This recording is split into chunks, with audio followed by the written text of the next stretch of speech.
7 Leute. Es sind noch ein bisschen mehr als 7. Auch wie das kam. Jemand hat privat einfach eine neue Version von Flive entwickelt. Wollte das Ganze aber finanziert bekommen. Ist dann zu Gala gegangen. Gala hat gesagt, geil, machen wir. Easy money. And here we are. Das ist literally die Story. Also ein bisschen verkürzt. Aber mehr oder weniger war es so.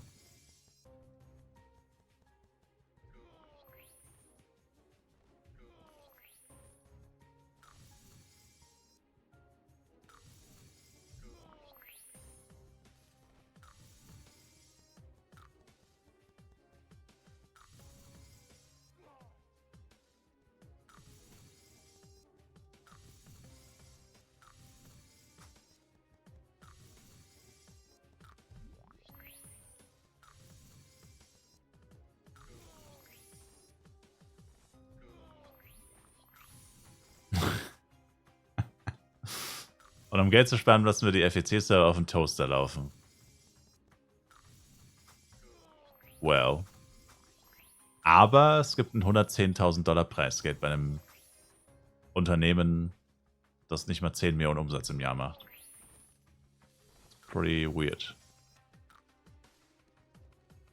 Naja, 10 Millionen Umsatz machen sie wahrscheinlich schon im Jahr. Aber dafür ist es einfach 70% Flive Universe. 50 bis 70.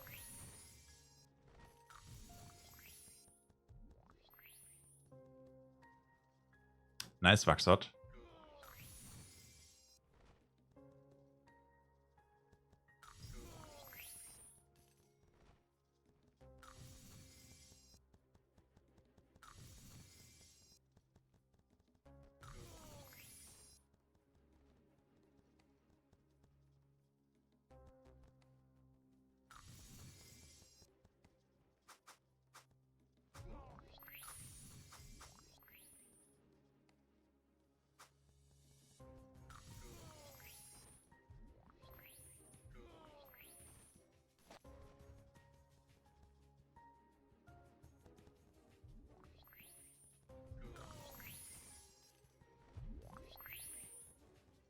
Ich sehe die beiden Flive ein bisschen wie WoW Retail und WoW Classic und da werden beide Versionen von recht vielen Leuten gespielt, aber Flive irgendwie nicht. Naja, das Ding ist, es gibt tatsächlich einige Leute, die Flive Universe nicht wirklich mögen. Es gibt sehr viele, also eigentlich alle verbliebenen Flive PC-Spieler hassen Flive Universe. Du darfst nicht über Flive Universe reden, du darfst es nicht erwähnen, du darfst sie nicht vergleichen. Sobald nur anfängt, blocken die dich, beleidigen dich, wünschen dir den Tod, verbrennen alles. Die töten dich. Wenn du dir im echten Leben begegnen würden, die würden dir ein Messer in den Hals stecken. Also der Hass, du kannst es dir gar nicht vorstellen. Du musst nur Universe erwähnen im Discord und du wirst getötet. Die bringen dich literally um. Also es gibt einige Leute, die hassen das Spiel wie die Pest. Und der Grund, warum sie es so sehr hassen, ist, weil Universe der Grund dafür ist, dass keiner mehr Flive PC spielt und Gala interessiert sich jetzt nicht mehr für Flive PC. Gala hat quasi gesagt, scheiß auf Flive PC, wir machen viel mehr Geld mit dem Game. Arrivederci. AKA haben sie damit auch gesagt, scheiß auf alle, die noch Flive PC spielen, interessiert uns nicht mehr. Und ich meine, das ist natürlich schon verständlich, dass man dann ziemlich angepisst ist. Das ist halt wie, wenn du ein Geschwisterkind bekommst und vorher ein Einzelkind warst. So kannst du es dir ungefähr vorstellen.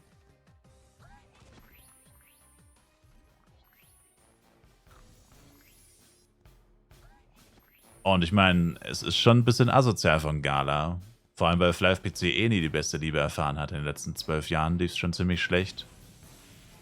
Schon nur mit dem Minimum. Und dann kommt halt literally einfach Flive Universe und die Hoffnung, dass es jemals besser wird, geht dahin. Also eigentlich kann man sagen, wie immer ist Gala schuld. An allem. Immer das Gleiche.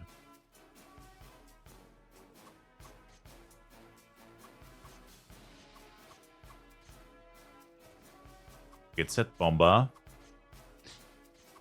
Der dicke Blauwal, welcher am Ende gewinnt, hat die 100k wahrscheinlich schon alleine finanziert. Naja, es gewinnen 4 Leute und jeder kriegt nur 20k von den Gewinnerteams. Aber ja. Also letztes Jahr, ich weiß nicht, ob das stimmt, aber es gab letztes Jahr das Gerücht, dass einer vom Gewinnerteam einen Kredit aufgenommen hatte, um sein Equipment zu finanzieren. Weiß ich nicht, ob es stimmt, aber einer von denen hat den Kredit aufgenommen. Und ich weiß nicht, was passiert wäre, wenn er nicht gewonnen hätte. Ja, keine Ahnung. Wie willst du den Kredit zurückzahlen, wenn du die Kohle nicht bekommst? Aber wie gesagt, das ist nur ein Gerücht. Also ich wüsste nicht, wie man das rausfindet, ob das stimmt. Aber es klingt irgendwie believable. Also es kam von jemandem, der sich in der Szene gut auskennt, sagen wir es mal so. Also sonst würde ich es gar nicht erwähnen. Also es kam schon von jemandem, der sich da auskennt. Bei den PvP-Köppen. Ich kenne mich da ja gar nicht aus. Und auch auf Totemia spielt, weil die Gewinnergilde war ja von Totemia. Und derjenige, der es gesagt hat, spielt auch auf Totemia.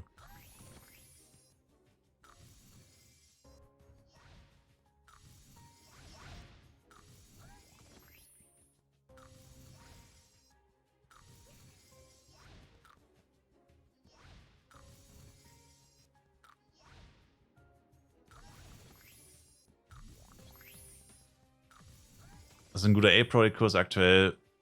Max 4,5. Wenn du für unter 4,5 findest, ist gut. Eine Schweigeminute für Live-PC und alle unsere Chars. Yeah. Gibt einen Metin-Streamer, Axion heißt der hat sein Auto für einen Serverstart verkauft. Naja, das war wahrscheinlich kein krasses Auto, oder? Wild.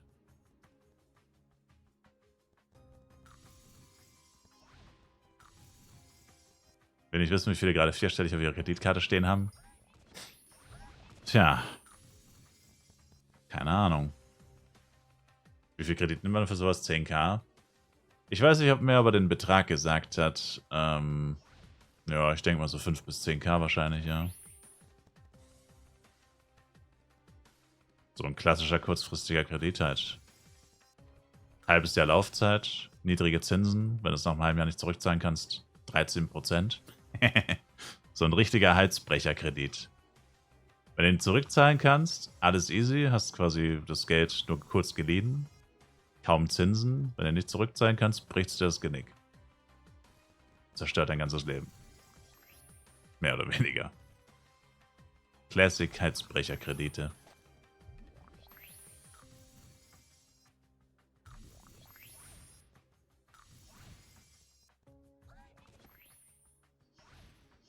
Ich meine, wäre Schwachsinn, wenn, also ich meine, mehr als 20.000 können sie auf jeden Fall nicht gewesen sein. Wer würde mehr als 20.000 Kredit aufnehmen, um 20.000 zu gewinnen? Das ergibt ja keinen Sinn.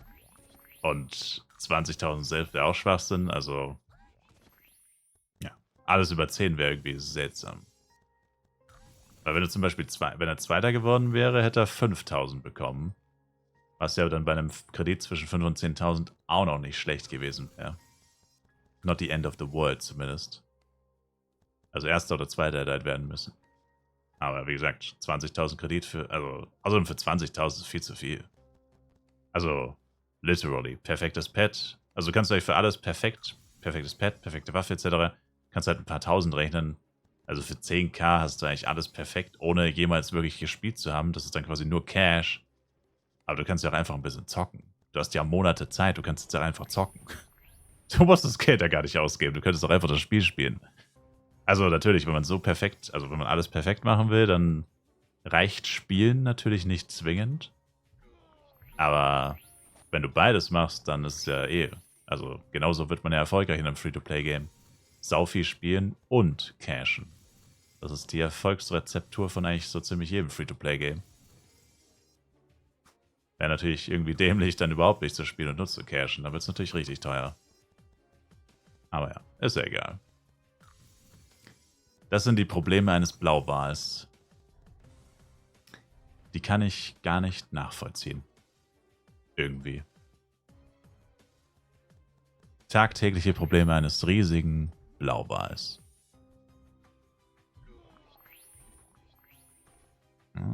Wo ist der Boy? Da.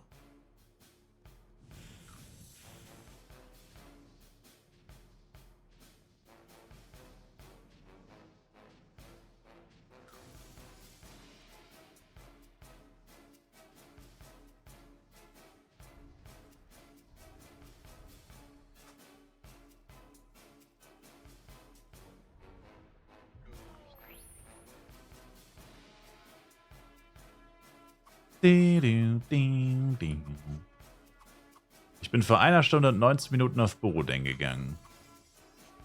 By the way. Das heißt, genau 1 Stunde 20 für 4x Tower Dailies ohne Link Attack. Ist okay. 1 Stunde 20, um 100 Mio zu verdienen. Und so viel XP. Sie drücken sich wieder vom Leveln. No, I have to do this, sir. Real quick. Kurzer Quickie.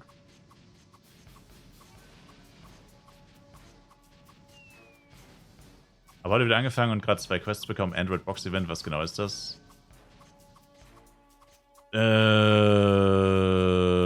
mal Taste U und dann kannst du es nachlesen. Taste U, da steht's. Sei 60 Minuten online, töte 30 Monster und dann kriegst du so eine Box. Fertig. Taste U.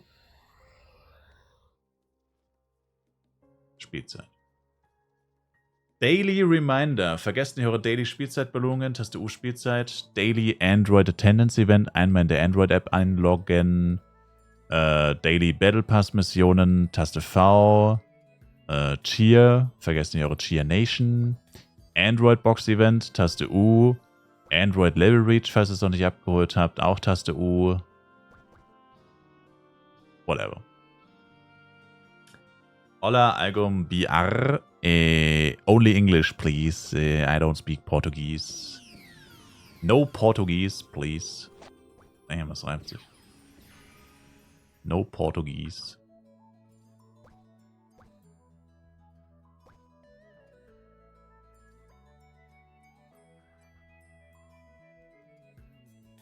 Ach so, und natürlich Easter Egg Event. Oster-Event. Aber gut, das erledigt man eigentlich automatisch. Das erledigt man ja automatisch eigentlich. Online sein und ein paar Monster töten. Wow, nicht schlecht. Mr. IU Burke. Klingt gut.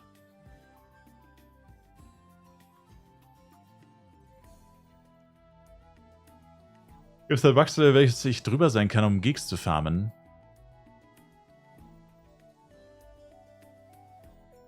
Nö. Du kannst theoretisch immer was droppen. Server-Shout hat geregelt. Wow, bei mir bringt Server-Shout immer gar nichts. Oh, Level 160. Sweet.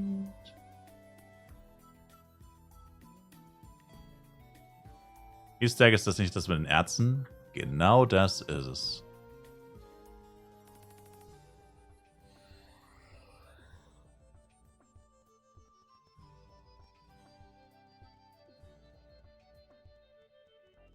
Hätten sie auch Easter Erz-Event nennen können.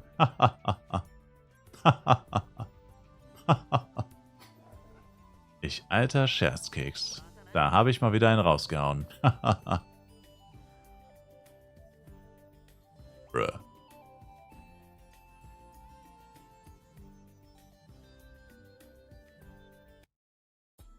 Inventar voll? Als ob. Also diese scheiß Pickaxes münden mir so das Inventar zu. Auf Borodeng ist das Event echt trash. Dämliche Pickaxes.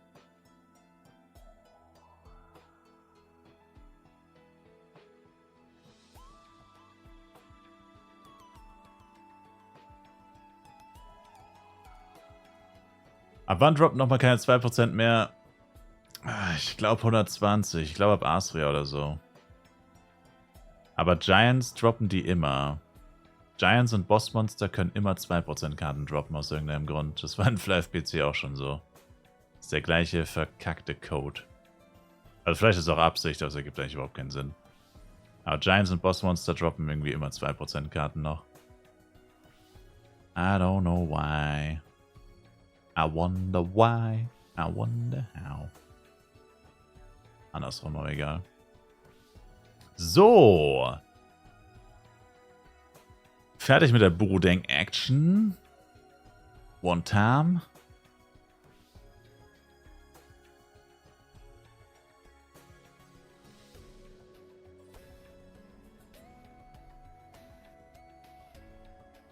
Meinst du, auf 105 Mushroom geht's? Nope. Ganz sicher nicht. Ich habe es mit 105 probiert und ich lag One-Hit am Boden. 6,4 KHP. Ich weiß noch, als wäre es gestern gewesen. Oh, na, meint, es war gestern. Ich weiß noch, als wäre es gestern gewesen, als ich mit 6,4 KHP von einem Mushroom gewone-shottet wurde. Sir. Also literally 100 to 0. Ein cleaner, ein crispy cleaner One-Hit. Ich bin hingegangen und er hat gesagt, piss dich, Alter. Und dann lag ich tot am Boden. Sir. Mit 6,4 KHP. Und 105er Equipment. Und richtigem Elle auf der Suit. Da hatte ich nur einen richtig angepissten Chefkoch vor mir. Hatte ich vorhin für Blade Ohrringe der Boys gesagt? Das hatte ich, yes. Also die Strategie beim Giant Hunten mit Jester. Ich habe es ehrlich gesagt noch nicht ausprobiert, aber eigentlich einfach Auto-Attacks und Kreise entweder dodgen, wenn es schnelle, kurze Kreise sind, die man schlecht kontern kann. Aber ansonsten eigentlich Counter-Attacks. Sobald du einen Kreis siehst, drückst du Counter-Attack, dann dodgst du den Angriff und stunst den Giant sogar noch. Haust ihm noch einen Stun in die Fresse. Das wäre die Strat, theoretisch. Aber praktisch habe ich es noch nicht ausprobiert. Cam? Bruh. Es ist das erste Mal, dass die Cam heute abgestürzt ist. Das erste Mal seit 7 Stunden. Das ist fast ein neuer Rekord. In 7 Stunden nur einmal.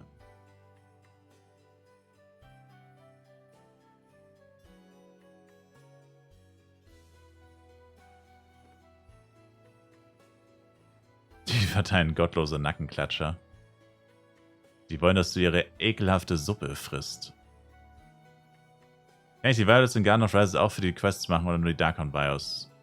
Nur die Darkon Bios. Es müssten alle Darkon 1 Giants, Violets zählen. Also quasi Leanna, Steamwalker, Steel Knight, Nutty Weed, Driller, Void, Eldergut, Garbage Spider und Crane.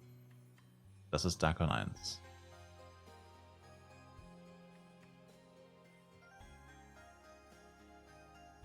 Das alles ist Deutschland. Das alles ist Darkon 1. So, ich brauche noch einen ganz kurzen Augenblick.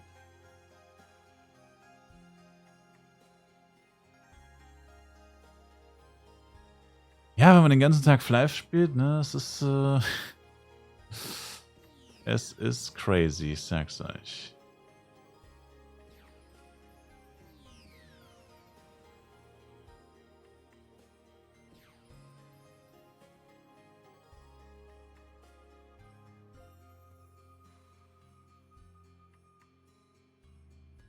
Hiermit möchte ich Hupe grüßen, der sich gerne von Burnikeys anfassen lässt.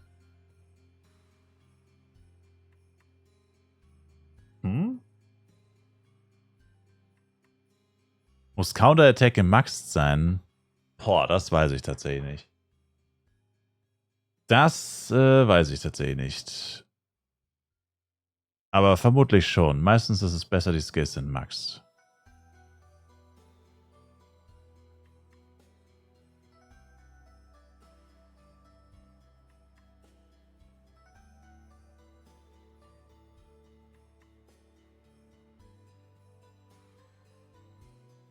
Jester hat eh viel zu viele Skillpunkte, by the way. Du hast bei Jester so unfassbar viele Skillpunkte, also das ist echt...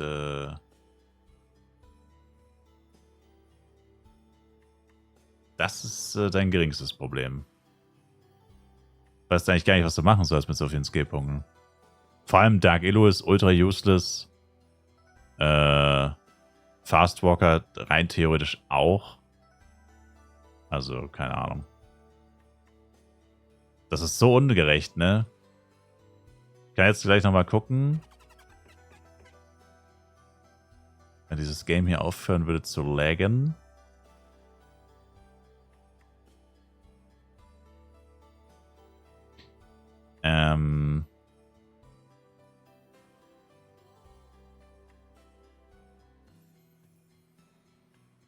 So. Er verkauft eine 50 GA Pro für 4,5, falls wer braucht.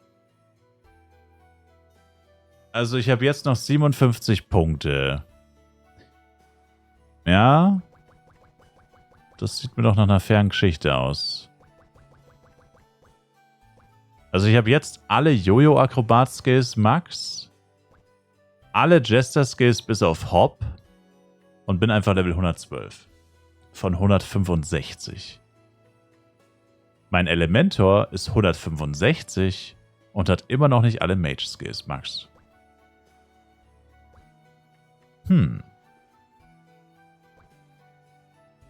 Tja, keine Ahnung. Wo die gute alte Flav-Fairness. Ja, aber der Typ ist einfach der supportende Otto. So, ich flieg schon mal los zu Menomet. Das dauert eh 100 Jahre. Kommt ja bald 190. Well, true. Aber inwiefern wird es dadurch besser? Du willst ja nicht mit 190 erst die ganzen Mage-Skills maxen. Gut, eigentlich brauchst du sie gar nicht. Also, viele brauchst du gar nicht. Ein paar. Die 40er-Skills sind nicht schlecht mit dem Debuff.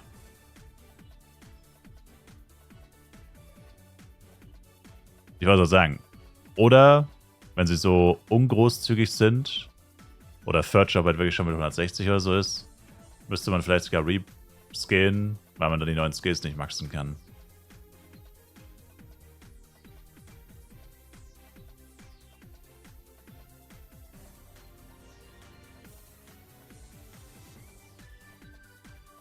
Ich weiß nicht, manche Sachen in Flive sind einfach so unfair und dann kommen immer Leute mit solchen Pseudo-Begründungen, warum das so sein könnte, aber letztendlich sind das dann einfach Hater meistens so.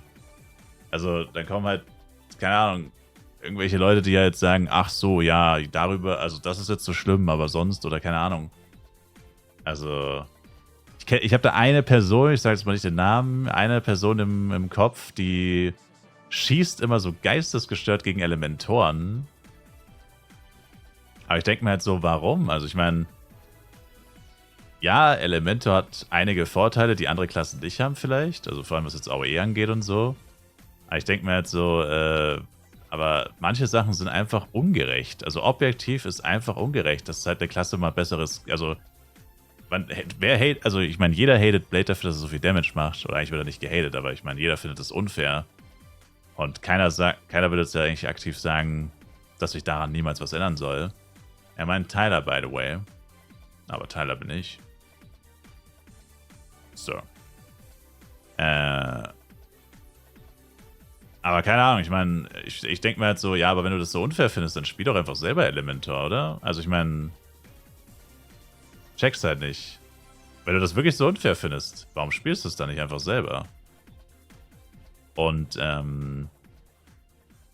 außerdem rechtfertigt das halt nicht so objektive Sachen, wie zum Beispiel das mit den Skillpunkten, dass halt manche Klassen einfach unfassbar viel mehr Skillpunkte benötigen und aber die Skills auch wirklich brauchen. Und dann gibt es halt Klassen, die haben arschwenig Skills, wie zum Beispiel Jester. Ich bin 112 und habe basically alles Bugs. Und ich benutze die Skills nicht mal. Und das ist halt irgendwie unlogisch. Der eine ist extrem darauf angewiesen, hat viel zu wenig Skillpunkte. Selbst mit 165 nicht alle Skills maxen, ist halt wirklich, also das ist wirklich geistesgestört. Weil die Skills sind komplett irrelevant, darum geht's ja gar nicht. Aber das ist es ja, darum geht's ja gar nicht.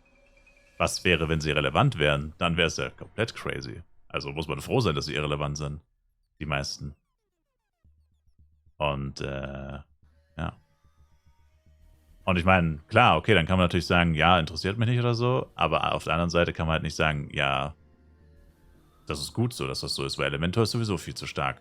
Das ergibt halt keinen Sinn. Wo ergibt das Sinn? Keine Ahnung. Ich finde, bei so allgemeinen Sachen sollten einfach alle Klassen gleich sein. Auch bei Skill Awakenings und so, es kann nicht sein, dass eine Klasse 3 Skills hat beim Awakening, also bei Weapon Bonus Reroll Scrolls, und andere Klassen haben 48.000. Also das zum Beispiel, das ist auch objektiv einfach ungerecht. Kann man mir sagen, was man will. Also, wo ist das gerecht? Oder fair? Are you allowed to use Auto Hotkey? No. This is against the rules.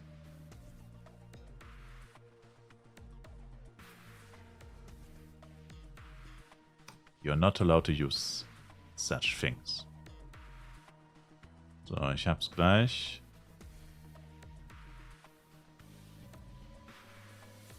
Did you do Reonan Quest or just pure grind?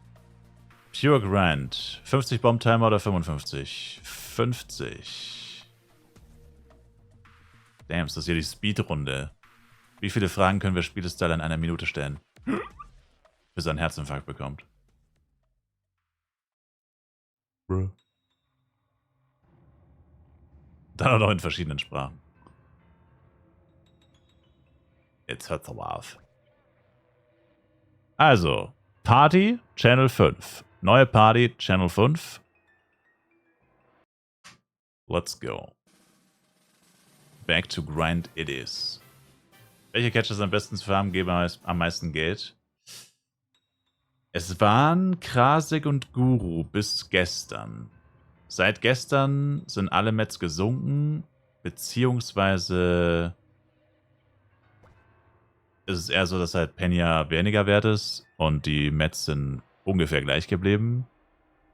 Aber Krasik und Guru habe ich einiges für knapp 7.000 verkauft bis Sonntag und seit Montag nicht mehr.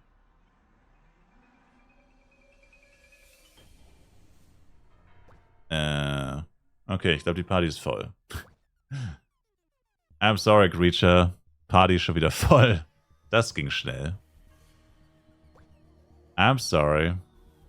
Das ging mir jetzt ein bisschen zu schnell. Jesus. Das war... das war schnell. Konnte gar nicht so schnell gucken, so schnell war die Party schon wieder voll. Jesus. Die meisten haben sich auch noch einfach selbst reingelassen. Naja. So.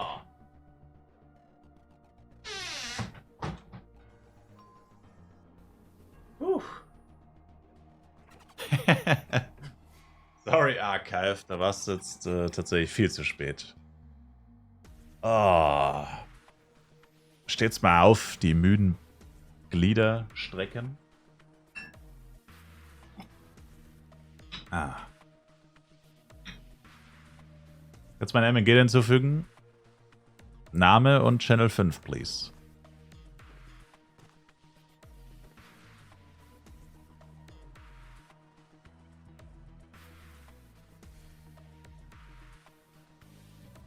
So, zurück bei den Menomets.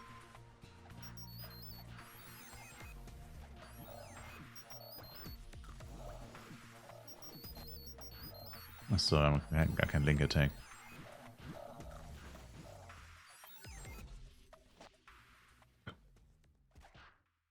Achso, ich mach Party wieder auf Reihenfolge. Ich hoffe, es stört euch nicht.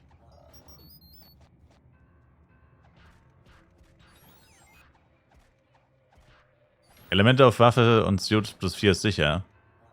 So sicher wie Flive Universe. Das ergibt keinen Sinn, aber egal.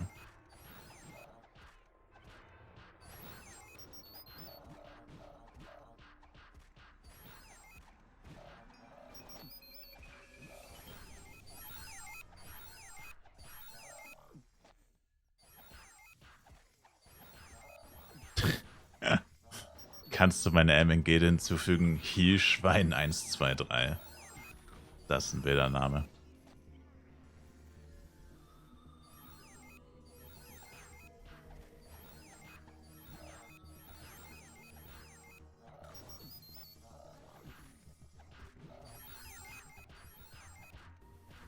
Uff, ist jetzt wieder so ein AOE-M am Werk hier.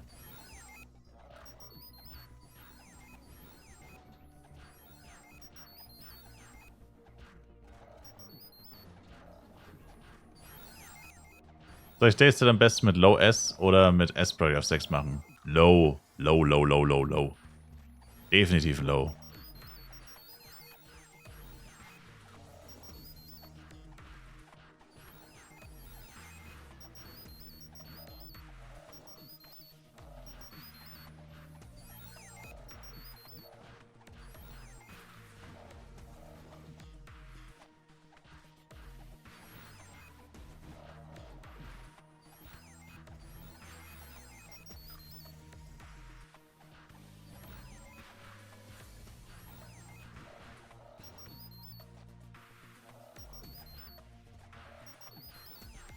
Giant Can auf Channel 2 will den wer machen?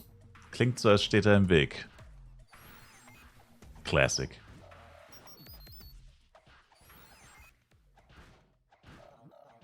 Reichen 20 S-Pro, um ein Set von 7 auf 8 zu uppen? Könnte. Könnte, sollte, könnte aber auch nicht. Muss gleich ein kleines bisschen Glück haben. Oder kein Pech auf jeden Fall.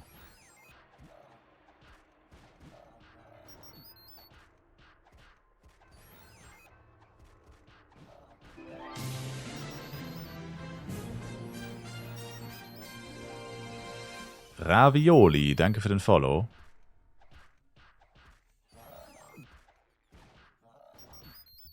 Solo F3 gelaufen, beim Geek tote AG-Stick plus AG Big Slot gedroppt. Wow. GZ. Cheer Nation, Sir. Cheer to the motherfucking Nation. Aber ich habe tatsächlich gar nicht so viel.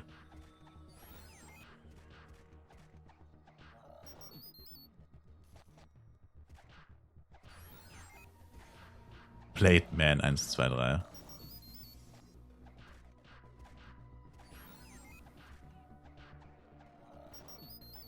Aber momentan ist Cruiser Set ab 75, dann das nächste oder 90.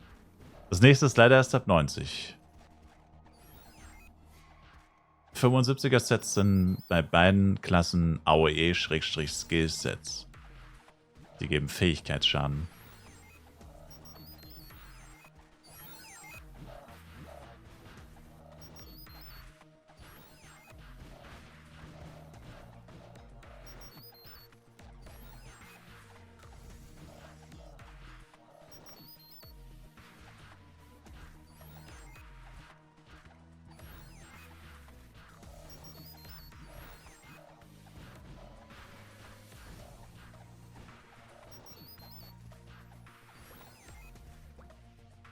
Oh mein Gott.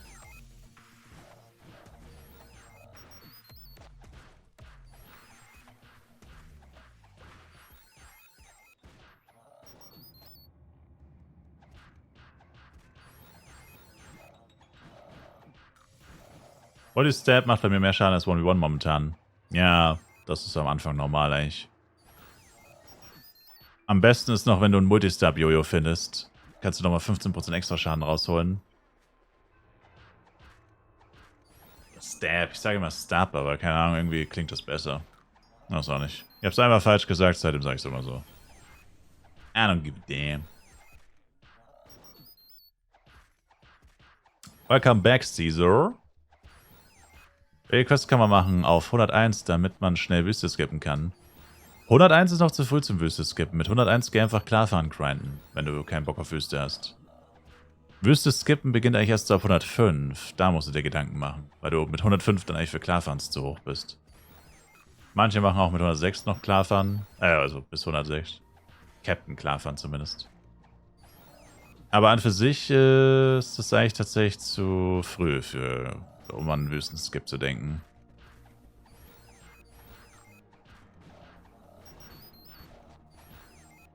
Wüsten-Skippers. Oh mein Gott, ich brauche Poster. Ich brauche Poster. Für mein Rimm.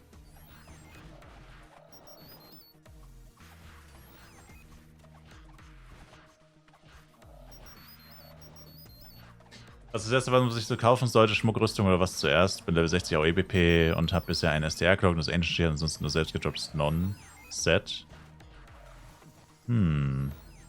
Was kostet eine EC4? Uff, die sind gar nichts mehr wert.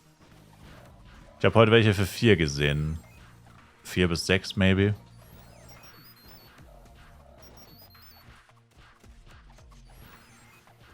Aue EBP mit 60, was du dir holen solltest. Tja, keine Ahnung. Ein Sigmund-Knuckle oder G-Knuckle?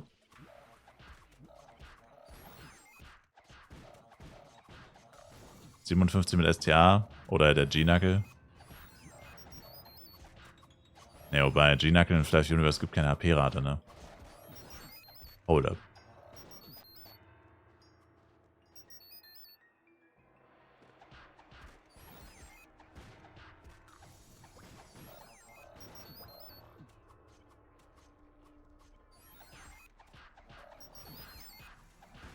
Doch, gibt HP-Rate. Oh Mann. Yeah. Ich weiß nicht alles auswendig, Tacheles. Manchmal vergesse ich, beziehungsweise manchmal verwechsel ich Flive PC und Flive Universe. Weil nicht alles ist gleich. Und ich wusste in Flive PC definitiv hat G-Knuckle HP-Rate, aber ich wusste nicht sicher, ob es in Flive Universe auch so ist. Aber doch, ist so.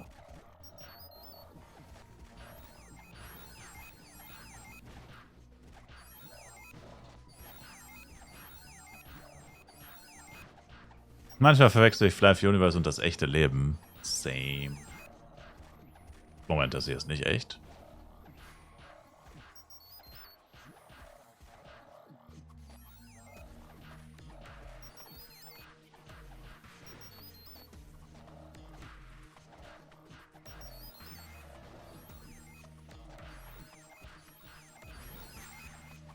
Was ist Max, was man von den Weapon-Bonus-Scrolls bekommen kann? 25% auf Unique-Waffen, 19 auf grünen und 15 auf NPC-Shit. Also blau und braun. Ich frage mich, wie Star Candy schmeckt.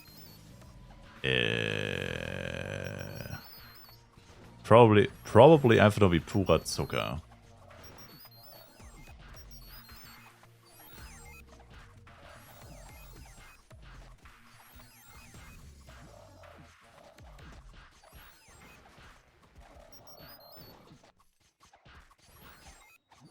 Nach einem Stack Diabetes.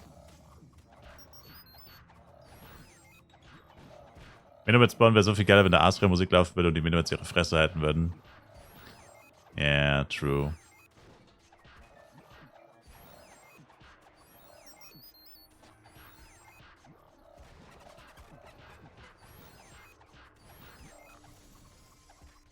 Aber hey, wir haben es bald geschafft. So lange bin ich hier nicht mehr.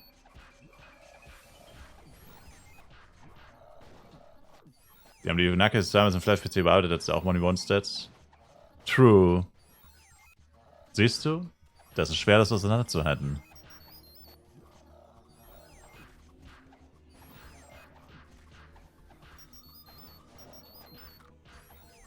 Das ist nicht so einfach.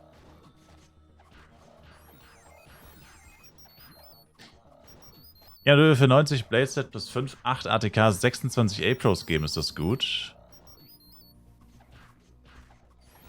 Ich glaube schon. Also, CLM hat gestern eine Days Suit für 5 Mio gekauft, wenn ich mich richtig erinnere. Oder für 8 oder so. Gut, das war zwar wahrscheinlich ein Schnapper, aber da klingt 1300 F-Coin doch viel besser. Da klingt 1300 F-Coin doch ein bisschen schmackotastischer.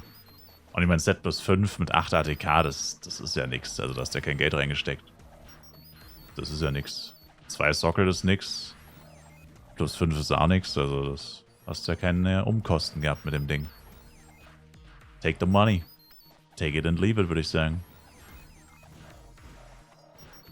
1300 F-Coin sind 1300 F-Coin, Baby. Mittlerweile auch weit über 100 Mio tatsächlich. Leider. Oh, sorry, Chat. Chat, der in meiner Party ist.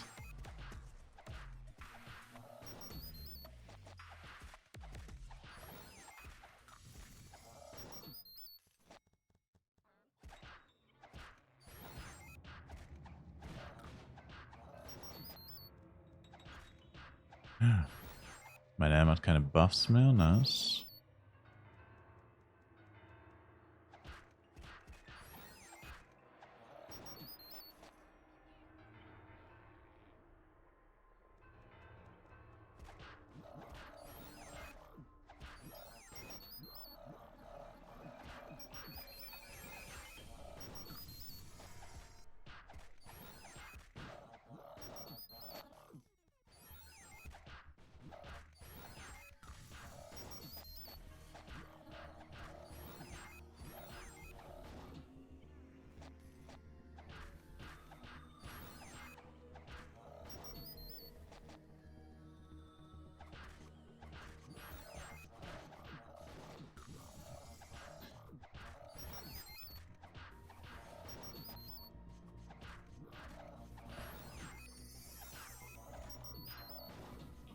So.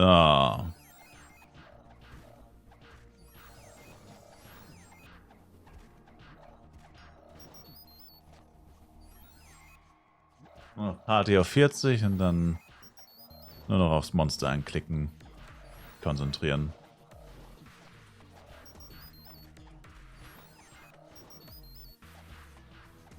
Wie viel kostet Low S aktuell?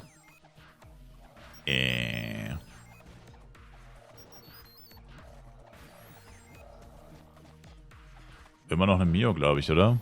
Hat sich leider nicht großartig was geändert.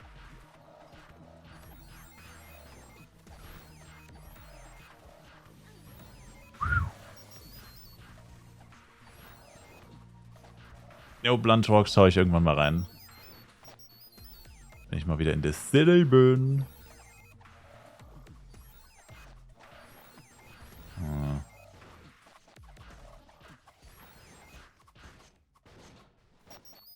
Der Aoela übertreibt es ein bisschen. Der nimmt wirklich sehr viele Monster.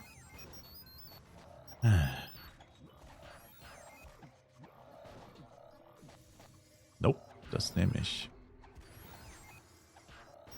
Na okay, Channel wechseln. Der Typ ist unmöglich. Das ist inakzeptabel. Der nimmt halt wirklich alle Monster, die da sind. Das ist viel zu krass.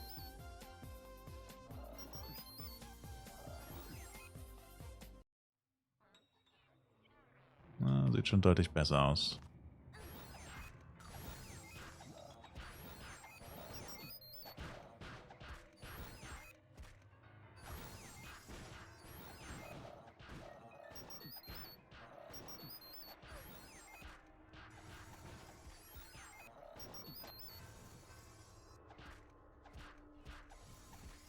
Junge, du läufst von einem Agro weg und läufst in 3 weitere.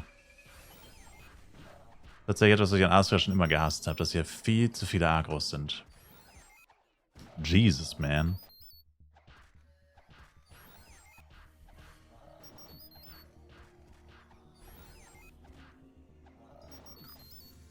So. Meine M ist immer noch so schwach, leider. Hat sich leider bis jetzt noch nichts geändert. Kannst ja zurück in die Wüste. Sir. Das finde ich jetzt gar nicht lustig. Man macht keine Witze über die Wüste.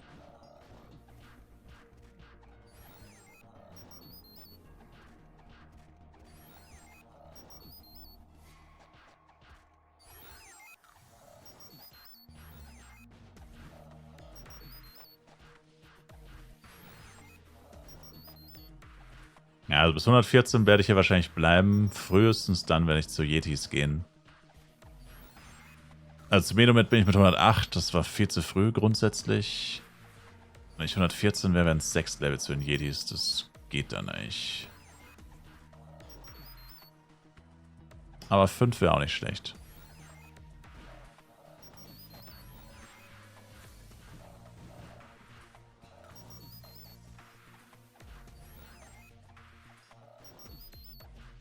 Noch 3 Level mit den Leechern, dann mal Second Job Change, bekomme jetzt schon akute Unlust.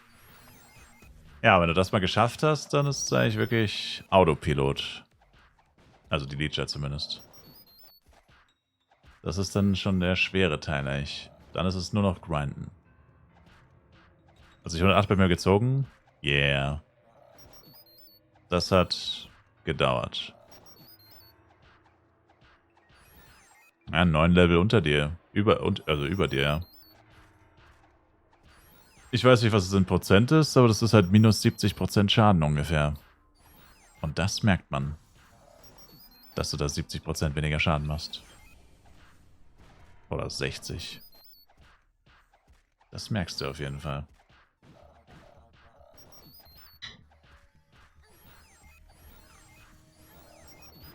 Bis 110. Wenn du bis 110 warten kannst, wäre gut, ja.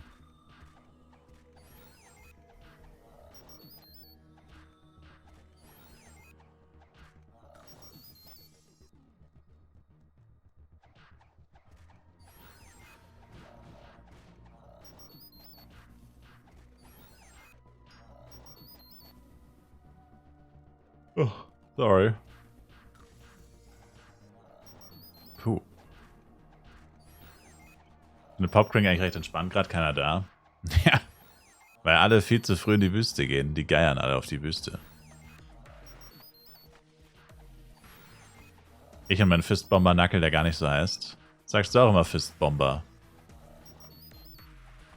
Das ist richtiger Mandela-Effekt. Ich könnte schwören, dass das Ding früher Fistbomber hieß. In FlivePC. Richtiger Mandela-Effekt. Ich schwöre, ich habe das tausende Male gelesen. Fistomba, oder nicht? Ja, er heißt Fistomba. Aber wir haben immer früher Fistbomber gesagt. Und, ja, keine Ahnung. Irgendwie dachte ich dann irgendwann, dass das so wirklich so heißt. Aber wahrscheinlich war es nur ein Joke und ich habe es nicht gecheckt, weil ich 10 Jahre alt war. Und zu dumm war. Aber irgendwie, also meinen alten Flive Let's Plays sage ich auch immer Fistbomber. Also, falls das Thema mal aufkommt. Was wahrscheinlich höchstens 1-2 Mal der Fall ist, aber... Yeah. Haben wir Tom Buston Bearer gesagt und stand Tom Stone Bearer? Tom Buston Bearer? What the fuck? Das ist wild.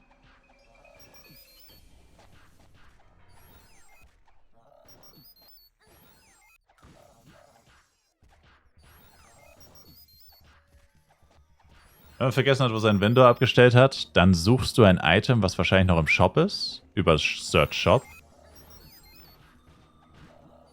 Und filterst halt dann nach Händler. Du weißt ja, wie dein Char heißt. Man kann nach Händlernamen filtern. A bis Z. Also bei S wäre dann mein Name zum Beispiel. Und dann kannst du Show Location machen. Und wenn du Battle Pass hast, kannst du dich sogar hin teleportieren. Falls du noch Teleports übrig hast. Hat man ja 5 am Tag, wenn man Battle Pass hat. Aber es ist mir auch schon passiert, dass ich vergessen habe, wo mein Shop stand. Ich wollte wissen, für wie viel ich was im Shop hatte und dann... Ja, wo war jetzt der Shop? Das war einer von den 26.000 Shops auf Darkon Channel 1. Gerade an Lobby vorbeigeflogen, also jetzt könnte man da richtig gut leveln. Hat da nur eine Woche gedauert. Bruh. Bis es nicht mehr unspielbar ist.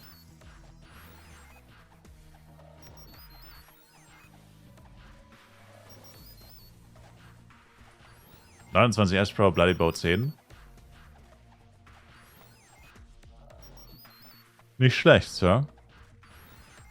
Lohnt sich ein Int-Cloak für 20 Mio, mir kommt das so teuer vor für eine 8 Int.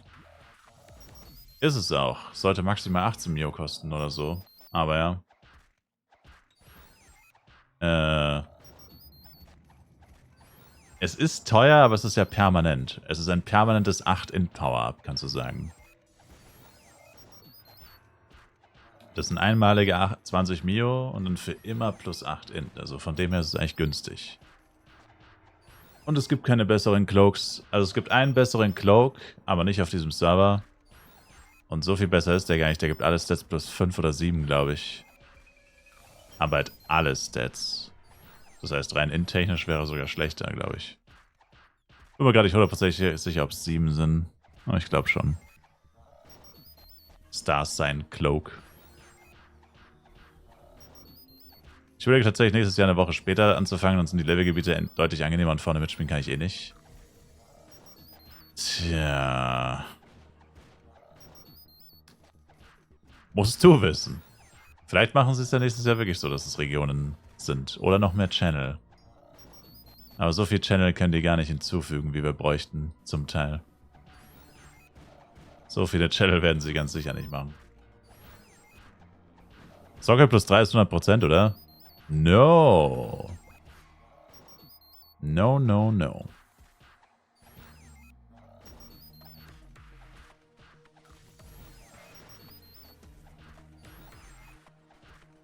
$20.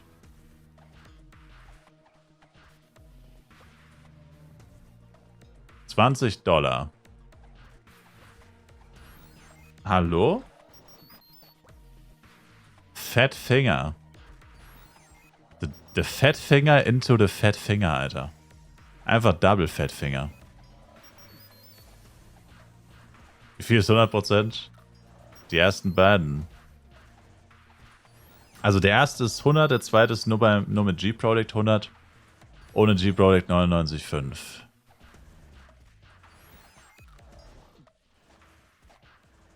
Das sieht juicy aus, Shibasa, aber nicht auf meinem Channel, Lil Bro. Ich habe hier eine frische Ladung Sandwiches für dich. Falls es dir einfallen sollte, auf meinem Channel hierher zu kommen. Welchem Channel bin ich? Das würde ich jetzt vorerst nicht preisgeben, Sir. Wir sehen's ja dann.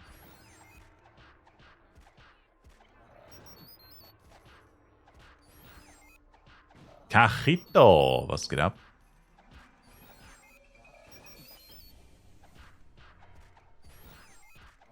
Dann gehe ich random auf ein, wenn du da bist, dann ist es halt so. Erst Channel 4, stimmt. Wie immer bin ich natürlich wieder auf Channel 4.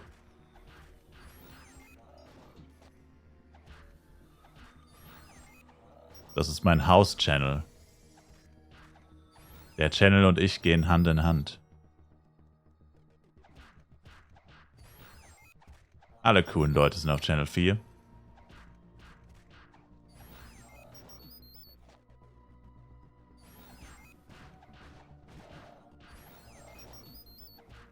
So, Frage in die Runde. Funktioniert das mit den Ex? Sehe ab und zu Leute mit Ex hinterherhopsen.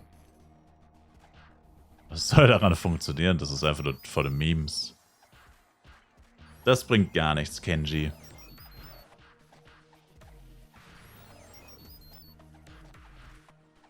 Ex haben keinen Effekt oder so. Gar nichts. Habt ihr denn eine Idee, warum er Leecher 2% pro Mob bekommt und die anderen nur 0,3? Weil er dich gerest hat. Resurrection.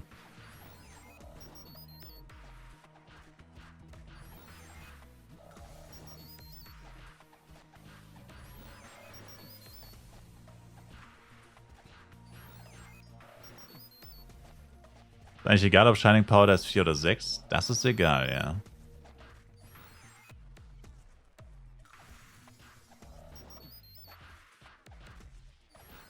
Was macht er mit Ex irgendwie ausbrüten wahrscheinlich? Aber wie? Mit Pet Candy F. Da brauchst du 10 Pet Candy F. Ein Pet Candy F kostet 25 Cloudberries und 200.000 Penya. Ein Ex zu schlüpfen kostet also 250 Cloudberry und 2 Millionen Penya. Sir. Wenn du es ganz genau wissen willst. Pet Candy Nation, Baby.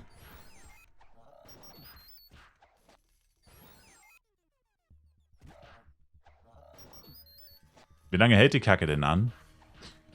Keine Ahnung, das ist ein Bug, also das ist random, I guess. Wenn dein Char stirbt, dann endet es auf jeden Fall.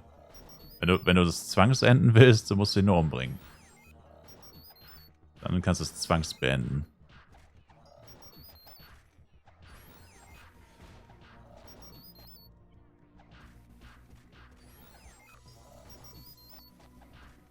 Ne, gut, dann habe ich jetzt 40. Läuft bei dir. Da will wohl jemand craften. Da will jemand in Craft-Business einsteigen. Crafters. Kann man Dragons eigentlich wegschmeißen oder benutzt die irgendeine Klasse? Weiß nicht, ob ich sie wegschmeißen würde. Aber ja, nee, die benutzt eigentlich keiner. Bei den Dragons ist nur interessant, der Pet Grace-Effekt ist gleich 50% ATK. Das wäre für AOE halt geistesgestört. Für AOE-Klassen wäre das der beste Grace, theoretisch. Zumindest, wenn man keine Cast-Time braucht.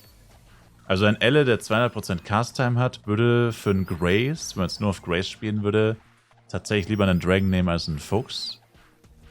Aber ja, keine Ahnung. Whatever.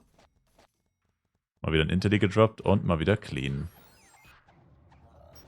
Also, Dragons sind nicht so beliebt, nee.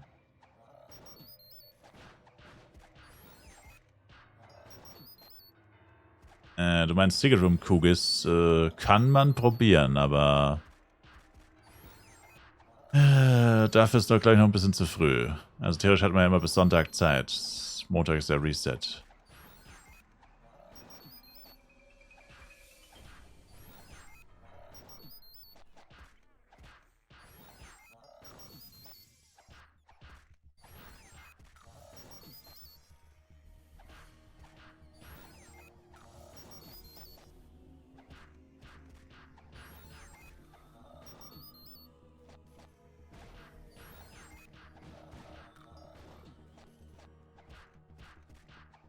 Tja, Dark Heal. Deswegen will ich ja nicht craften, weil ich meistens zu den Leuten gehöre, die kein Glück haben. Siehe letztes Jahr. Gibt immer Glückspilze, aber es gibt halt auch immer leider Pechvögel. Meistens redet man halt über die Leute, die Glück haben. Ich habe bei dem Bug den Char einfach kurz relockt. Achso, ja, das geht auch tatsächlich. True.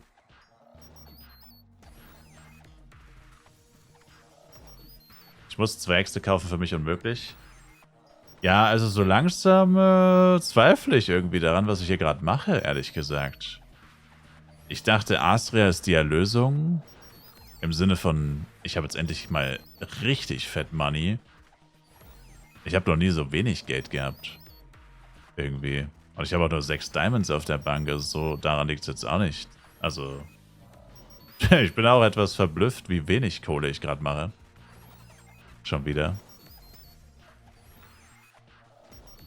Na gut, habe jetzt heute noch nicht so viel gegrindet, sag ich mal. Aber ist auch nicht wenig. Habe ich PDs gesammelt? Ja, ich habe meine PDs nicht verkauft, das stimmt, aber das wären gerade auch nur so 100 Mio. Mit dem steigenden F-Coin-Kurs habe ich da gefühlt weniger gemacht als gestern.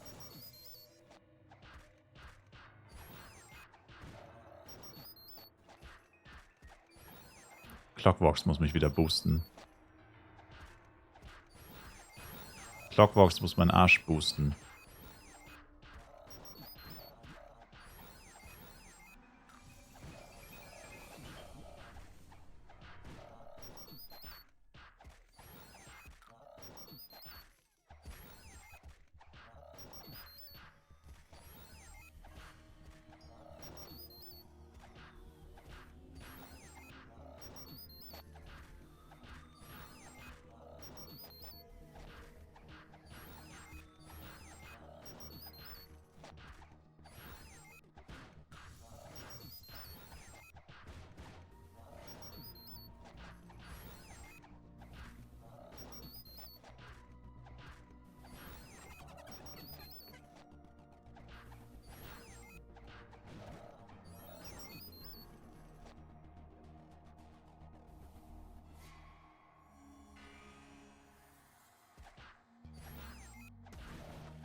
Mal wieder klassisch die Penya Flask beim RM nicht aktiviert. Aber es lag daran, dass ich keine mehr hatte. Kam mir gerade auch ein bisschen spanisch vor. Ich wusste, irgendwas fehlt. Also vergesst nicht eure Penya Flask bei den Leechers oder so. Immer wieder ein Blick wert, da drauf zu achten. Immer mal wieder einen Blick riskieren.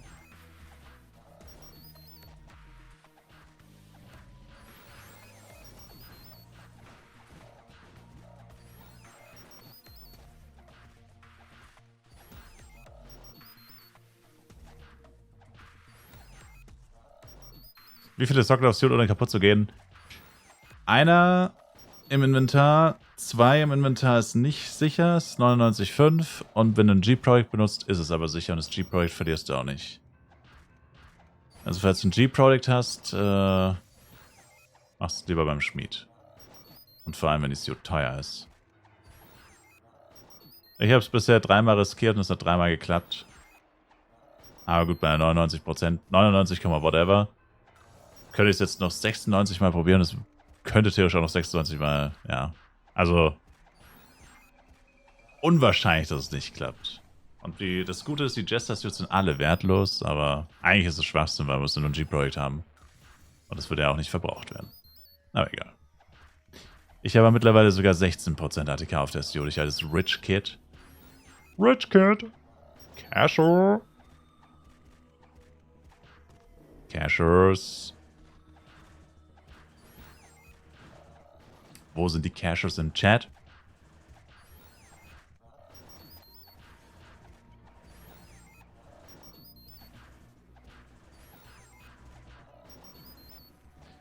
Noch eine Frage: Mit meinem jetzigen 1,8 Millionen, sollte ich mir damit irgendwas jetzt schon zulegen? Gerade 29 mit HNR werden, mein Assist ist 27, Rest 21.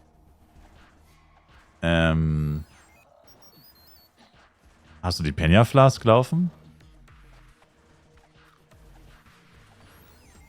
Hast du die Penya Flask laufen? Nee?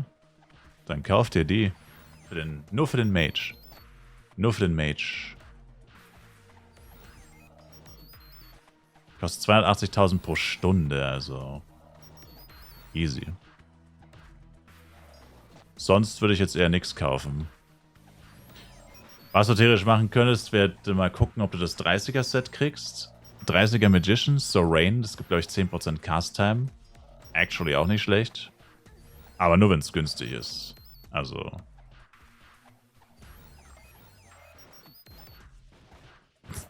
Ich sehe es schon kaum, du guckst nach der Sorain-Suit und die kostet dann wahrscheinlich einfach 5 Mio. Was sie auf jeden Fall nicht wert ist. Also, die Leute gönnen einem gar nichts. Manchmal. Aber das 30er Mage-Set ist actually gar nicht so bad. Kann man mitnehmen, wenn man es zufällig hat. 100k kostet die. Wäre gut. Dann könntest du das Sorain-Set holen. No. Hab aber auch noch 4 Ampli, 3 Power Scroll. Ja, hol dir das Set. Die Penya Flask, baller eine Ampli und die Power Scroll rein. Baller dein Mage über 30. Und falls du zu schnell leveln solltest, was ja nicht schlimm ist, einfach Party auf Level. Du willst ja, dass dein Mage viel Progress macht, weil je schneller dein Mage Progress macht, desto schneller machen wir deine Leecher Progress. Es gibt immer diese Angst davor, bei der 8-Char-Taktik, dass der Leveler zu schnell levelt, aber das ist ja eigentlich der Sinn davon. Je schneller der levelt, desto schneller leveln auch alle anderen. Das ist ein Snowball. Selbst wenn man Cash und die FEC-Flask hat, je schneller der Main levelt, desto schneller leveln auch alle anderen. Schneller leveln ist immer gut. Das kann gar nicht schlecht sein.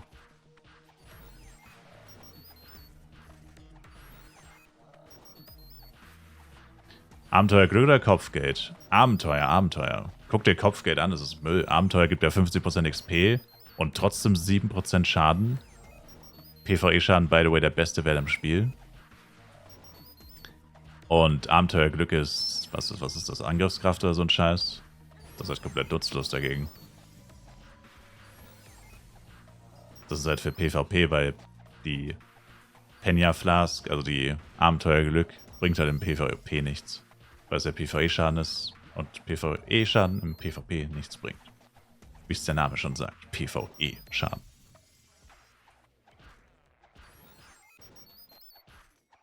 Das ist der einzige Grund, warum diese andere Flask existiert. Für PvP-Spieler.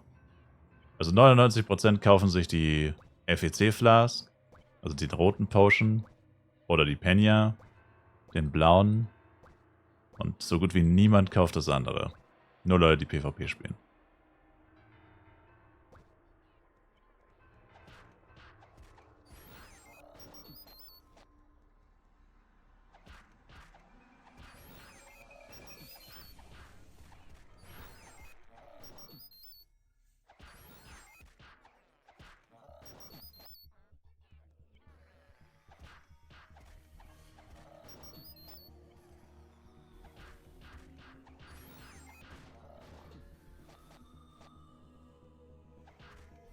Agafest 1, um mal zu schauen, wie es so mit Saddle Parts aussieht.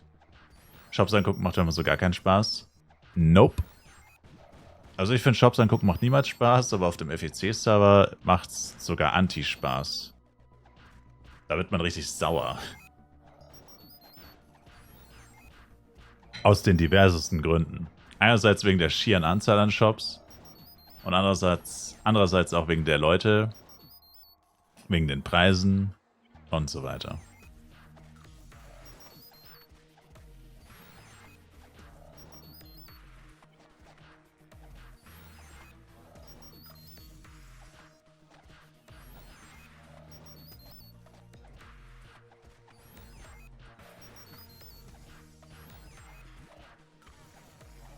Aber wann kannst du nach Astoria Sub-G? Also ich bin mit 108 gegangen. War nicht so geil. Mein Damage hat heftig gesackt mit 108. Also, ja, musst du wissen. Was poppin', Frankie? Also vor 108 kann ich wirklich nicht empfehlen, außer du knallst dich mit Power-Ups zu. Bis zum geht nicht mehr. Aber ich meine, Link Attack und Flask habe ich ja auch, also ist jetzt nicht so, dass ich keine Power-Ups benutze. Hau rein, Waxot. Immerhin 3 Stunden BP von 68 auf 71. Nice. Gute Nacht, Sir.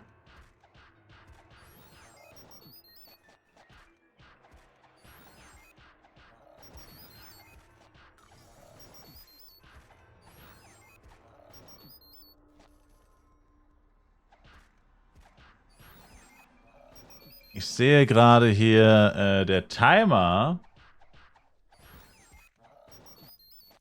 Unser Timer ist bei 2 Minuten, aber es wurden nochmal 14 redeemed. Was für eine Verschwendung meines Talents.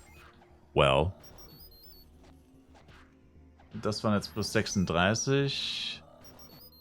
Also fehlen 24. Ich muss kurz rechnen. Warte.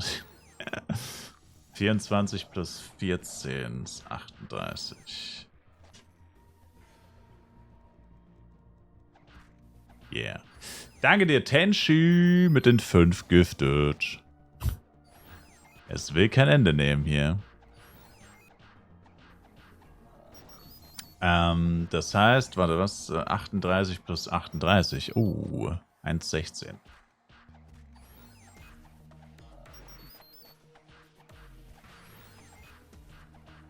Und da sind wir auch schon wieder bei über einer Stunde. Let's go. Hat 2 AGX plus... habe es AGX plus 6, AG Sword plus 6. Volles Arganis plus 6 mit 12 ATK. Ja, aber das hatte ich ja auch ungefähr. Also ich hatte AG Jojo plus 5, Nation plus 6 mit 8%. Also es ist sehr ähnlich. Deins ist ein bisschen besser und du bist Blade, aber probieren geht über studieren, my man. Just try it out.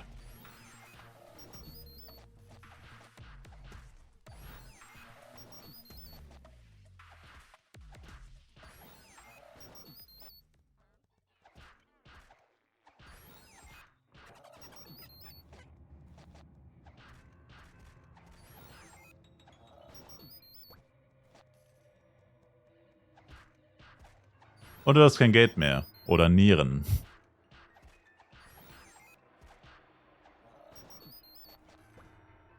Hab schon gehört, ey, GX. Nicht das günstigste Item.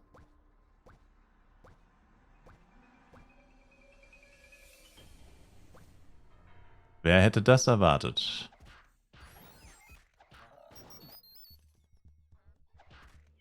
Das hätte man nicht kommen sehen können, Kappa. 1,5 KF-Con.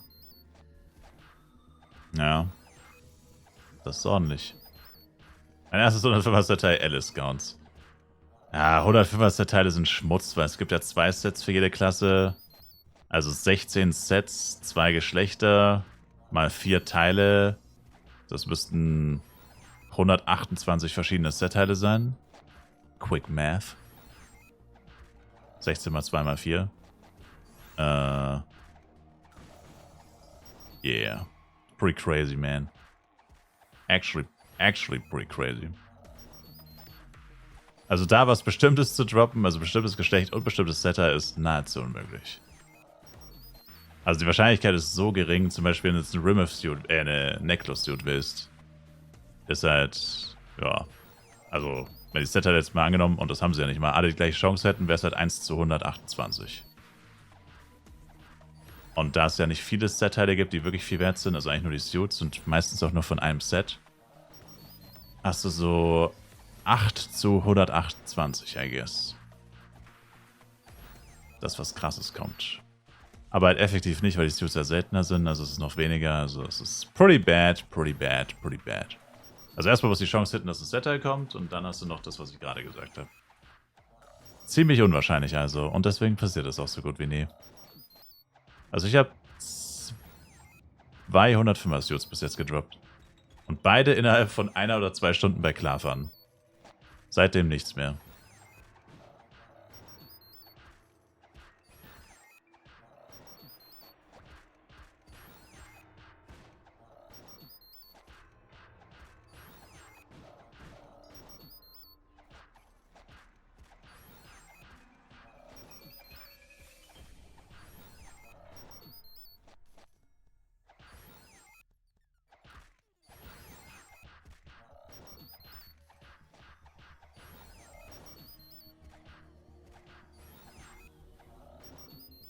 Wie viel müsste man fürs 45er Magician Set zusammensparen, Kenji?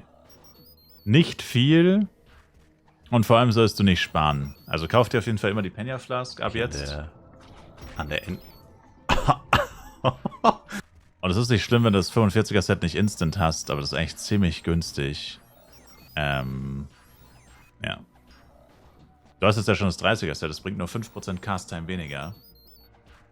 Das reicht erstmal. Also lieber immer Penya Flask laufen haben, nur auf dem Mage. Und neben dem kannst du ja wahrscheinlich trotzdem ein bisschen sparen. Trust me.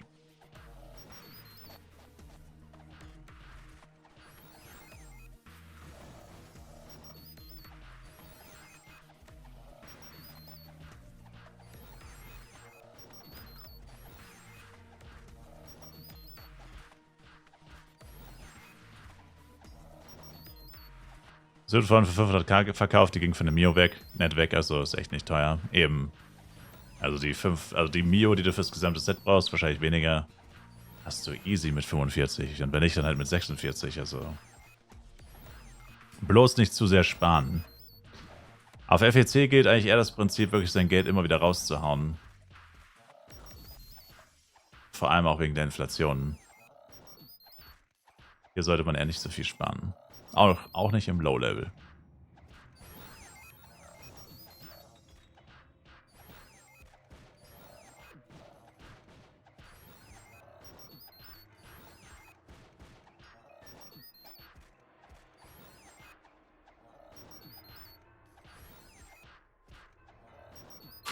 Ups.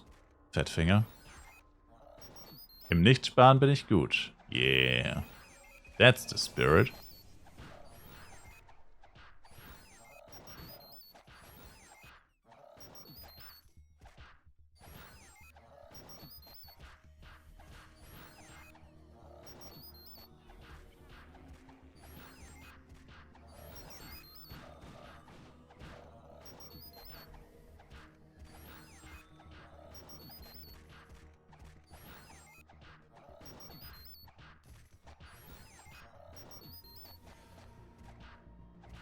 Irgendwie ist dann gleich voll. Ich habe bei meinem eine Amp rangeballert, die läuft noch 26.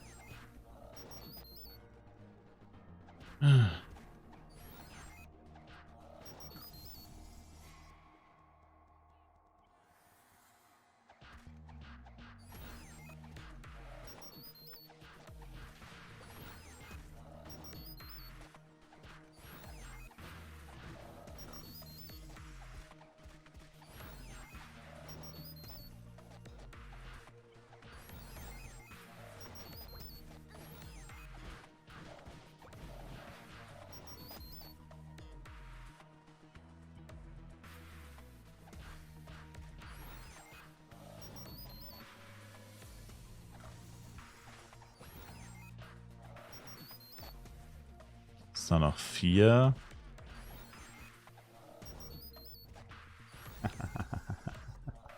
Ich habe keine STA gestellt, ne.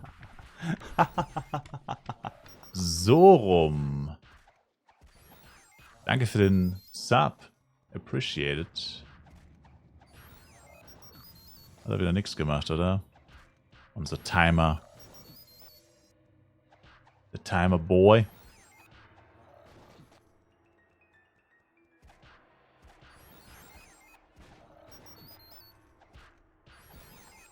Na.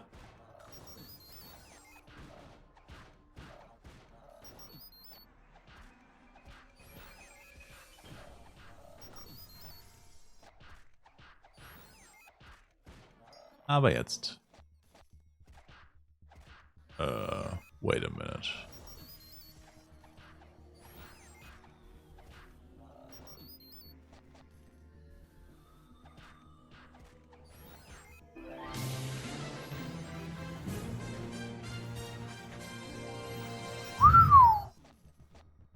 Danke für den Follow so rum. So, jetzt aber. Welchen Skill Ranger im PvP nutzt? Da ist wohl jemand auf Channel 4 unterwegs, ja. Triple Shot müsste das sein. Triple Shot, Boom Burst, Auto Attacks, Fast Walker, Dagedo.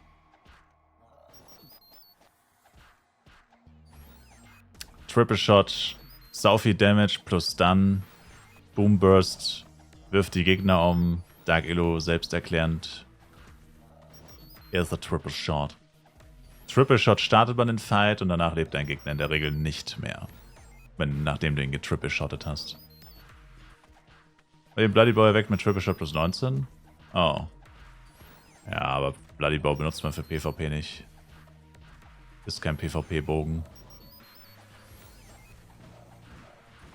Sollte egal sein. Bloody Bow ist eher Flame Arrow. Am besten aus deiner M gehen, dann Dagedo danach auf ihn. Entschuldige bitte, Mr. Channel 4. Dreckiger, toxischer Hater.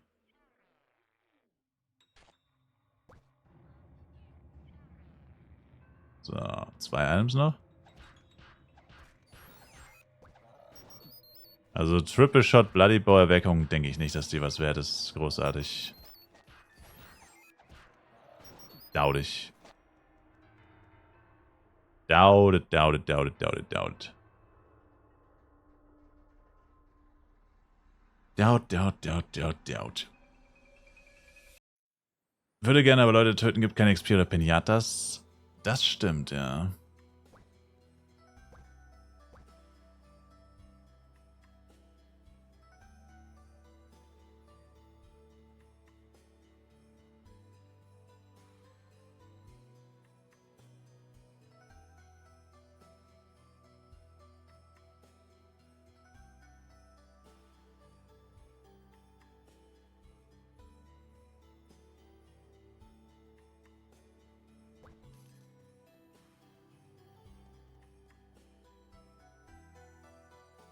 Früher habe ich Bloody Plus 8 mit 22 Flame Arrow für 350 verkauft. Ja. Also ich meine, Flame Arrow ist halt einfach die Go-To-PvE-Erweckung. Und wie gesagt, wenn du PvP spielst, benutzt du entweder erstmal einen Bloody Obsidian Bow. Gibt's nicht. Müsste Red Meteor für gefarmt werden. Und später dann Lusakas Bogen oder Lusakas Crystal. Aber auf jeden Fall nicht mehr Bloody. Also Bloody ist aus PvP, denke ich, entschwunden.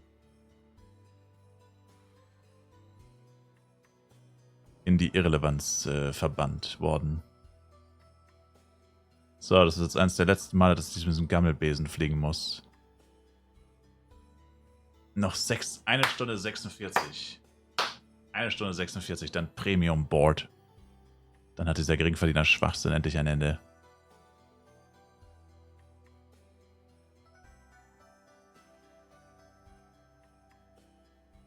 Aber es ist schon bitter, wirklich. Du gehst von Darkon 3 Wüste zu Medomet. Darkon 3 Wüste gefühlt weiter. Also, Klarfan am Arsch der Welt. Darkon 3 Wüste am Arsch der Welt. Medomet am Arsch der Welt. So, yo. Chill doch mal. Kann auch mal ein Spot in der Nähe von irgendwas sein? Das ist halt Wahnsinn, ey. Das ist bloß nicht mal irgendwie in der Nähe von ein paar NPCs, ne? Bloß nicht. Achso, wenn du die ganze Zeit refused. Oh. Dann muss ich nicht mal neu starten. I see. August. Ja, aber ich rede jetzt von den Spots, an denen ich bin, Sir. Nicht jeder ist Level 780, Sir.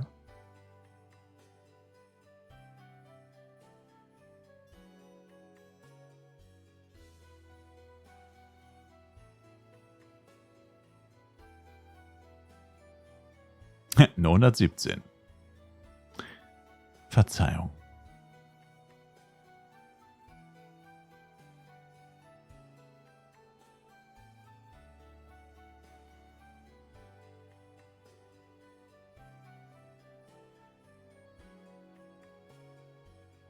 Also auch nicht, was sie bei den Level Gaps in Austria geraucht haben.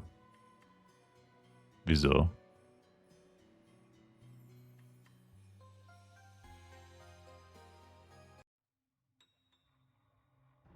Verdammt. Edith Auge Mammuts. Also Medomet und Yeti ist überfließend. Und dann sind es immer 3, oder? 2, 4. Warum streame ich eigentlich über einen Zweitkanal DH? Weil es dem Main-Kanal geschadet hat, Sir. Und abgesehen davon ist das mein Drittkanal, Sir. Wenn wir hier schon Business talken, dann bitte richtig. In fact ist das mein Drittkanal, Sir.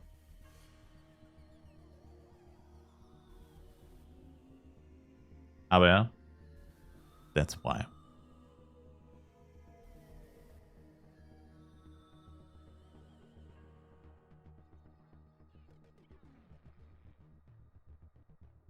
So. Dann nochmal irgendwie voll. Was jetzt wahrscheinlich schnell geht, weil viele Waffen übrig sind. Shops laufen auch aus, bis es irgendwie voll ist. Für 630k, by the way. Meine beiden Shops stehen beide noch mit den NPC-Waffen von vorhin. Heißt also, die nächste Ladung geht noch schlechter weg als... Oder noch günstiger weg. Astria-Waffen, also beziehungsweise Bloody-Waffen. Ja. Die,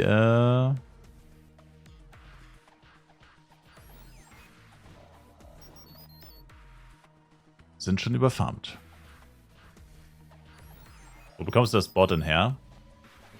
Aus dem Android Attendance Event. Und Tag 10 gesamte Verbindungen gibt es nochmal eins. Tag 10 gesamte Verbindungen, Pyoko 7 Tage. Android Attendance 7 Tage gibt 15 Tage Pyoko.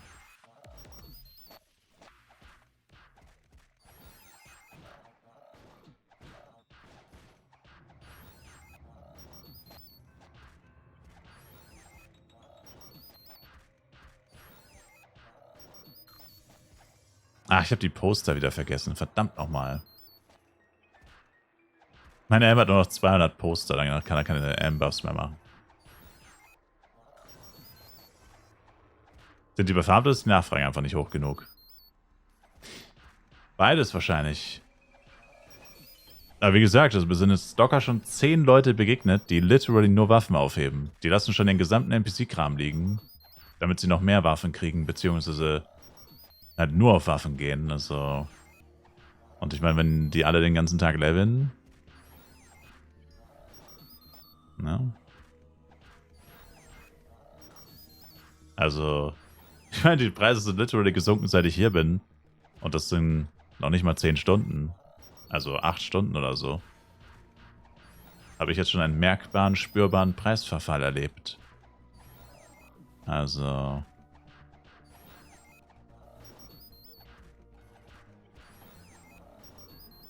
Das geht ratzfatz.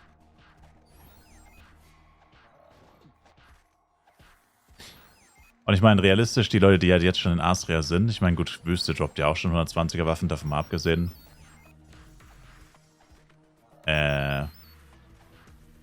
Die grinden natürlich auch, ne? Das sind die Grinders.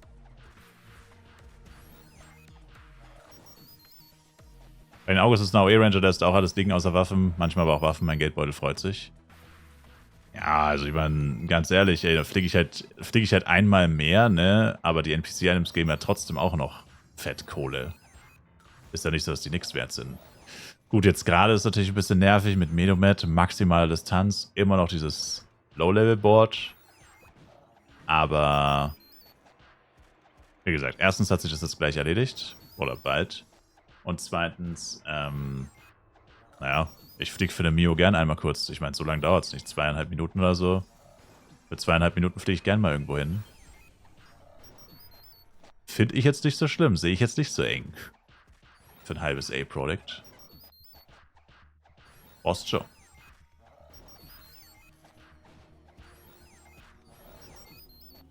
Und ja, wie gesagt, sobald man bei Yetis ist, ist es schon ein bisschen besser. Und August, Prince oder Ghost, ich sage immer Prince, ich meine Ghosts. August, Ghost und Mammut sind eh deutlich besser. Die sind deutlich besser erreichbarer von Astria City.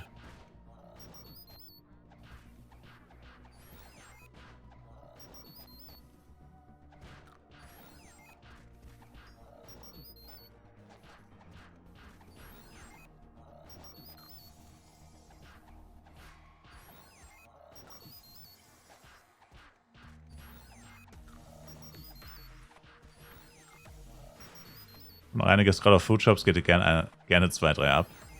Na. Aber Dongshi. Jetzt habe ich es gefunden, denke ich, dachte die ganze Zeit, es wäre ein Sammelpad. Oh, nee, Pyoko ist ein Fluggerät. Von irgendeinem Studio Ghibli-Film wahrscheinlich abgekupfert, so sieht es viel zumindest aus. Irgend so eine Fantasy-Fabelwesen-Dingenskirchentante mit 6 Beinen. In Flive wird ja nie was erklärt. In Flive gibt es einfach Dinge und wirklich erklärt wird es ja nicht, was das ist und so. Es ist einfach da. Kein Schwein weiß, was das ist. Interessiert eigentlich auch niemanden. Who cares? 120er Waffen hat Mushroom oder Popcrank? 113er Mobs sind die ersten. Ja, Upper von der Herr der Elemente. Nur weil es 6 Beine hat. Aber ja. Also vom Prinzip schon, aber das eine ist ein Bison und das andere ist keine Ahnung. Whatever.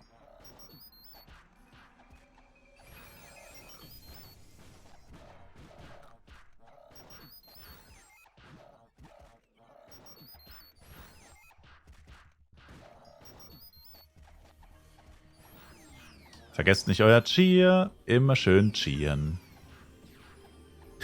Nur noch 90%, dann habe ich noch ein drittes Cheer. Beziehungsweise halt ein viertes. Keine Ahnung. Das Pyoko für 7 Tage gibt es doch erst ab dem Tag 10, oder sehe ich das gerade? Android Attendance habe ich auch jeden Tag erwähnt. Heute auch schon wieder 10 Mal mindestens. Ich meine, klar, ihr schaut nicht alle die ganze Zeit zu, das weiß ich. Aber ich will es auch nicht die ganze Zeit sagen. Ist ja auch langweilig, wenn ich 24/7 das gleiche sage. Android Attendance. Muss ich einfach nur in der Android-App anmelden, jeden Tag einmal. Und da ist auch ein Einlog-Event. Da muss man einfach nur einmal kurz in die App, literally einmal kurz rein und auf Abholen klicken. Und das läuft halt schon seit dem 24. Also seit Serverstart, literally seit dem Donnerstag. Hast du dich gemacht? Mach's jetzt noch. Jetzt ist noch nicht Reset. Das resettet immer um Serverzeit. Tag 1 gibt 2 Upgrade Stones. Kannst du dir auf jeden Fall noch holen. Also ist ja egal, wenn du nicht alle Belohnungen kriegst. Besser später als nie. Also ich meine, 2 Upgrade Stones sind ja auch nicht schlecht. Ich glaube, dann am zweiten Tag würde ich auch gerne machen, habe aber nur iOS. Es gäbe die Möglichkeit, es über einen Emulator zu machen, wie zum Beispiel BlueStacks. Ein Android-Emulator. Aber das ist dann halt ein bisschen umständlich. Man muss erst BlueStacks runterladen, installieren, dann Flive Universe dort runterladen, anmelden. Aber wäre eine Möglichkeit.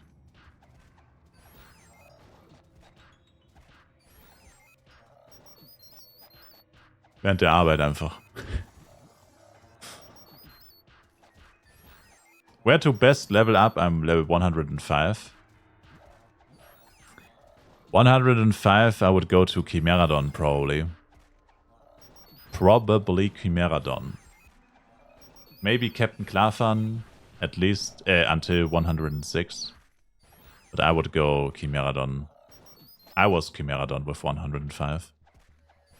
I tried Muffrin, but Muffrin is not a good idea if you are only 105. Kritischster Levelbereich. Das ist echt so, die Leute gehen von Klarfahren, alle grinden so bis 105, bis bei Klarfahren, und dann realisieren sie plötzlich, Moment mal. Riecht ihr das? Hier riecht's nach Sand. Wüstensand. Die Wüste! Und da will keiner hin. Niemand will in die Wüste. Und dann herrscht komplette Verzweiflung.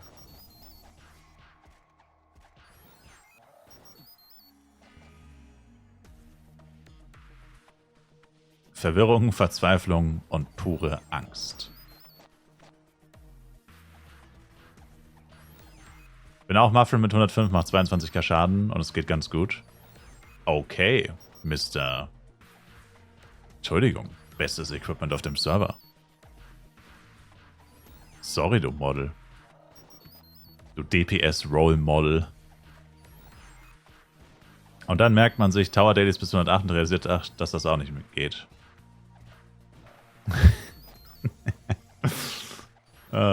True. Da gehst du in den Tower und kriegst erstmal Fett auf die Fresse. Der Klassiker.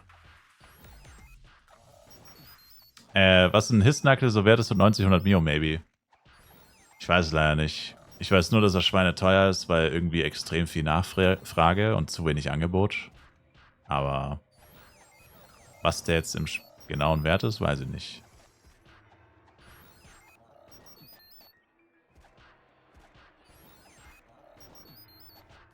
Da kann ich dir leider nicht weiterhelfen. Ja.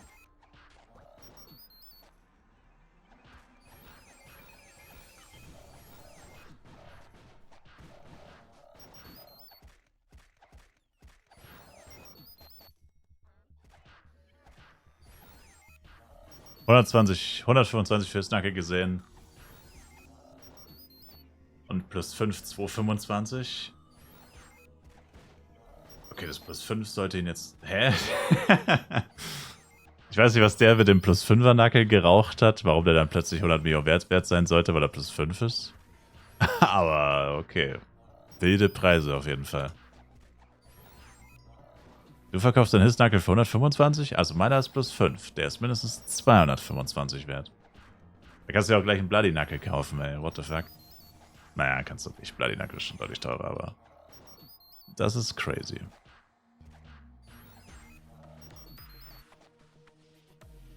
$90 und darüber freut man sich noch. Das ist krank. Also, passt schon, aber... Verrückt.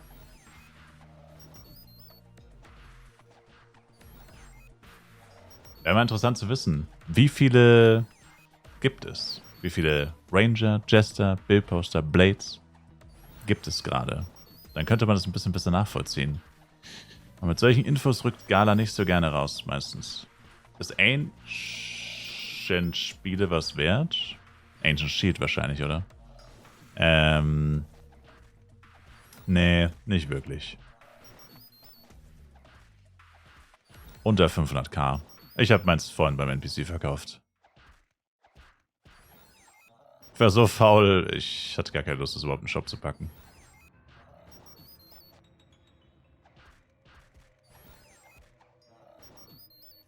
Jetzt kann man ja bald Dingschild droppen. Azur. Ist wahrscheinlich auch schon wertlos. Azur-Schild wahrscheinlich auch schon wertlos. Ich kann es doch gar nicht droppen.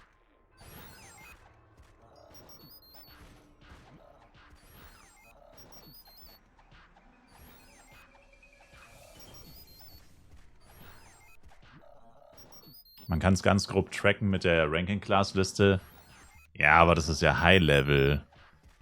75 ist ja nicht mal ansatzweise da drin.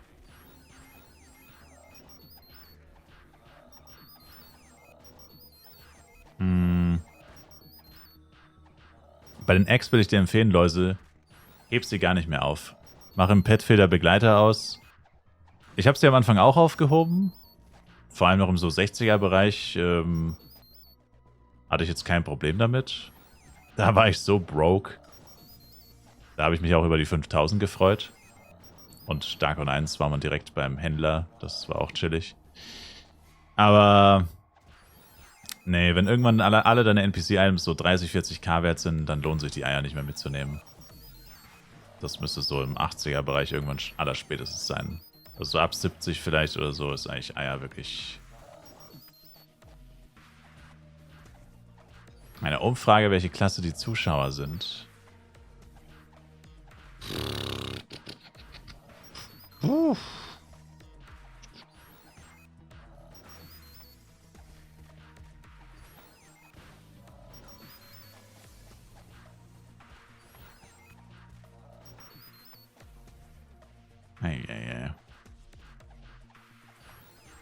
Was hier wieder von einem gefordert wird, dass man tatsächlich arbeitet. Ich werde verrückt. Ich werde verrückt.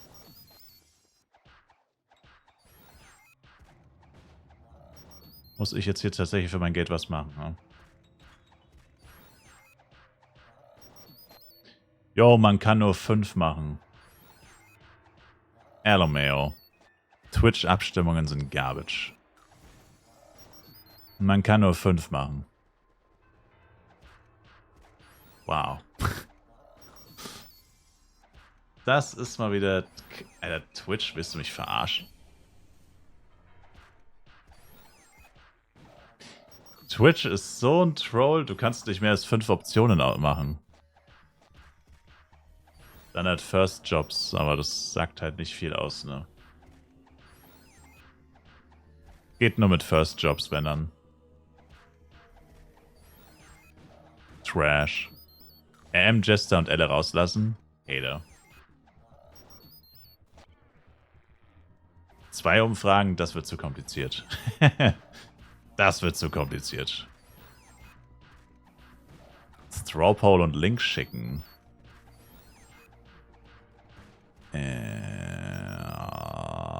Soll ich aus der Swing-Scroll-Box A, S oder G-Project nehmen?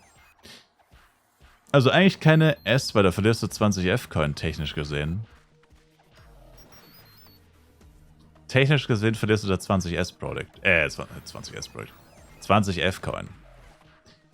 Weil du kriegst 2 A-Products sind 100 F-Coin, ein G-Product sind 100 F-Coin, ein S-Product sind nur 80 F-Coin.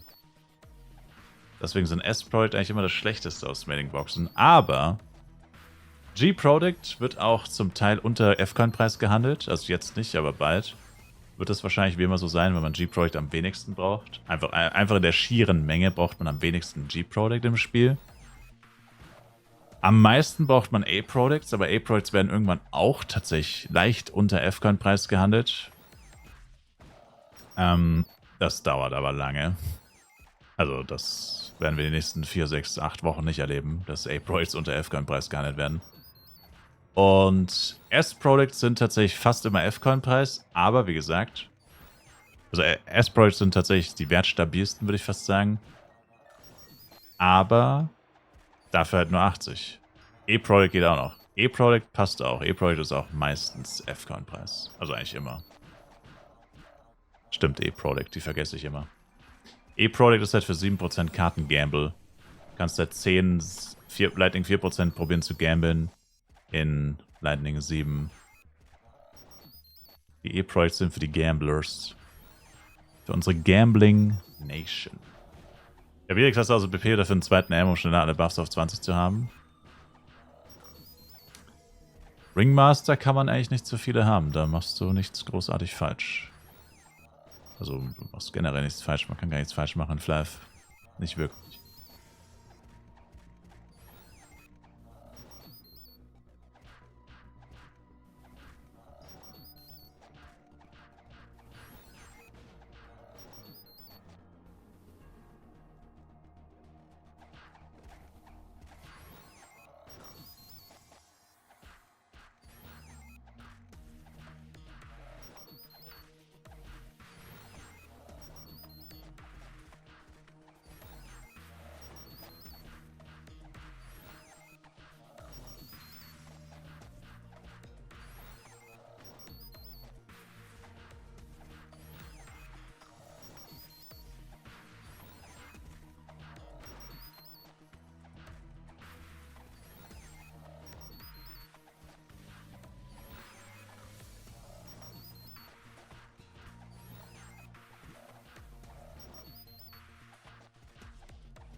Ich finde keine A-Pros mehr unter 5 Mio. Ah, das ist schlecht. Dann guck mal nach F-Coins.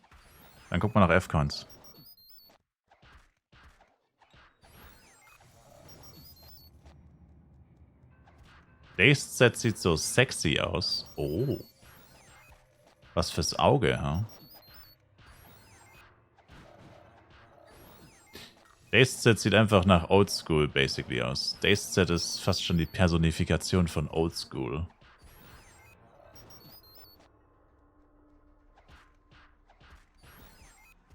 Genauso wie Angel X. Ich finde, die sehen so alt aus irgendwie.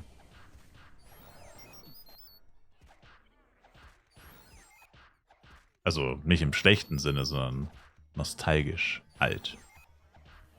Einfach Oldschool halt. F-Coin habe ich die ganze Zeit so für 90 Mio gesehen. Na eben. Wenn du F-Coins kaufst, zahlst du weniger.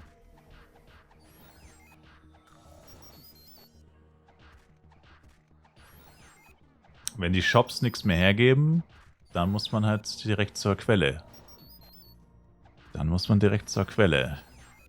den F-Coin-Brunnen.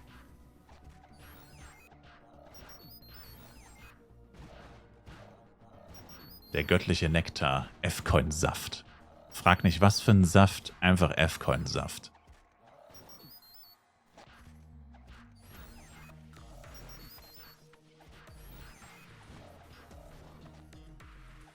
Ja, so langsam geben die Medomed auch nicht mehr so gut XP.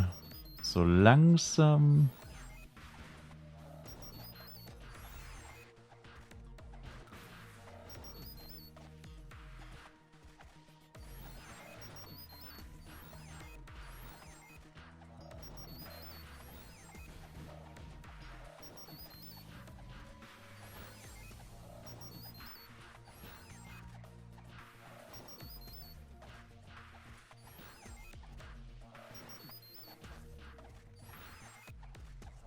Wie finde ich diese Easter Eggs? Du brauchst die Spitzhacke, musst diese Mining Class Quest in St. Morning annehmen von Levi, steht links neben der Kirche. Und dann musst du die Event Chrome Ores abbauen mit der Chrome Pickaxe, die du jeden Tag bekommst. Einmal.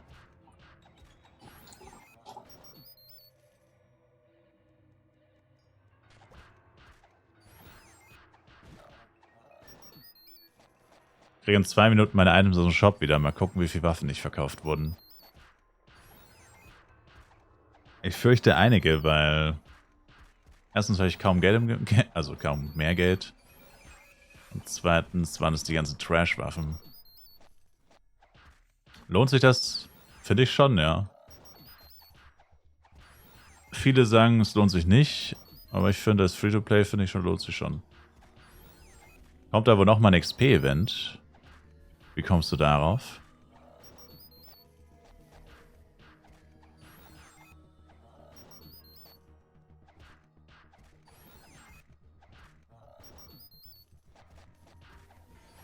Mente Necklace plus 7.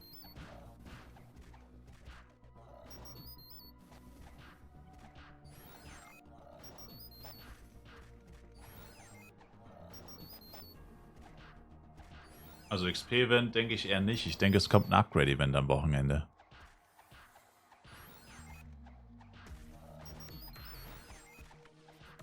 Weiß nicht, wie teuer der Mods plus 7 aktuell sind. Müssten um die 20 Mio sein. Du meinst nur, ob es wahrscheinlich ist? Oh. In diesem FEC. Ach so, ja klar, kommt da noch ein XP-Event, aber denke mal erst irgendwann im Ende Mai, Juni oder so.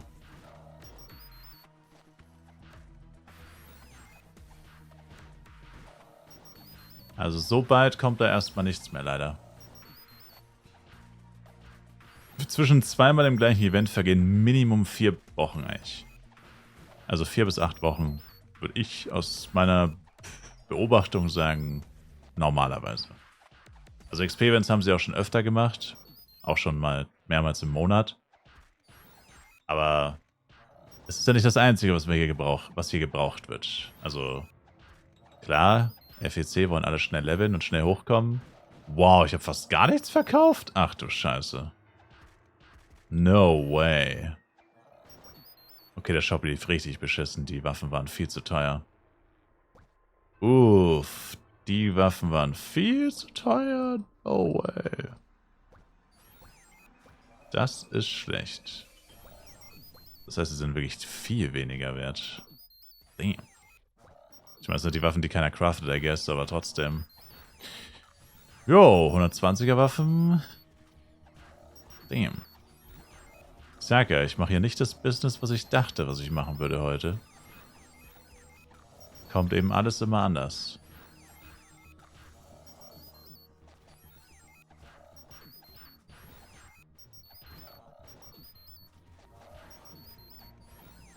Was meinst du, Creature? Ich habe gar nichts.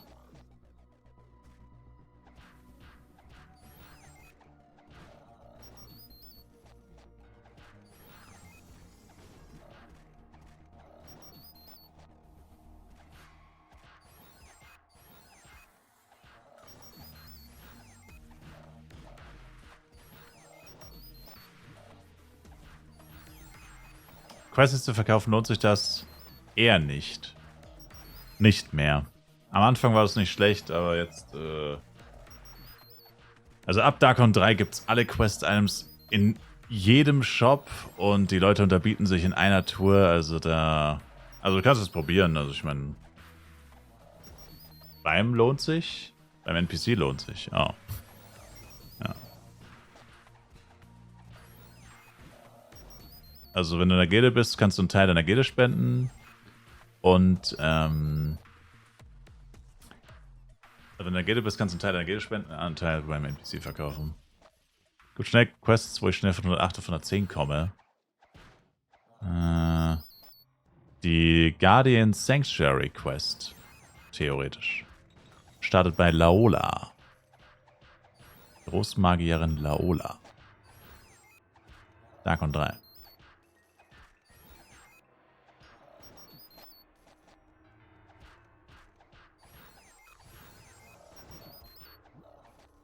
Wie ist es eigentlich mit diesen Shops von anderen Leuten? Könnte mir das jemand mal kurz erklären, wie man das selbst macht? Du gehst einfach auf privater Shop, erlaubt es dir einen privaten Shop zu eröffnen, so wie du immer einen Shop aufmachst. Und dann klickst du nicht auf Shop öffnen, sondern rechts daneben steht Verkäufer. Das geht ab Level 30, dieses Feature.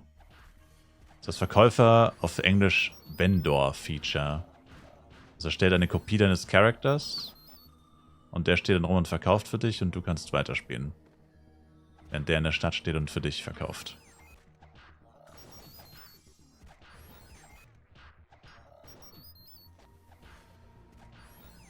Die Abstimmung ist durch, by the way. Schauen wir mal. Ergebnisse ansehen. Wieso öffnet sich das jetzt im Browser? What the hell? Ich habe das nie gemacht. Abstimmung war Akrobat 6, Merc 3, Assist 3 und Mage 1. Tja. Jetzt sind wir genauso schlau wie vorher. Das ist ein sehr kleines Umfragebild. Agro plus 1, ja. Bei mir auch, ich habe auch nicht abgestimmt. Agro nochmal plus 2. Bruh. Ja. Ja, ist blöd wegen, dass es halt nicht geht mit einer Nachtzeit gleich. Aber egal. Aber ich bin mir auf jeden Fall ziemlich sicher, dass wir nicht so viele Bildposter haben. No joke. Ich glaube irgendwie nicht, dass das Problem ist. Ich bin mir ziemlich sicher, dass das nicht das Problem ist, dass wir zu viele Bildposter haben. Mit dem Hissnackel.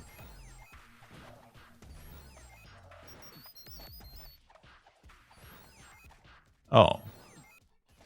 What the hell?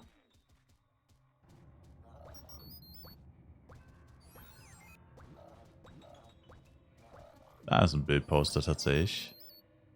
Wenn man vom Teufel spricht.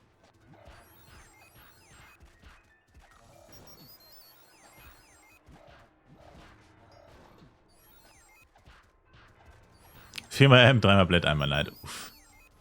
Ja gut, das zählt nicht. Das zählt nur der Main Character, wenn du so viele Chars hast.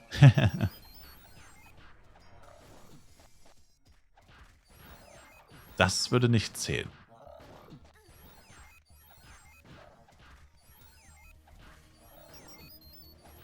Gibt viele BPs, die sind alle noch Low-Level, weil es leider eine Müllklasse ist. Hater, by the way. Hater.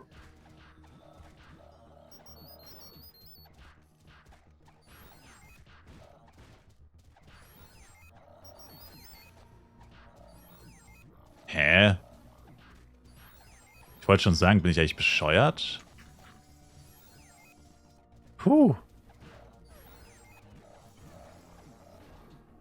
In der Party wird einfach angezeigt, dass E-Sportler Level 100 ist. Und ich dachte mir so, Alter, ich bin mir ziemlich sicher, dass ich schon 101 bin.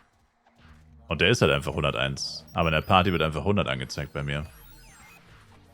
Und er ist halt 1000%ig 101. Hier. Party-Hater. Die Party hatet mich einfach. Sagt einfach, ich bin Level 100. Wie so ein Loser. Kappa, Kappa, Kappa, Kappa. Oh mein Gott, ich nehme es sofort zurück. Das war nicht so gemeint. Das war jetzt nur auf meinen spezifischen Fall gemeint. Das war nicht, nichts gegen irgendjemanden hier. Ja, da scammt mir die Party einfach ein Level. Die lässt mich vor meinen Party-Membern schlecht aussehen. Jetzt denken meine Party-Member, ich habe ein Low-Level-Aim. Unsubbed, unfollowed. You can't unsub if you're never subbed, baby.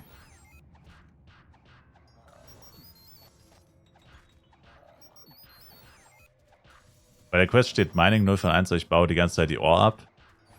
Warum steigt das nicht auf 1? Ignoriere die Quest einfach. Lass sie einfach, die Quest einfach lassen. Die brauchst du für das Event nicht. Und für das Mining auch nicht. Also du brauchst die Quest nur annehmen, dann funktioniert's. Du brauchst die Quest nur annehmen, um das Mining auszuführen. Danach vollkommen egal. Julie! Danke für den Sub an Bomber. So. Hat sogar funktioniert. Zeit wurde angerechnet. Sehr gut. So, und jetzt direkt ansubben.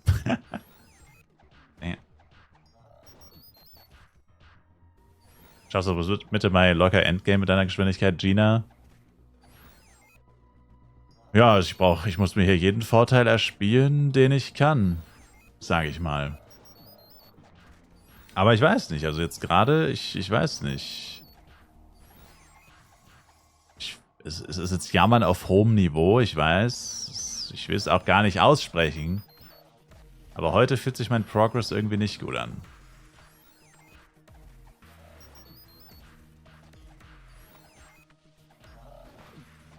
Ich habe das Gefühl, ich mache was falsch fast schon. Weiß auch nicht. Irgendwas stimmt hier nicht. Also es stimmt alles. Ich mache genau das, was ich immer mache, aber I don't know. Und da ist wieder jemand, der AOH.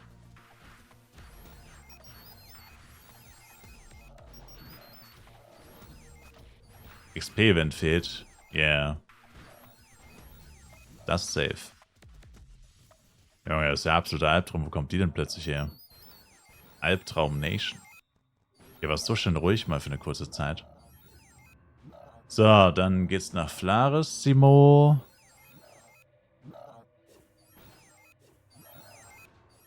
Du drückst die Tasten nicht hart genug. Ja, dann hat ein Kackbuhn. Was macht man mit dem Zeug, was man beim Mining rausbekommt? Speck schmeißen. Haus direkt auf den Boden.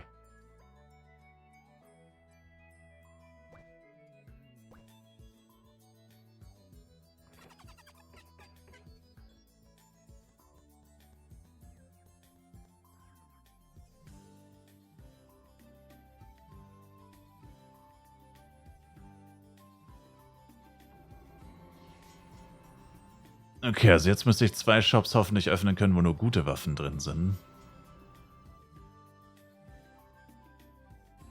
Aber die Preise werde ich wohl trotzdem reduzieren müssen.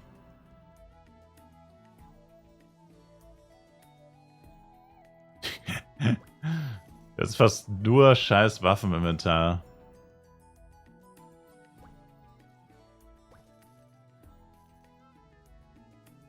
Ich muss mal kurz reloggen tatsächlich, weil... Ach man, da verliere ich meinen Cheer Progress wieder.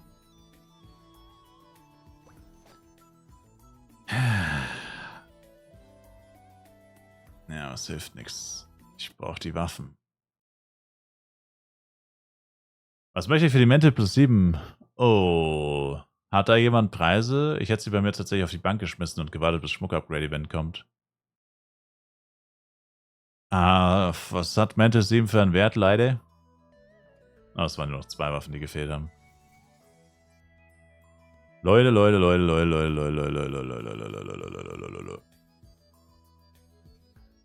Naja, bei meinem M ging aber auch einiges nicht weg, tatsächlich. Two-Hand-Äxte werden wohl auch nicht gecraftet. Damn. Oder es wurde wirklich schon so heftig unterboten, dass es einfach für niemanden mehr interessant war. Gibt es Kreuer, wo man direkt Foodländer zugreifen kann an Ort und Stelle, aber kann man da direkt sein Zeug verkaufen? Yes. Kann man. Dafür ist dies gerade auch eigentlich gedacht. Also, kein Mensch braucht unterwegs einen Foodhändler. Das ist nur zum Quicksand erschaffen worden.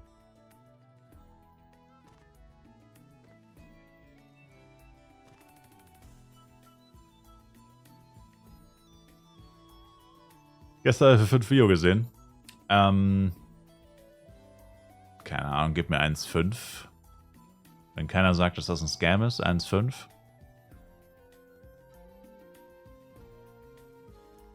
Scam.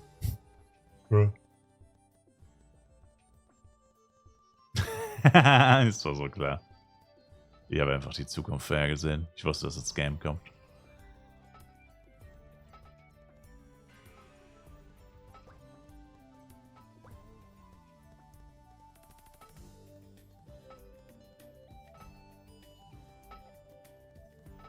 Puh.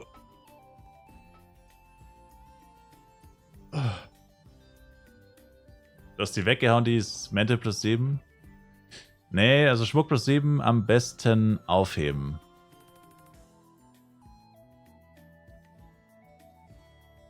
Auch wenn er nicht viel wert ist, also vor allem Patience, einfach aufheben. Naja, tatsächlich, hier werden schon Waffen plus 1 sogar. Oh, 550k? Alter, kein Wunder, dass meine Waffen nicht verkauft wurden. Boah, die 120er Waffen sind im freien Fall, würde ich sagen. Holy shit. Oh nein, Food Vendor für unterwegs. Oh, RIP. Ja, das ist schlecht.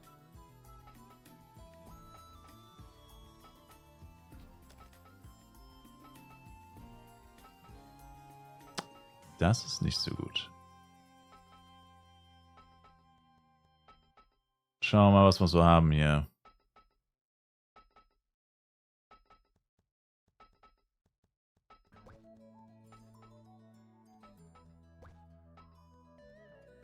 clean.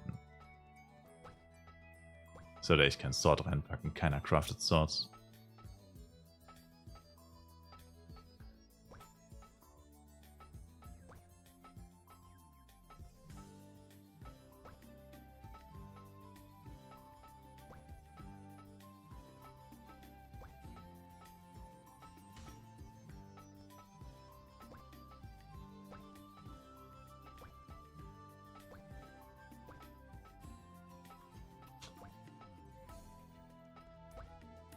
Was kriege ich vom Vendor für 200 Äxte?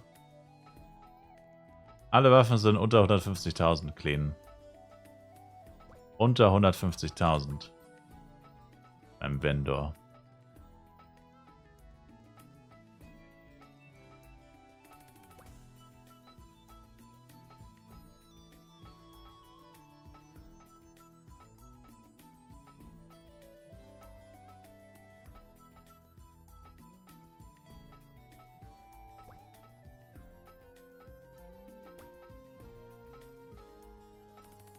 Ach du Scheiße. Da sind einige Waffen übrig geblieben. Und,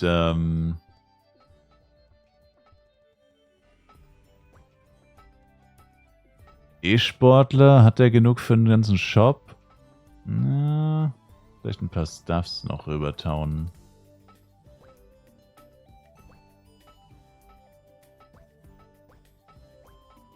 So.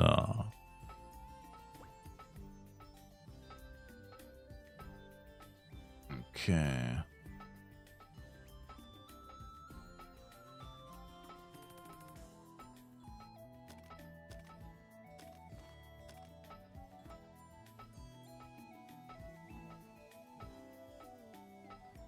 Nope. Yes. Nope. Yes.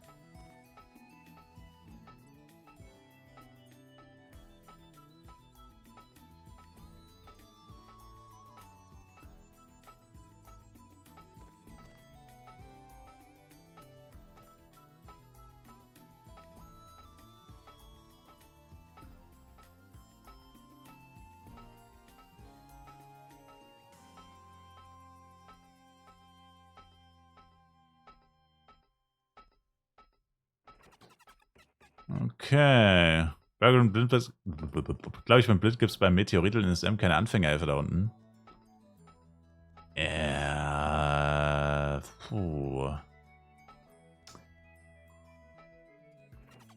Der Wüsten-SM, wo steht der Anfängerhelfer? Boah. Ich bin mir nicht sicher, ob in der Wüste einer steht bei Pumpkin Town. Neben SM-Dungeon steht er. Ja, es lag mir auf der Zunge, aber ich war mir nicht sicher. Ich war mir nicht sicher.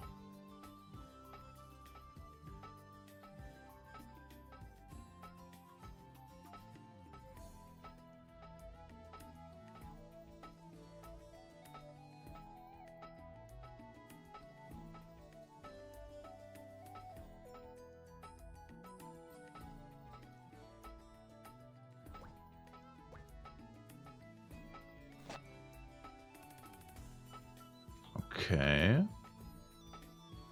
Mann,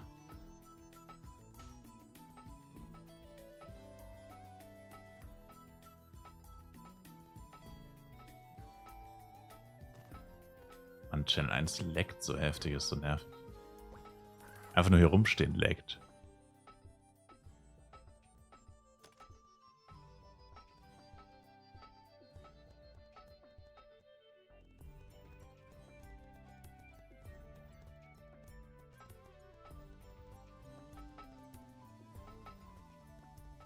So, puh. Es ist lustig, wie ich so gut wie keine Jojos droppe.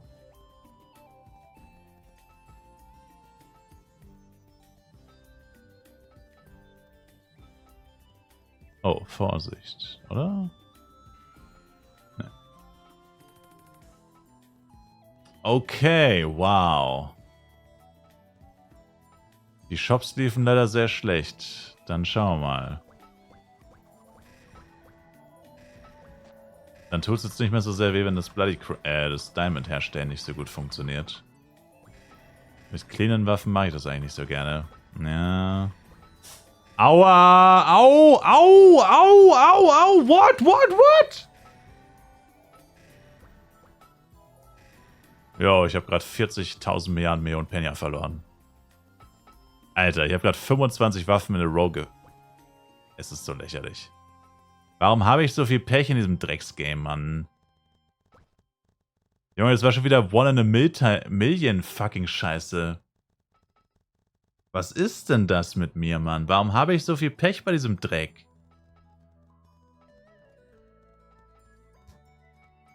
Wie viele Fails in a Row waren das bitte? Bei einer Minimum 5% Chance. Da waren ja auch Waffen plus 1, 2, 3 dabei. Das ist schon wieder ein Sechser im Lotto gefühlt, ey. Schon wieder 1% Chance, dass du aus so vielen Waffen keinen Diamond kriegst. Und das passiert mir natürlich wieder. So lächerlich, ey. Genau deswegen mache ich das nicht mit cleanen Waffen. Das waren jetzt nur die Waffen, die sie dich verkauft haben. Normalerweise mache ich das mit cleanen Waffen nicht. Und zwar genau aus dem Grund. Weil das Pisse ist. 5% mein Arsch. Nie im Leben mindestens 5%. Verdammter Scam. Wie heißt du, Waschbär? What's your name?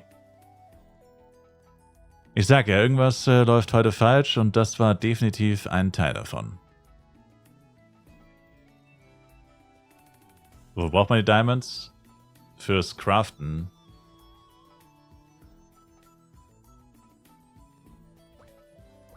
Fürs Craften von Bloody-Waffen. Ja, das war ein sehr unerfreulicher Aufenthalt in der City.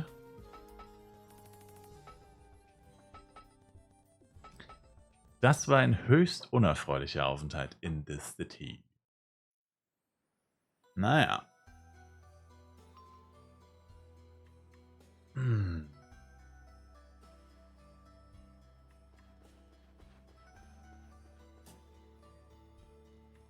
Jetzt das vorletzte Mal wahrscheinlich. Es ist immer noch nicht. Es ist noch Entschuldigung, eine Stunde.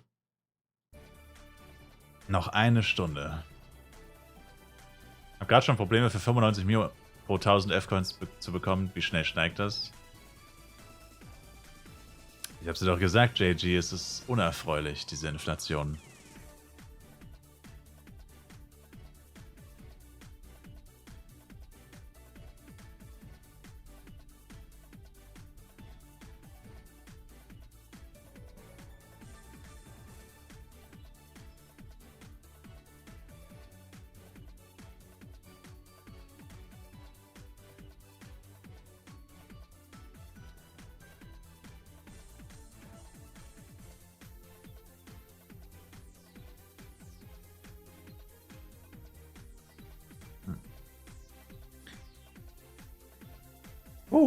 Mir wird nicht übrig bleiben, das auch zu machen. Bloody Axe sind zu teuer.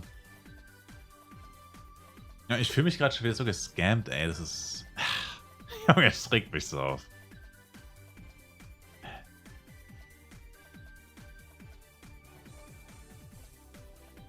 Es gibt auch mega wenig Premium-Shops und so weiter im Vergleich zu damals Boding Launch. Ich glaube, die Leute cashen teilweise viel weniger. Naja, ich meine, zieh dir mal rein, wie viele A-Projects es gibt. Ach. Schon wieder Poster und Krabbe vergessen, damn.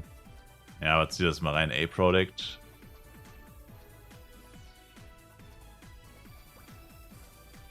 ...59 Shops mit A-Projects. Klar, gibt es auch von Violet, nicht nur von Cash. Aber das ist hier 100, 100, 100, 200. Gut, hier hat keiner 100, aber alles dann auch 100, 100. Also allein die A-Projects in den Shops hier 170, 100, 170. Also allein jetzt sind 2000 A-Projects in Shops. Klar, auch von Violets, aber ja. Dann S-Pro, das gleiche. Und so weiter. Also ja. Nee, das ist normal tatsächlich. Ihr erlebt es halt vielleicht zum ersten Mal so früh oder überhaupt zum ersten Mal, je nachdem, ob ihr schon mal FEC mitgemacht habt oder wie aktiv ihr da wart. Das ist jedes Mal so. Was habe ich jetzt an Money verloren beim Gamble, Gina? Glücklicherweise nicht so viel wahrscheinlich, weil die Waffen eh nicht so gut verkäuflich sind gerade. Also sie sinken extrem schnell leider. Also Meine ersten Waffen heute habe ich für knapp 700.000 verkauft und jetzt verkaufe ich sie für unter 500.000. Also das ist schon mal... Das ist fast 30% weniger in 12 Stunden oder so. Also das ist actually insane. Aber... Ja, ist schwer zu sagen. Ich habe jetzt noch nicht die genauen Waffen gezählt. Ja, passiert halt mal. Also ich hatte 3 Diamonds und es waren sehr viele Waffen. Also ich schätze mal, ich habe so 5 bis 10 Mio verloren. Maximal. Also ich habe sie nicht verloren, ich habe sie halt nicht bekommen, I guess. Formulierungssache. Aber... Ja, ich meine, Weltuntergang ist jetzt nicht. Beim nächsten Mal läuft es wieder besser. Aber ich sag mal so, wenn die Waffen weiter sinken... Ja. Ist dann halt schon eher nicht so gut. Generell halt zum Geld verdienen. Aber es könnte halt sein, dass die Waffen nochmal einen zweiten Frühling haben. Diese 120er Preise, die sind tatsächlich ziemlich instabil. Das stimmt schon, was Misa oder ich weiß nicht, ob es Misa war, ich glaube schon, gesagt hat oder gefragt hat, ob die nicht nochmal steigen, wenn die breite Masse der Spieler halt auch wirklich mal anfängt zu gamblen. Also die meisten Leute sind ja noch nicht mal in der Nähe von 110, geschweige denn 120, was jetzt Bloody-Waffen ausrüsten angeht. Das stimmt. Oder, also es stimmt, dass ein Großteil auf jeden Fall noch nicht in der Nähe ist. Und, ja, also diese Waffen schwanken immer mal. Also es gibt auch mal Tage, da sind sie plötzlich einfach 20% teurer. Kann schon passieren. Aber darauf kann man sich natürlich auch nicht verlassen. Also ich meine, abgesehen davon, du kannst nicht so viele Waffen bunkern, so viel Platz hat kein Mensch. Du müsstest dir hunderte Lagerchars erstellen, um so viele Waffen wegzubunkern. Was auch überhaupt keinen Sinn ergibt, weil die ganze Arbeit, die du damit hast, das lohnt sich dann auch wieder nicht, dann nur um nochmal 100.000 mehr pro Waffe zu bekommen in einer Woche als heute oder so. Der Server ist unpredictable und eigentlich sollte man am besten immer das mitnehmen, was halt zu dem Zeitpunkt einfach am besten ist. Würde ich persönlich so sagen. Was auch immer das ist. Man lohnt sich Envy Defts, sobald du es schaffst. Sofort, jetzt. Sofern du es schaffst.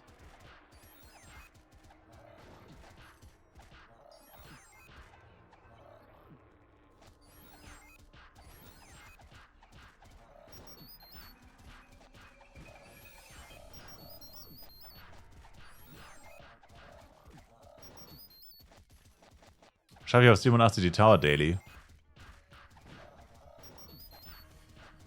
Das kann ich dir nicht sagen. Keine Ahnung.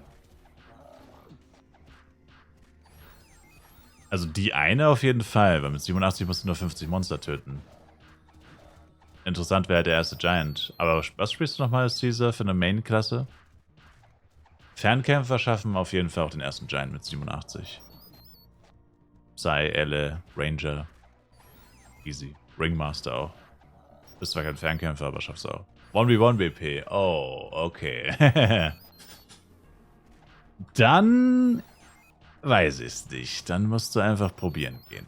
Also die Tower Daily schaffst du safe. Die erst, also einfach nur 50 Monster töten. Kannst dich ja vorher buffen mit deinem AM. Verlierst deine Buffs nicht, wenn du musst dann in den Solo-Modus rein beim Tower. Und der Giant, ja, der ist schon nicht ohne. Also mich hat ja dieser Giant Gulla, der hat mich ja auch ganz schön wegrasiert eigentlich. Ist jemand im Chat, der Lust auf Red Meteor hat und tanken kann? Wieso hauen sie sich keinen Grid E rein, Sir, und tanken ihn selber? Wasser auf die Suit, Grid E. STA auf Medizin.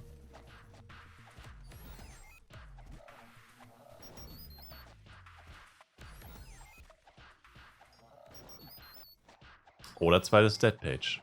100 STA, Rest Dex. Zweites Dead Page.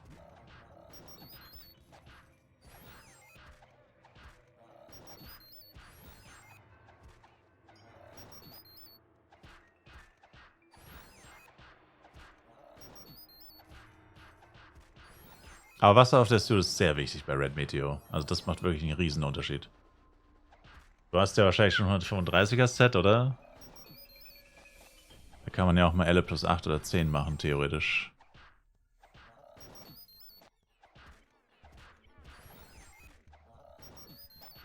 Ach ja, Friendly Reminder, 135er Set-Teile, weiblich Jester 135 mit STR-Stattung. Wäre ich wieder interessiert. Schaffen wir den? Also HP ist easy, solange ihr Wasser auf den Waffen habt. HP ist easy. HP runterknüppeln von Red Meteor.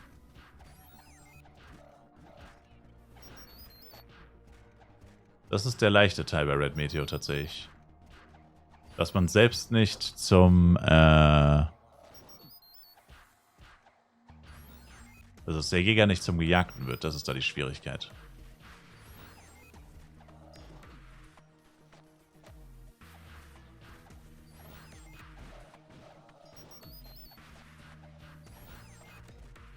Seit gerade habe ich das Set an, aber Wasser auf 5. Naja, 5 passt auch erstmal.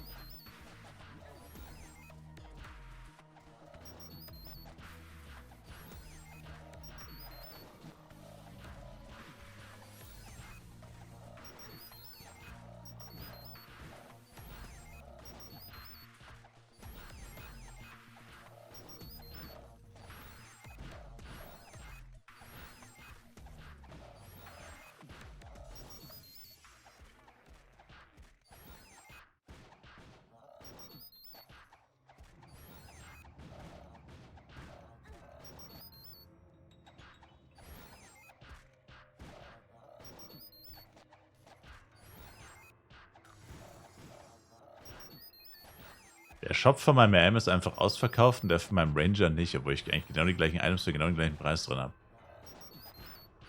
Position des Shoppers spielt wohl auch eine Rolle. Nicht mehr dahinter stehen, der Shop steht da scheiße. Also, würde ich jetzt mal so interpretieren. Der eine ist weg, der andere nicht.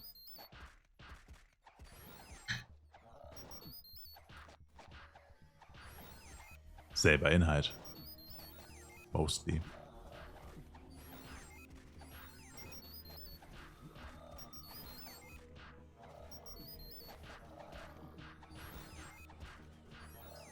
Ja, damn.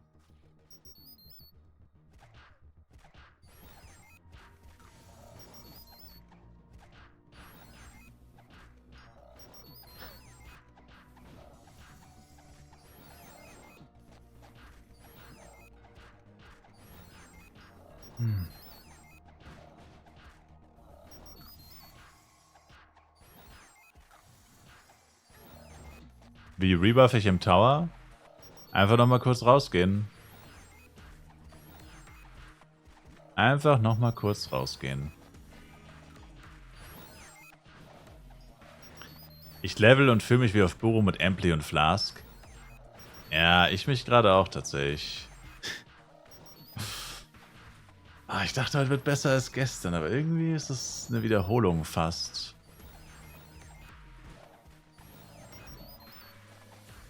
Fühlt sich einfach so an, als würde ich keinen Progress machen.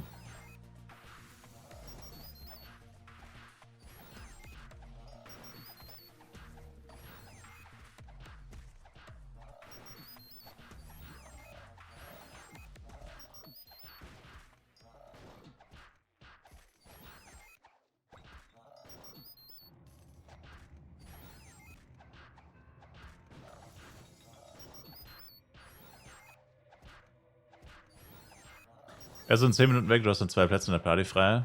Okay. Danke für die Warnung, Sir.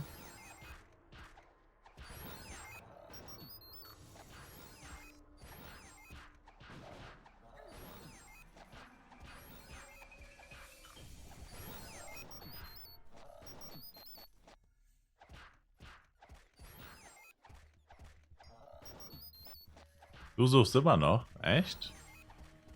Damn.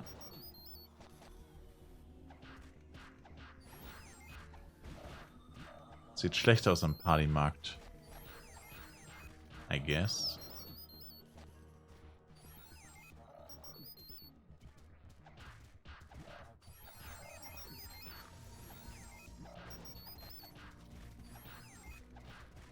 Einfach seinen ganzen Abend ruiniert.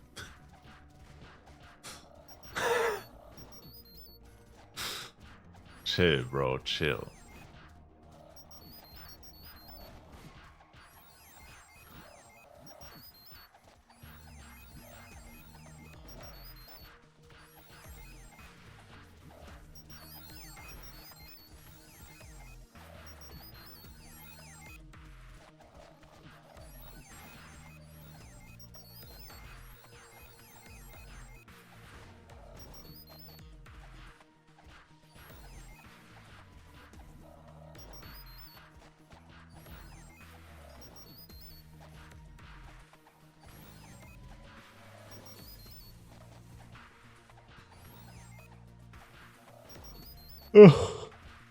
Junge, seit 3 Stunden gähne ich die ganze Zeit. Was ist denn das? Musst du mal aufhören hier. Gute Nacht, Gina. Bis später. Vermutlich bis später, ja. Wir werden sehen. Amethysten verkaufen oder selber Game die Sucht kickt. Alter, Amethysten, bist du wahnsinnig? Nee. Also, bei aller Liebe, aber nee. Könnte an der Müdigkeit liegen. Ja, aber die schüttelt man ja eigentlich immer wieder ab.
Irgendwas ist anders. Ich weiß auch nicht. Achso, ich hatte vorhin noch die... Achso, ich hatte vorhin noch ein Power-Up drin. Okay, no much. Ja, weil ich vorhin mehr HP hatte und mehr Damage. Aber ich hatte den Pot drin. Pot of Thanks. Auch schon wieder alle meine Spring Buff Lucky Boxen weg. Es herrscht ein permanenter Power-Up-Mangel bei mir.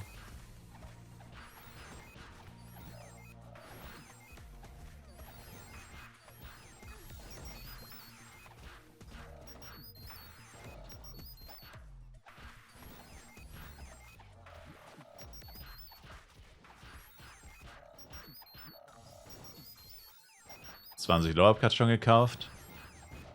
Noch nicht alle, ne. Naja, je später du sie kaufst, desto günstiger werden sie, wenn du weißt, was ich meine.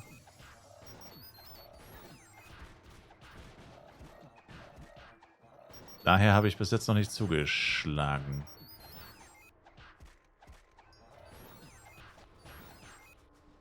Also ich habe mir 3 oder 4 einzelne gekauft, bis jetzt.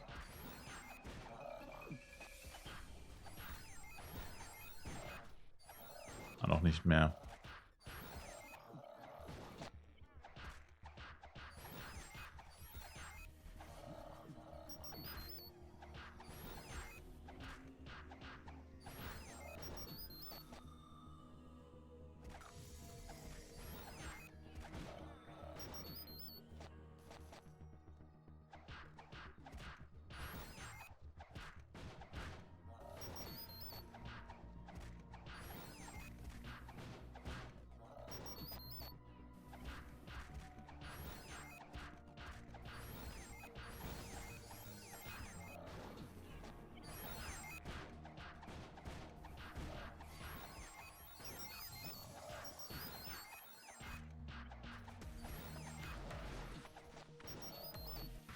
Bloody Craften, 27 Chancen, wünscht mir Glück. Viel Glück, Sir. Haben wir gerade zum ersten Mal zum Level gekauft, weil die richtigen alle sind. Yeah. Na gut, das heißt die richtigen alle. Ich hatte nie welche. Aber grundsätzlich kann ich das nachvollziehen. Grundsätzlich kann ich das nachvollziehen. Ist eine Okas was wert? Nicht wirklich. Also, nicht viel wahrscheinlich. 10 vom Android, oder? Ich habe keine neuen Accounts gemacht, Sir. Spuck mir nicht ins Gesicht, Bro. Spuck mir nicht ins Gesicht. Ich habe nur 2 bekommen. Ich habe nur 2 bekommen. Also insgesamt hatte ich jetzt, glaube ich, so 5 richtige Upcut-Stones oder so. Das war jetzt wirklich nicht die Welt. Meine Daily-Spielzeitbelohnungen bisher auf dem Server waren auch katastrophal. Also, nee, nicht wirklich.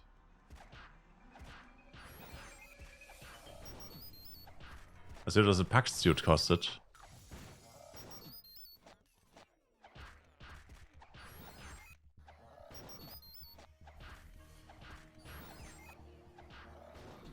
Heute keine Bloody, sagt er. Bro. Heute.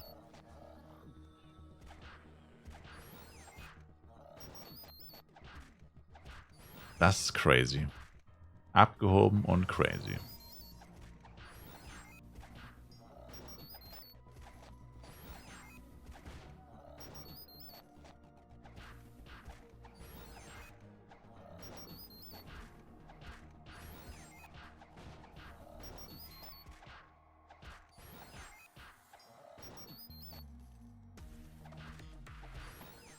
Giant Cats, wie hast du es, Caesar?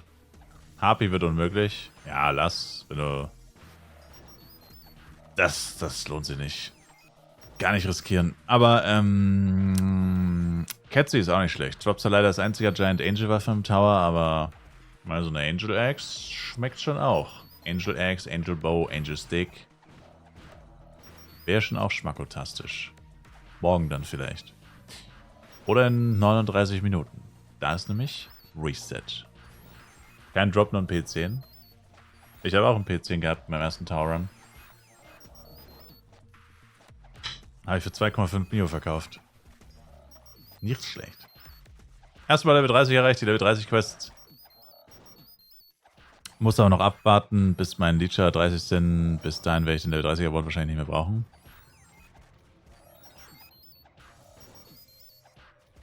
Ja. Eher nicht. Verkauft dir jemand ein Demol plus 6 oder 7 billig? Fragt nix wie weg. Ich habe nichts bekommen beim ersten Tower Run. Sir. Ich hatte einen AG Big Sword, wenn Sie sich daran erinnern können, Sir.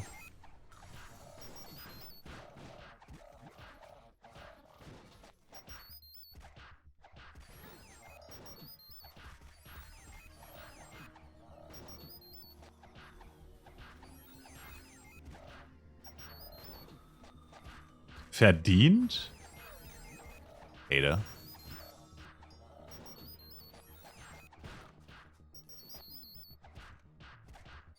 Ah, mein AM kriegt immer noch gewaltig auf die Fresse mittlerweile. Schon 101. Ist ein bisschen besser geworden, aber nicht viel. Was ändert sich eigentlich am Blinkpool, wenn man da mehr Punkte reinsteckt? Die Reichweite steigt, die maximale Distanz, die man damit zurücklegen kann. Und der Cooldown sinkt. Woher gibt's Mythicus oder Big Axe? Vom normalen Meteonica aus der Dekans. Ach Mann, ey. Mine.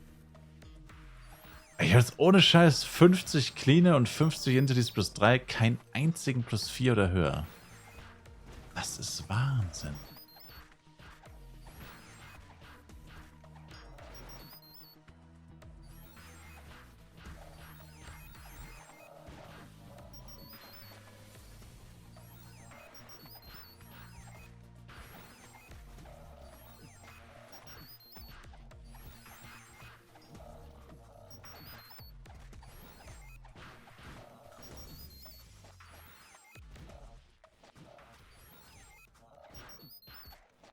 Hab heute Wand, Glove und Stick gedroppt, konnte mein Glück kaum fassen, bin sofort ins Casino und hab alles auf Rot gesetzt. Naja, spiele ich halt von der Straße vom Handy aus.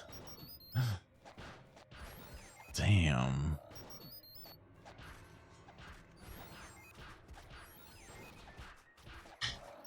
Er wollte es wissen.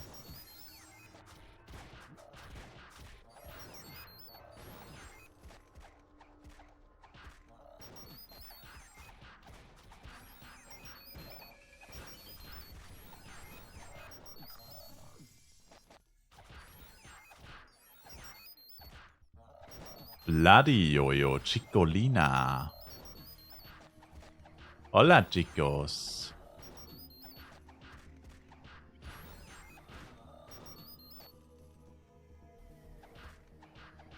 Heute 120?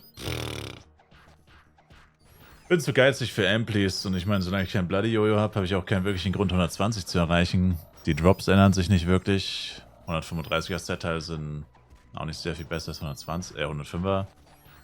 Solange man keine Suit droppt, ändert es so oder so nicht viel.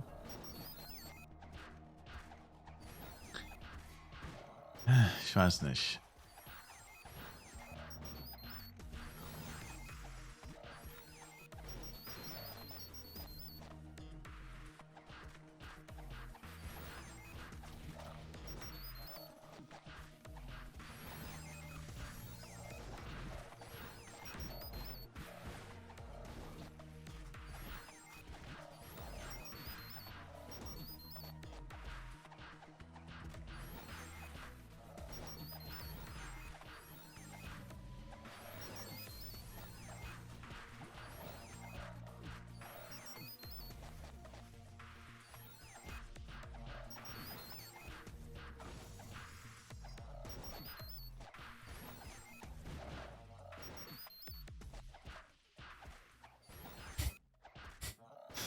Dieser Normal-Chat ist so geil, ey.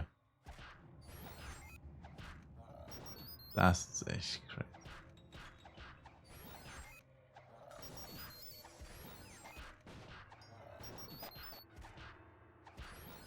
Und weiter geht's.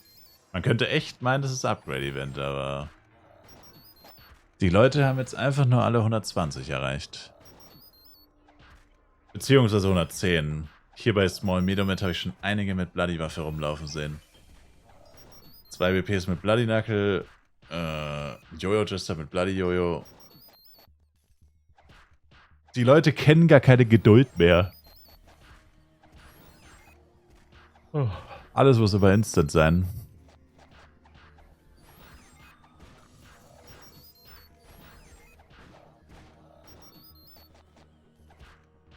Aber gut, ein Bloody Jojo wird schon sick. Angola. Die werfen alle mit Geld. Das sowieso. Das sowieso. Ah. Ich meine, die meisten Leute auf diesem Level, ja, haben es ja auch eilig, sag ich mal. Das ist nicht unbedingt die Lust und Muse, 10 Level zu warten, bis dann deine Waffe, die du gecraftet oder gekauft hast, zu tragen. Hat ja auch ein Schweinegeld gekostet.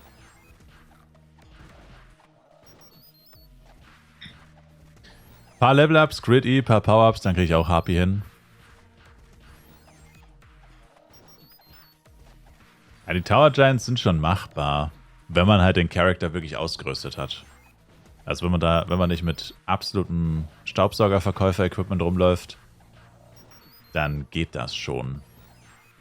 Ist echt nur problematisch, wenn man gar nichts hat. Eigentlich.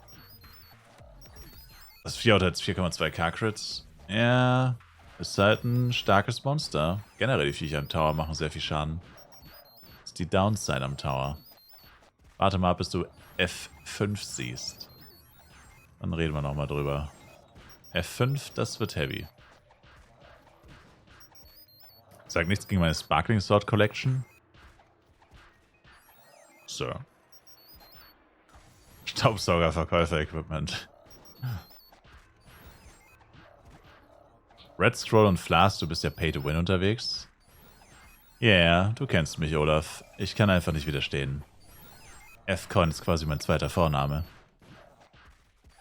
Weißt schon, Olaf. Spielestyler F-Coin. Tyler. Johnson. DeAndre. That's my name, baby.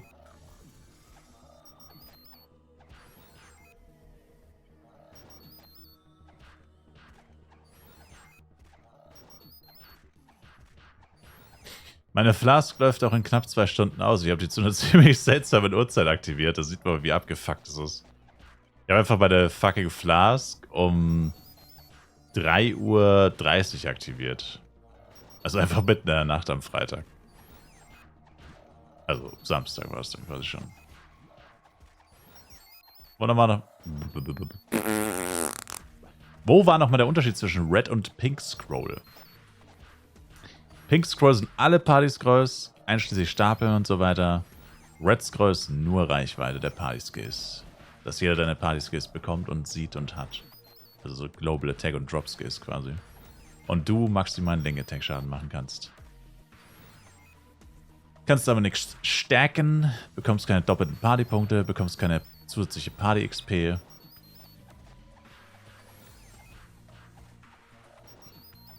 Aber an für sich, ja. War es das eigentlich auch schon. By the way, Star Trek Spiel S-Teiler mittlerweile Nummer 1. Ich muss echt zugeben, ich war nicht mehr online seit 2 Wochen. Hatte mein Geek fast da und bin aber gestorben. Dann, dem hat wirklich nur noch ein paar Hits gefehlt. Anderer Spieler hat den direkt Cloud und Red Drop bekommen. Ja. Nervt mich gerade richtig. Absolut verständlich.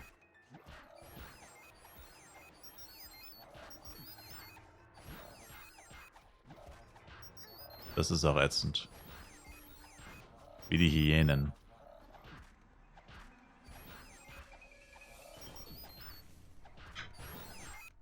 Noch ein Grund, nicht zu gegen. Nee, Spaß aber. Ja, aber sowas kann man nichts machen. Da einfach ein bisschen mad sein und dann weitermachen.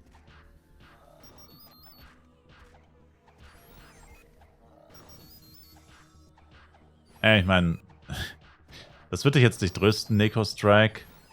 Aber es hat halt jemand eine Bloody Axe. Oder was, eine Bloody Axe oder was, ein Knuckle?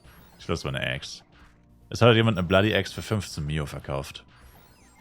Aus Versehen. Das ist so 99% Wertverlust ungefähr. Gefühlt. Oder 8,97.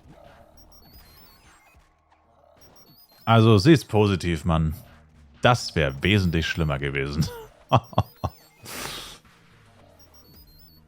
Also, ja, machst es auch nicht besser, aber, you know. Es gibt immer jemanden, der ist noch schlechter dran. Es gibt immer jemanden, der ist noch schlechter dran. Ich hoffe, das ist niemand hier aus dem Stream gewesen, by the way. Weiß ich nicht. Danke, ich war der... Ich weiß, dass du es nicht warst. Ich hoffe, dass er dich zuschaut. Damn, das wär jetzt echt toxic. Also, was will ich das Spiel nie wieder anfassen? Yeah, das ist schon brutal. Das ist schon brutal.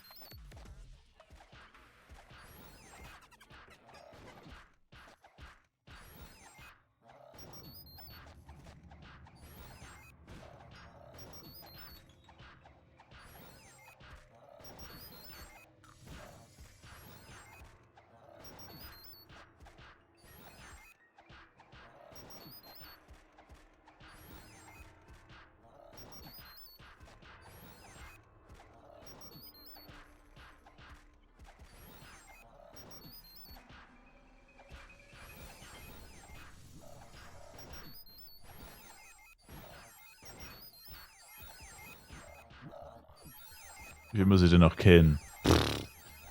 Okay, das nächste Achievement bei den Menomets wird wohl nichts mehr, oder? Gehe ich dann zu den Yeti? Schon mies, aber wenigstens wird jetzt alles 10-mal checken vorher. Ja, vermutlich. Nein, Ranger, hör auf! Nein! Man, immer wenn es gerade mal ein bisschen chillig ist, kommt irgendeiner und fängt an zu auen. Immer das Gleiche. Toxic. Ich oder er? Ist der Timer up to date, Olaf? Der ist tipptopp, tippity-top, up to date. Yes, sir.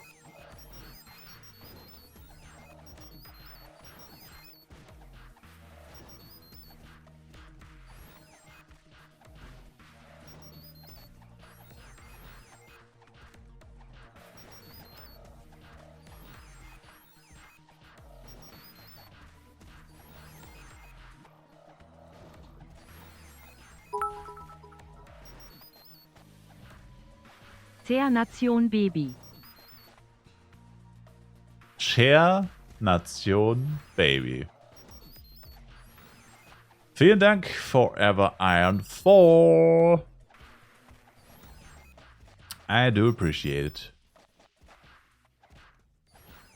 Dann kommt er noch und will mich wessen. Hat mich noch mehr getriggert.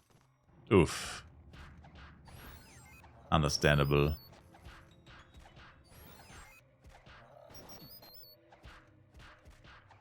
Ich hatte das auch mal auf Bodeng.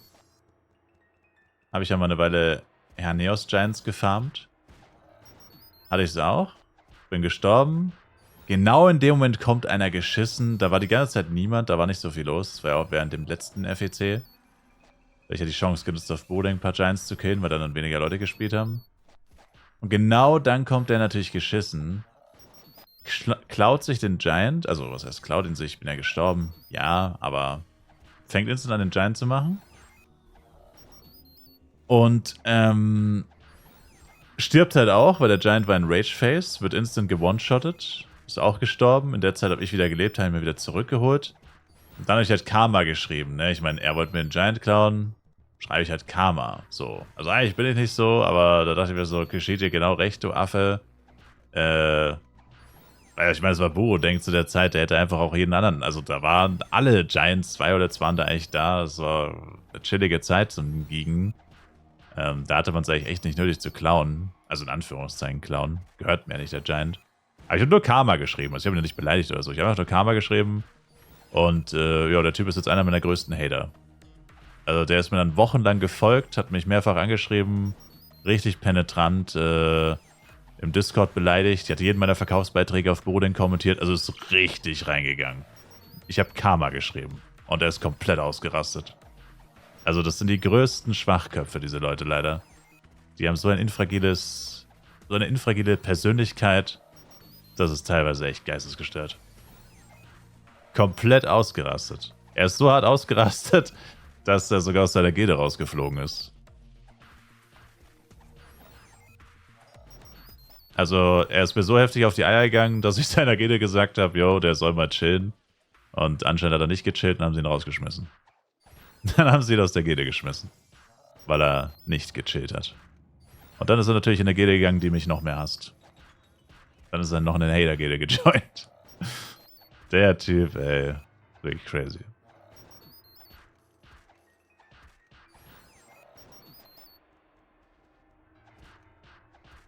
Naja. So ist das. So ist das.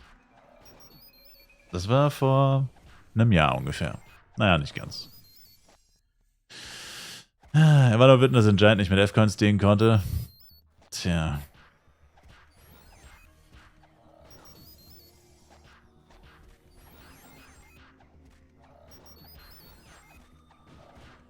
Oh.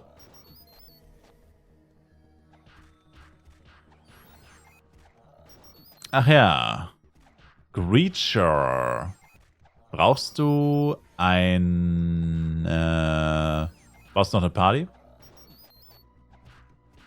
Wie heißt die Hater-Gilde? Dann kann man da auch joinen.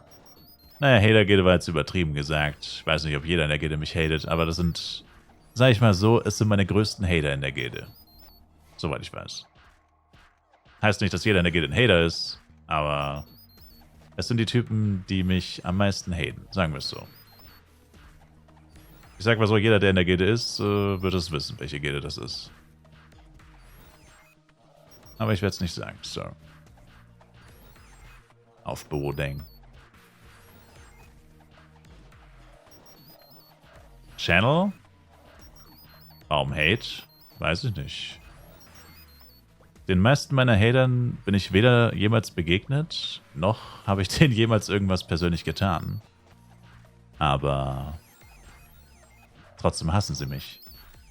Mit den meisten hatte ich noch nie eine Interaktion in dem Game. Channel 6, Sir. Noch nie ein Wort mit denen gewechselt, größtenteils.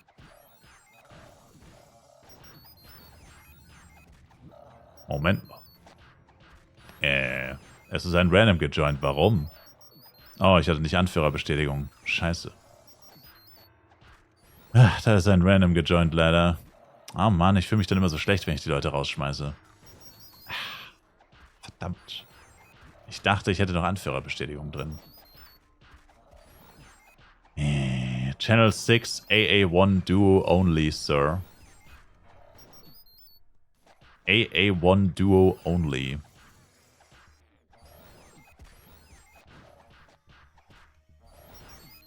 Nope. Nicht schlecht für ihn raus mit dem Müll. So.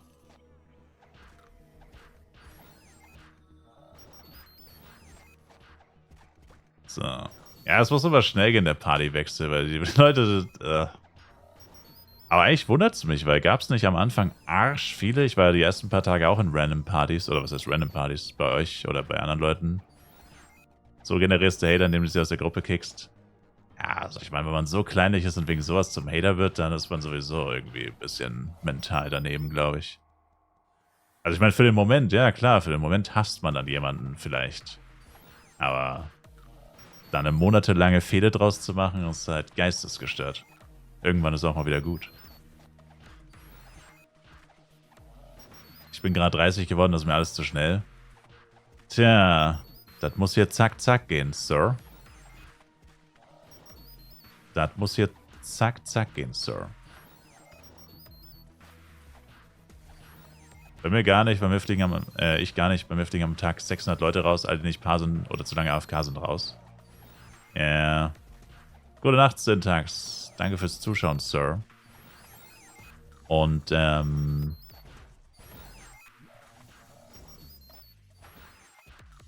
ich, wie gesagt, mach's trotzdem nicht so gerne.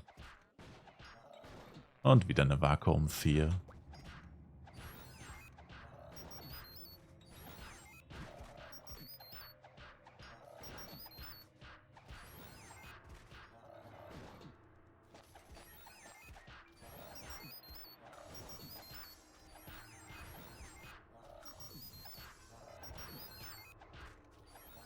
Ich denke mir sowas, aber warum stellt der Leader das da nicht ein, verdammt? Ja, in dem Fall war es jetzt tatsächlich my bad, weil ich habe es jetzt echt die letzten Mal, also heute hatte ich es den ganzen Tag an, aber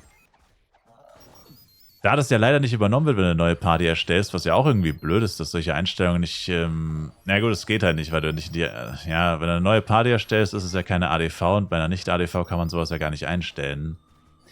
Das ist halt eigentlich auch so bescheuert, dass eine Party erst Level 10 werden muss. Das machen sie nur für dieses dämliche Cash-Up-Item Scroll of Selected Party. Da sieht man mal, wie geldgeil die denken. Nur wegen Scroll of Selected Party kannst du nicht instant diese Einstellungen machen. Oder ich weiß nicht, nee, es geht nicht. Ziemlich sicher nicht. Nee, das unten ist alles ausgegraut, wenn du eine neue Party erstellst. Das wird immer im Serverstart gekauft. Eben. Das kauft man sich nur am ersten Tag, vielleicht noch am zweiten, aber dann ist Schluss. Eben. Und deswegen geht es nicht. Weil wenn du jetzt eine neue Party erstellen willst und du könntest das alles schon einstellen, dann wäre es ja logisch, dass diese Einstellungen grundsätzlich übernommen werden und du es nicht jedes Mal wieder einstellen musst. Dann kann man es nämlich auch gar nicht vergessen. Dann machst du einmal die Party-Einstellungen, wie du sie magst. Und dann jedes Mal, wenn du eine neue Party erstellst, ist es einfach wieder so. Aber nein, du musst es immer wieder neu einstellen. Weil eben es erst mit Level 10 geht und der einzige Grund, der mir dafür einfällt, wäre, dass sie halt diese dämliche Scroll verkaufen können, die richtig nur am Serverstart verkauft wird. Also was machen die mit der Scroll vielleicht? Pro Jahr verdienen sie mit der Scroll vielleicht, sagen wir jetzt mal ganz großzügig, 200 € vielleicht oder so. Naja, bisschen mehr vielleicht, aber 1000 höchstens pro Serverstart. Vielleicht 1000. Also, na. was kann man eigentlich in den neuen Dungeons droppen? Meinst du jetzt die kommen oder welche Dungeons meinst du?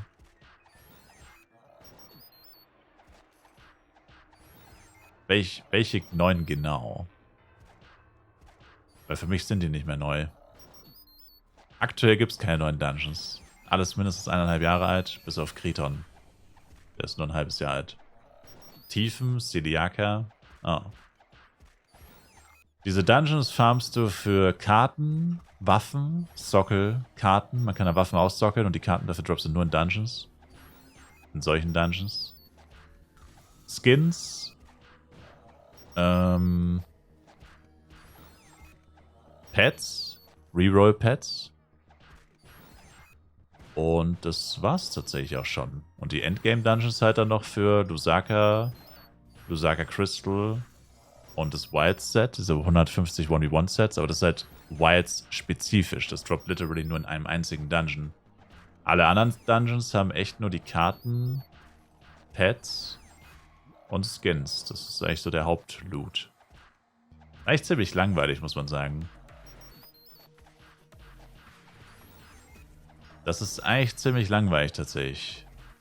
Da kann auch Hiss droppen. Ja, aber nur in Envy Deaths und nur auf Schwierigkeit schwer. Das ist auch eine einzige Ausnahme. Das ist nur Envy Deaths und nur auf schwer. Und irgendwie habe ich das Gefühl, dass das ein Bug ist. Den sie mal wieder nicht fixen wollen. Also es ist halt so seltsam. Warum sollte der eine Dungeon... Wobei ich weiß nicht bei Rises Catacombs, welches Level hat der. Aber ich bin mir ziemlich sicher, dass der keine Guardian-Waffen droppt. Habe ich noch nie gehört. Also warum sollte der eine das droppen? Weil dann müsste ja zum Beispiel Guardian's Sanctuary, theoretisch müsste ja dann auch Bloody-Waffen droppen, theoretisch. Also das ist irgendwie so mega random. Ich weiß, das ist mit dem Hisswaffen, aber das ist so mega random irgendwie. Also ob das wirklich so gewollt ist oder ob sie es nicht einfach nur so verkaufen, als wäre es gewollt gewesen, keine Ahnung. Mal wieder typical Flife Stuff. Aber ja, true. Aber wann kann man Envy machen? 61 bis 90. 61 bis 90.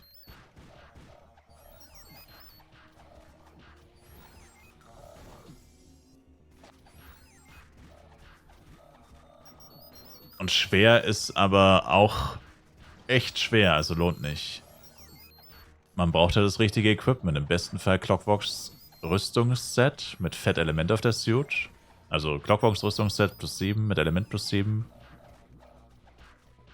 Vielleicht ein paar Power-Ups, aber braucht man nicht zwingend, wenn man das Clockworks-Set hat. Und so ein klassisches HP-Pad, dann macht man den Dungeon easy. Wenn man ein gutes HP-Pad hat, dann könnte es auch so reichen. Tatsächlich. Diesen FEC will ich in deinem plus 10 uppen.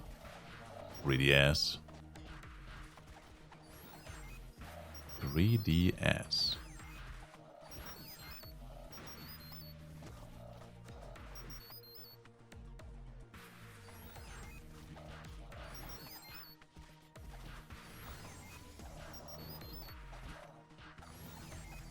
Tja, wenn ich jetzt Level Up hätte, könnte ich tatsächlich zu den Yetis theoretisch.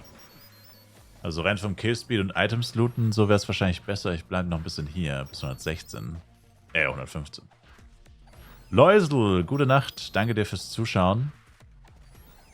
Und GZ zu Level 60 mit den Leechers. Verkauft jemand zufällig ein Warp-On-Set gehabt? Nee. Zufällig nicht. Aber vielleicht...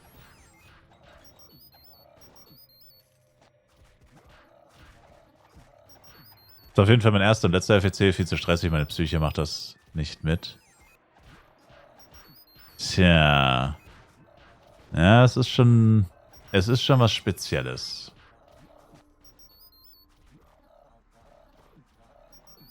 Vergiss die 2 Minuten nicht von meinen Kanalpunkten, Nafta. Ich hab's schon gesehen, ja. Oh, nochmal 2. Ich wollte gerade sagen, bevor ich jetzt 2 Minuten adde, nochmal ein Shoutout. Hab gerade den Whaleblade neben mir, richtig motivierend, wie er Tigers two-hittet. Den Whaleblade? Es gibt nur einen? Achso, du meinst den Typen, der Whale heißt, lol. Meinst du den Typen, der literally Whale heißt, oder? Nee, Oranges? Oh, den Namen habe ich noch nie gesehen. Interessant. Es gibt ja auch einen Typen, der literally Whale heißt. Dezent. Der Name ist Programm.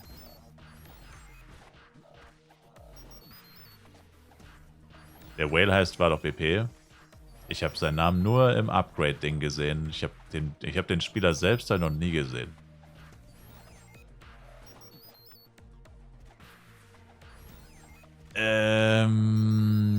SCW ist halt besser als Vapon für AOE. Also was Tankiness angeht, ja, aber mit Vapon machst du halt mehr Damage. Also ich finde aber, das wird ein bisschen runtergespielt, die 75er Sets. Ja, Face Tank. Tank ist mit CW schon geil, aber du machst halt literally 15% mehr Schaden mit den 75er Sets. Also mit den AOE Sets, besser gesagt. Die 15% Fähigkeitsschaden geben. Ich finde, das wird immer so ein bisschen gedownplayed. Weil wer will nicht 15% mehr Schaden?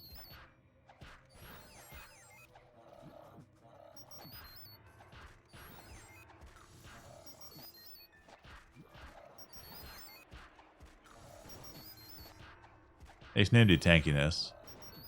Ey, muss jeder für sich entscheiden. What do you mean, Tanika?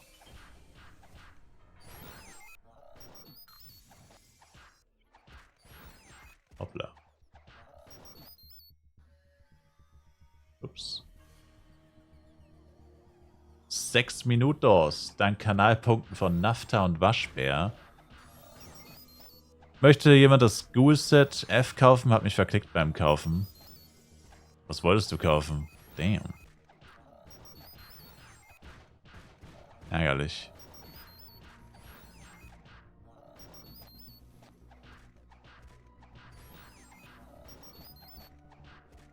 Ghoul-Set F, weiß ich gar nicht, wie das aussieht. Das männliche, glaube ich, habe ich im Kopf. Chinese Ghoul-Set? Das ist dieses Chinese-Set. Sieht leider scheiße aus. Echt? Hater.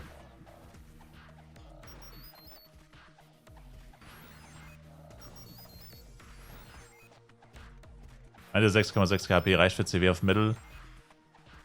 Boah, aber da darfst du halt keinen großen Fehler machen. Krieg mal das Free-to-Play Pad irgendwo her. Im Cash-Shop kannst du eins kaufen für 14 Millionen Penya. Gib einfach Giggle ein. G-I-G-G. Gigglebox im Cash-Shop für 14 Millionen Penya für 15 Tage. Das kann man sich immer wieder kaufen. Das wird restockt alle 28 Tage. Am besten mit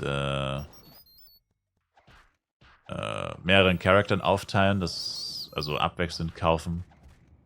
Dann kann man da gut was machen. Kanal geswitcht, ein Augo, Tidesuit in das DA gedroppt. What? Lucker und Rich. GZ, Sir. Also ich habe legit, also ich habe jetzt locker 10.000 Bobs gekillt, seitdem ich mein letztes Suit gedroppt habe. Minimum 10.000.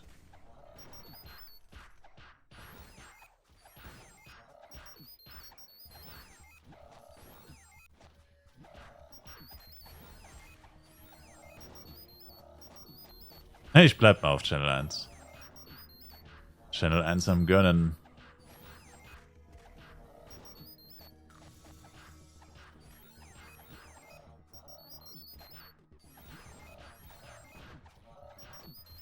Die Blaine Suit triggert mich. Ich hatte halt auch eine Blaine Suit. Das hätte halt auch die Haganes Harness Suit sein können.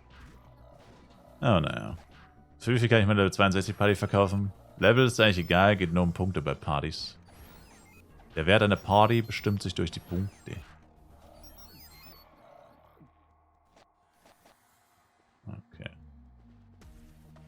Envy Full.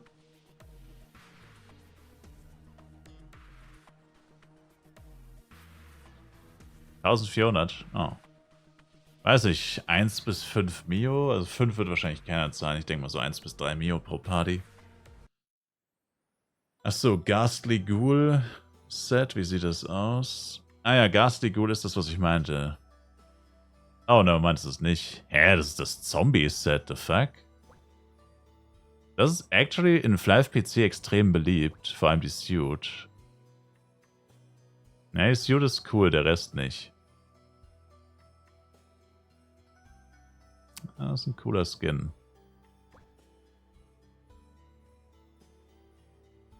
Ich will nur die Suit nehmen.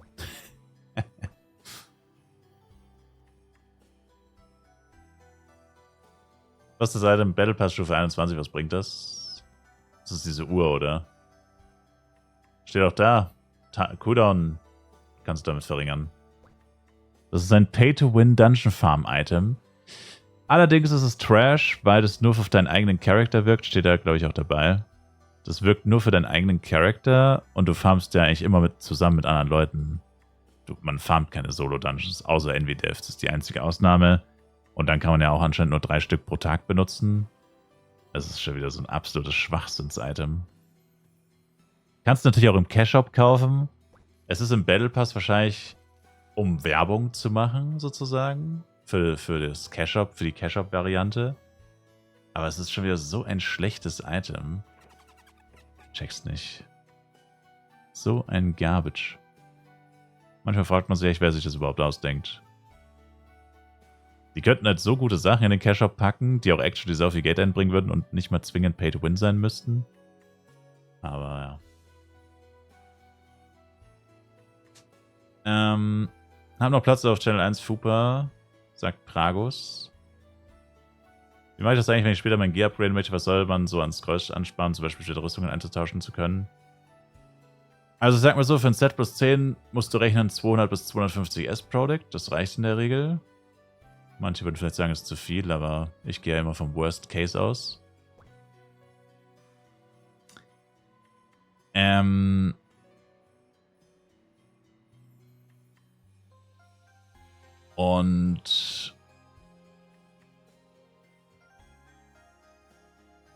ich finde es egal, was die rausbringen und denken, ja, das ist gut, das kauft jeder. Ja, check ich auch nicht. Genau, also wie gesagt, so 200 bis 250 S-Procs bräuchst du pro Set. Also mal angenommen, du machst nur eins, dann wäre es halt das. Aber man hat ja in der Regel mehr als ein Set. Und 250 S-Procs, obwohl Upgrade-Rad verdoppelt ist. Ja, also auf Boding brauchst du 400 bis 500. Also sind es hier 200 bis 250. Musst du davon ausgehen. Je. Das ist teuer, so ein Set plus 10 zu machen. Also auf Boding liegst du so bei 50 bis 60 pro Teil nur von 9 auf 10. Oh, die Zeit ist abgelaufen. Oh, shit. The time is down. Oh boy. Ich habe legit nicht drauf geachtet. Überhaupt nicht drauf geachtet, damn. RIP. Tja, dann later, Big Dogs.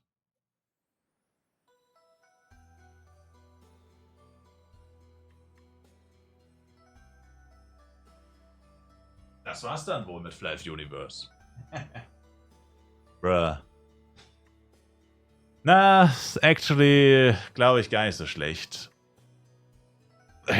Actually gar nicht so schlecht, glaube ich. Ja, danke euch auf jeden Fall vielmals für den Support. Und ja,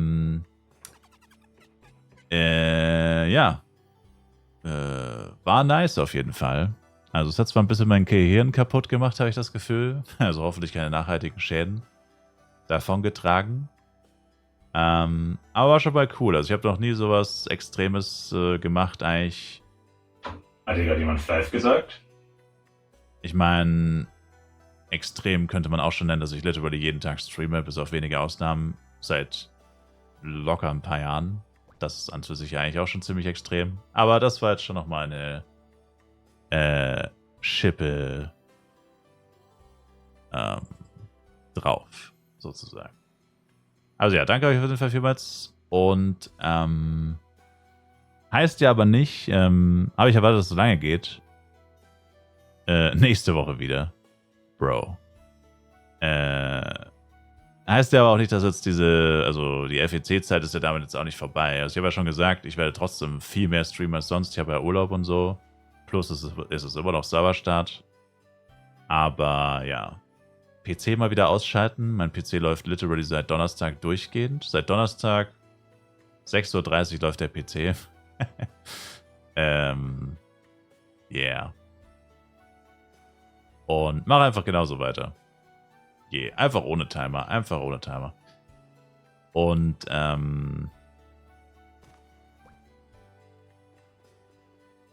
ja. Wie gesagt, ich bin lost. NPC-Reminder, falls sie aufgehen sollten. Das ist genau der Punkt. Warum zum Teufel soll ich jetzt offline gehen? Ma'am? Sir? Sind Sie wahnsinnig? I just started playing, man. Jetzt einfach 9 Uhr bis 23 Uhr. Bruh. Ja, gute Nacht, was?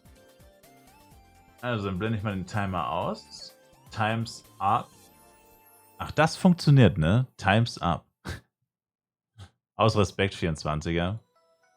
Mal schauen. Mal schauen. Jetzt liegt es ja wieder in meiner Hand. Jetzt kann ich ja offline gehen, wann immer ich will. Sag ich mal. Naja, also danke auf jeden Fall nochmal an alle fürs Zuschauen und Mitmachen. Subaton ist over. Jetzt kannst du endlich spielen. Jetzt kann ich endlich spielen, Baby. Du sagst es. Subaton. Auch nicht schlecht. Ja. Also wie gesagt, es wird trotzdem viel mehr gestreamt als sonst. Wie viele Stunden waren das jetzt? Ich kann es nicht ganz genau sagen, es müssten 136 Stunden gewesen sein. Also YouTube hatte vorhin es müssten ziemlich genau 106, ja, also jetzt sind es 136 Stunden. So 136,5 waren es dann insgesamt. Ja, also schon ziemlich crazy eigentlich. Und wie gesagt, ich habe 4 24er gemacht. In einer Woche.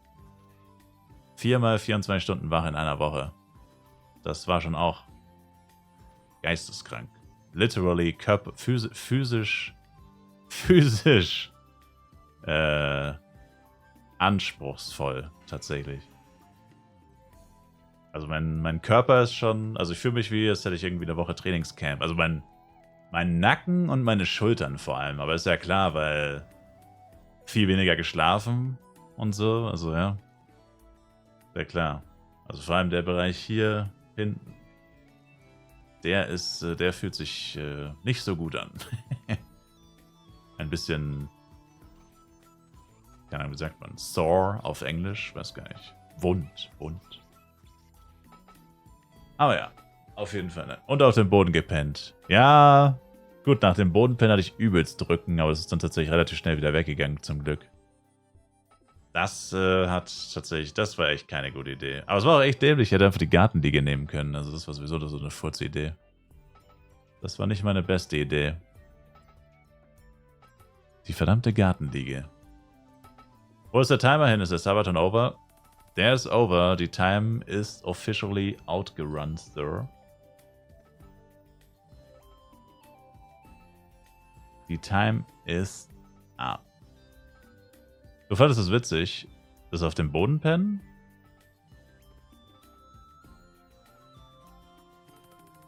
Oder alles?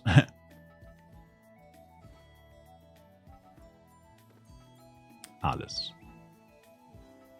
Ich habe by the way noch einen Arek plus 7, sehe ich gerade. Arek plus 7? Anybody? Es war zu kurz. Bro? Big Bro? I don't think so. Ich glaube nicht, mein Herr.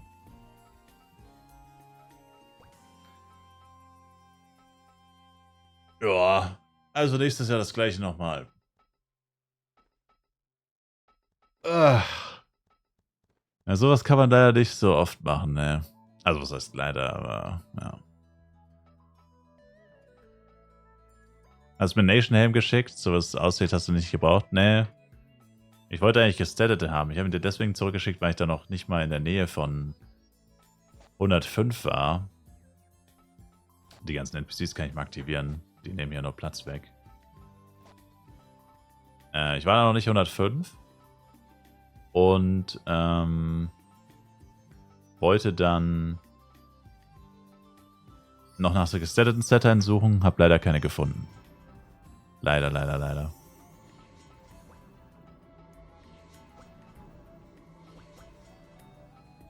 So. Also Arik plus 7, warte mal. Wollte denn jemand? Wir sind ruhig behalten können. No. Roddy Gowns weiblich SDR plus 2. Arik Ring plus 7. Niemand? Nobody? Wie viel Unterschied macht das, wenn ich das Element entferne für CW? Ich habe es ehrlich gesagt nie getestet, aber er hat ja Elementresistenz 20. Also müsste irgendwie bedeuten, dass er 20% weniger Schaden durch Element bekommt. Also bis zu 20%, schätze ich mal. Was ist dein Plan? Bis 135 mit Equip reicht Z plus 8, 16% und Bloody 8,8. Ja, denke schon. Weiß ich nicht, ich habe noch nie Level, ich habe noch nie 1v1 so gelevelt. Das ist für mich auch ein bisschen neu. Weapons 120 für eine Mille? Oh, nice.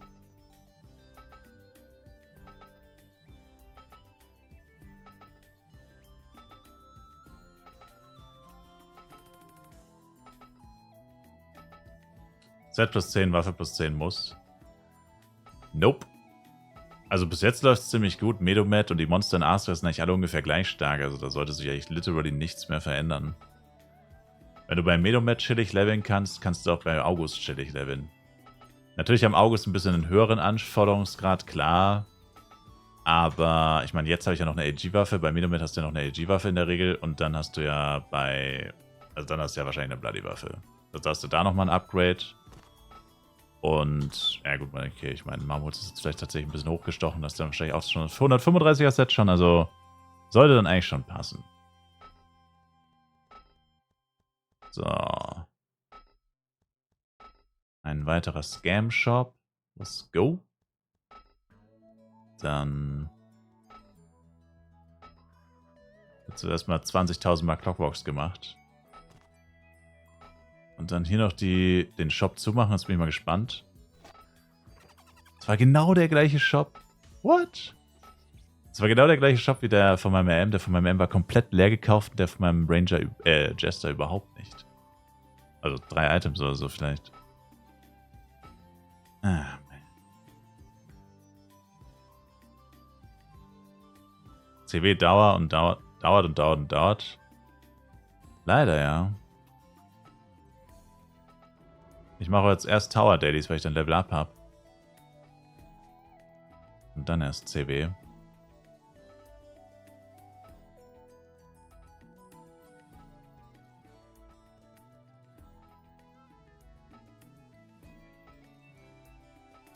So.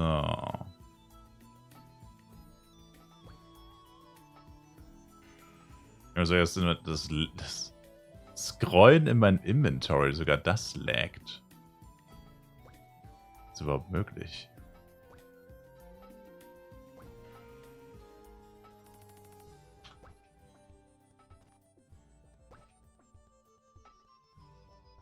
Als 67 A-Pros meinst du, ich kann damit was machen bei Upgrade-Event? Klar. Also wenn du von plus 7 aus startest, kannst du auch jetzt mit 67 A-Pros auf plus 16 kommen, wenn du Glück hast. Oder so. Easy.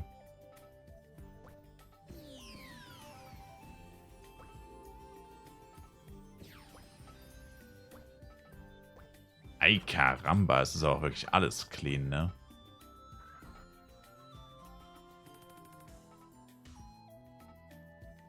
Gut, das müsste es gewesen sein.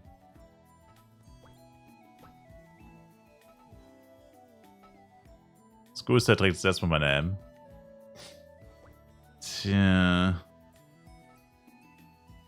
Das hatte mit 45 Stück alles plus 10 gemacht.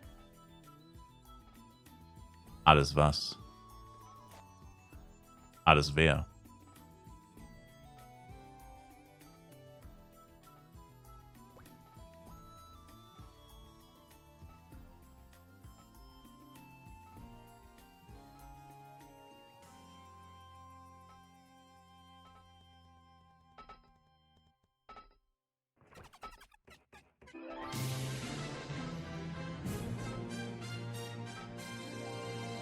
Snike.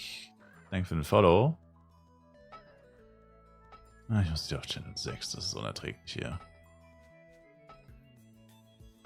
Ich muss mal kurz aufs Klo tatsächlich. Ah. Kid Cardi 69. Danke für den Follow.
So, also, oh, Junge. Wenn man Tower den letzten Boss nicht schafft, kann man die Quest nicht abgeben, oder? Nee. Nur wenn du den Kick-Hit hast. Mal gucken, ob ich jetzt auch wieder gescampt werde von den Diamonds. Yo.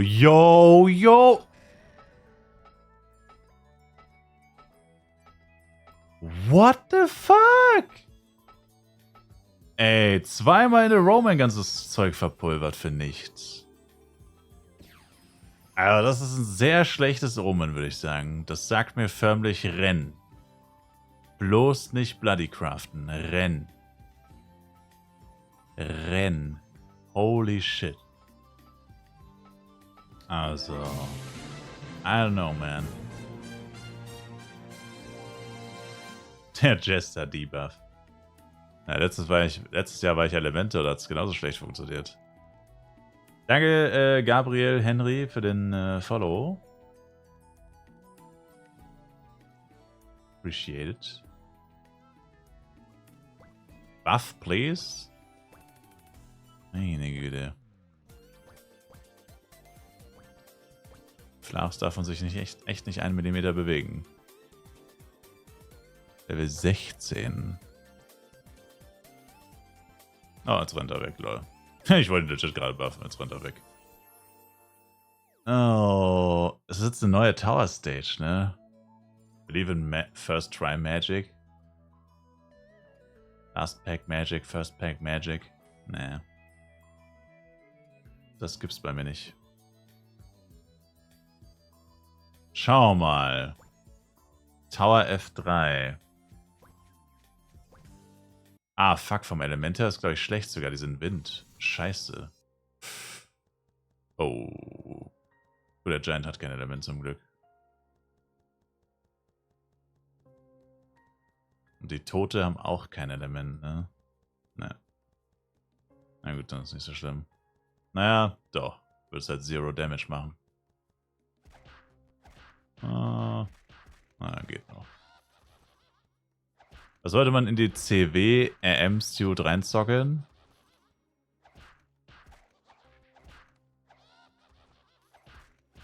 Für Tankiness oder was? Da gibt es unterschiedliche Meinungen. In letzter Zeit wurde immer wieder populärer, dass man tatsächlich Verteidigung socket. Bei tankigeren Charaktern. AOE-RM. Also grundsätzlich hast du die Wahl zwischen ATK, Verteidigung, HP. Theoretisch macht alles irgendwo Sinn. ATK halt, sterben die Monster schneller. HP und Verteidigung halt für Tankiness. Ja. Also ich war früher mal mehr so der HP-Freund. Aber wie gesagt, also jetzt bei Dungeon Tank Equipment sagen alle, dass man jetzt eher wieder Verteidigung socket. Ich meine, das ist jetzt kein Dungeon Tank AM, aber ändert ja nichts.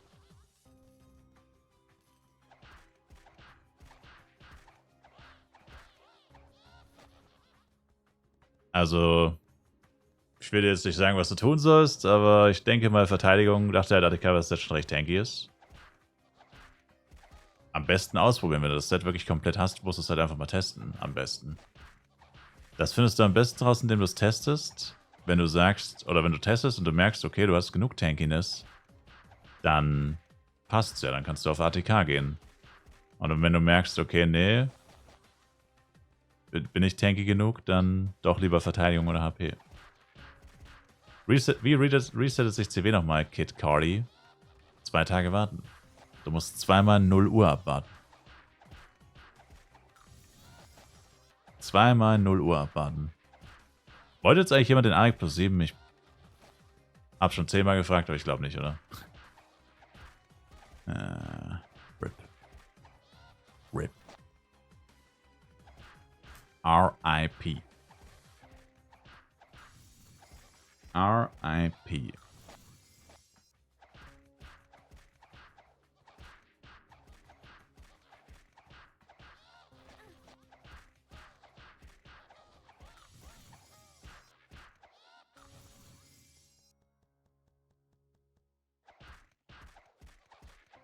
Ist dieses Live-Gathering eigentlich useless oder was bringt das? Ja. Ja, es ist nicht useless, kann man jetzt Sachen mitmachen, aber craften. Aber die meisten Leute ignorieren es einfach.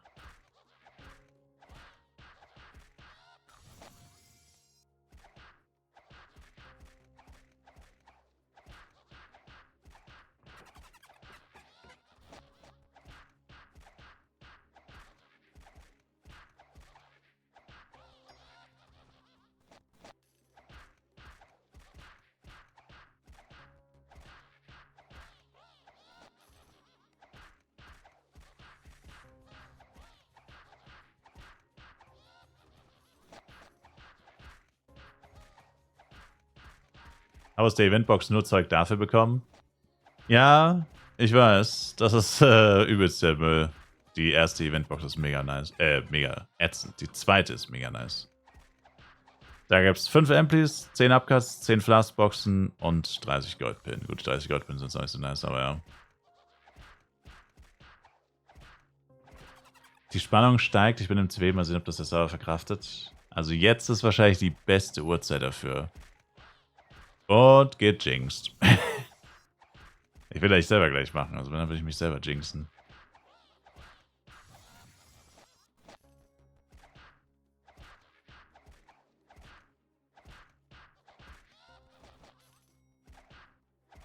Ein bisschen würde ich mich mal selber Wenn ihr jetzt jinxen. nicht gleich das Spiel startet, dann DDoS ich euch. Dann startet nie wieder jemand dieses Spiel.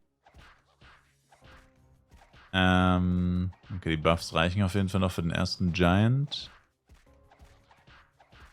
Ja, bin ich mal gespannt. Mein HP-Wert ist eher bescheiden, auf jeden Fall.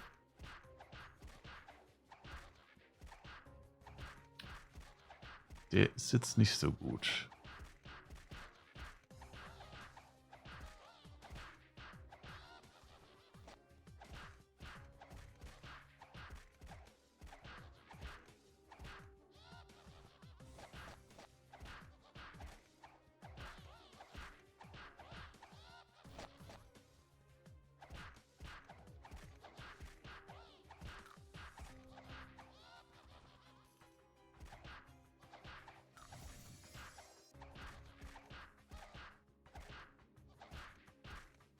Ey!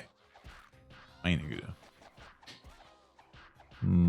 Muss der denn ganz schön öfter zweimal Urlaub warten? Alle in der Party. Alle. Du probierst das Ganze zu umgehen, hä? Oder meinst du wegen den Leuten, die sagen, man hat nur einen Tag Cooldown?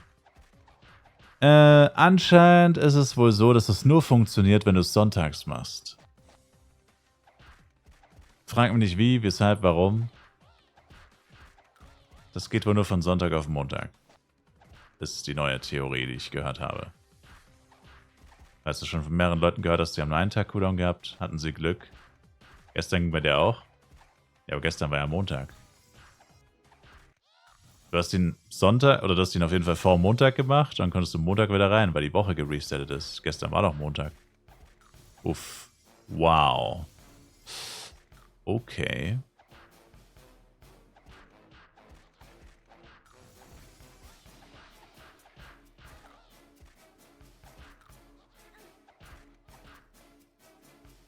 Du hast gestern gemacht und bist jetzt wieder drin. Das kann nicht sein eigentlich. Das ist unmöglich. Also du machst jetzt zum 3. Mal in a row Clockworks. 3 Tage in a row, ohne 2 Tage Cooldown. Das kann nicht sein. Wie unfair wäre das? Oder wieso wäre? Wie unfair ist das?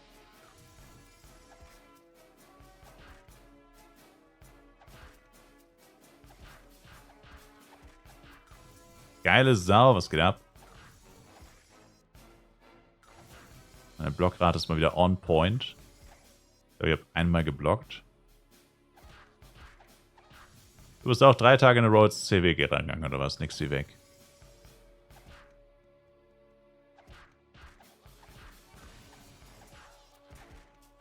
Zweimal hintereinander geblockt.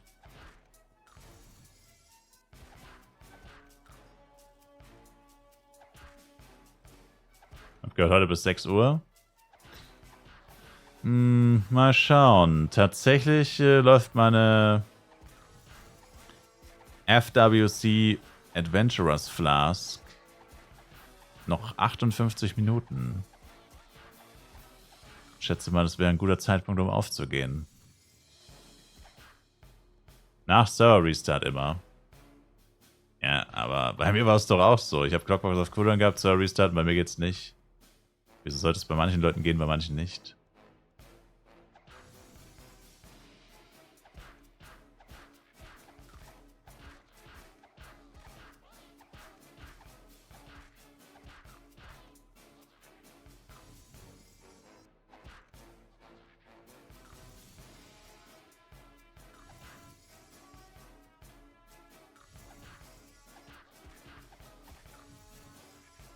Wow.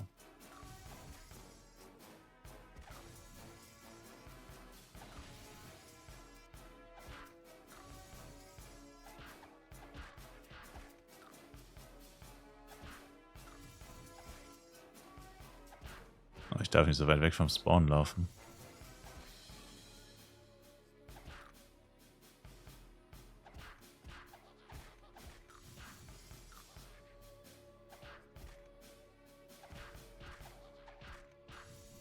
Tja, ich glaube, den Giant Tote schaffe ich nicht.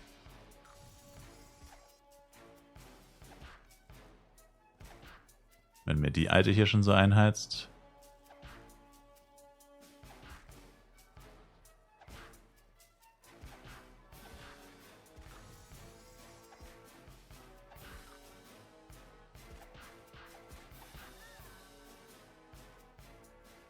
Die hatte literally 3000 HP.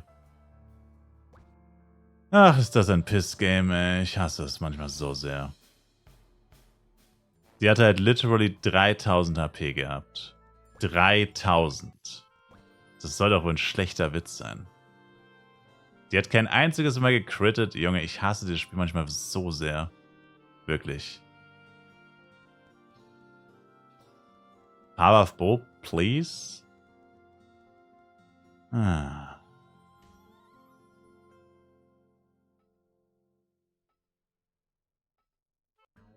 Was Resconsuit wird?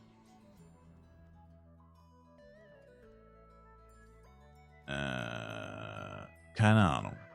Gar nichts. Rechtsklick umwandeln in Seen gebunden, Sir.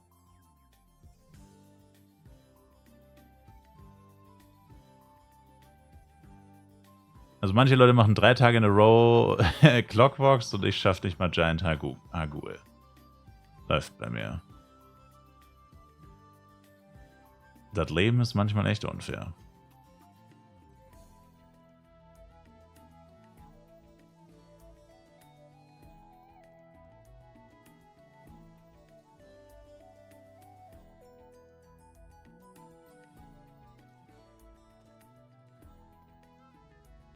$3.609. Sie hatte noch 3.609 und mein beschissener Drecksjester schafft es nicht, sie zu killen. Der letzte Hit, den ich gemacht habe, war 2000.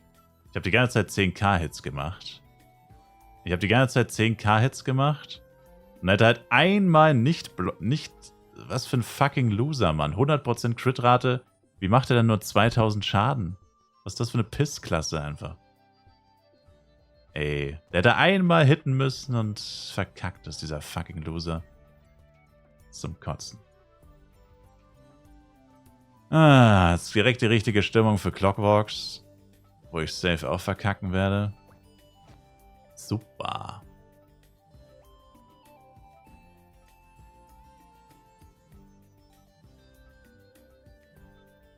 Kannst du den CW machen? Indem du hingehst und ihn herausforderst. Musst halt vorher die Quest machen, Clockworks Quest, und musst in der Gilde sein.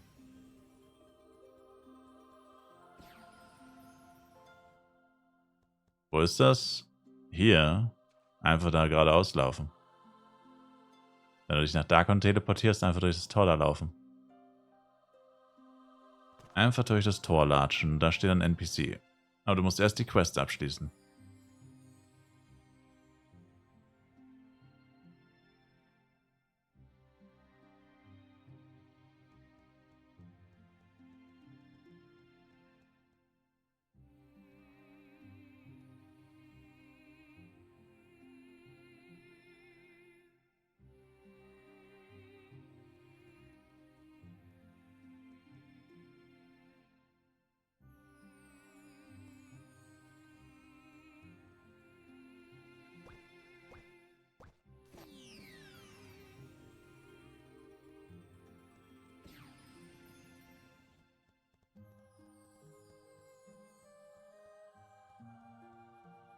Ach, ich brauche neue Poster noch für den AM.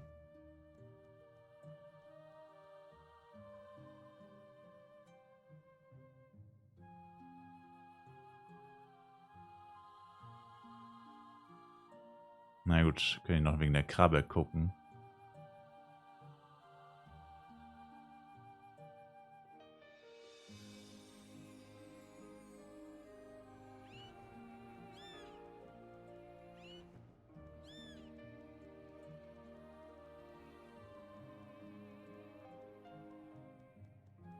So, jetzt habe ich 9.922 Poster, das sollte dann mal eine Weile halten. Lol. Job Change. Job Change?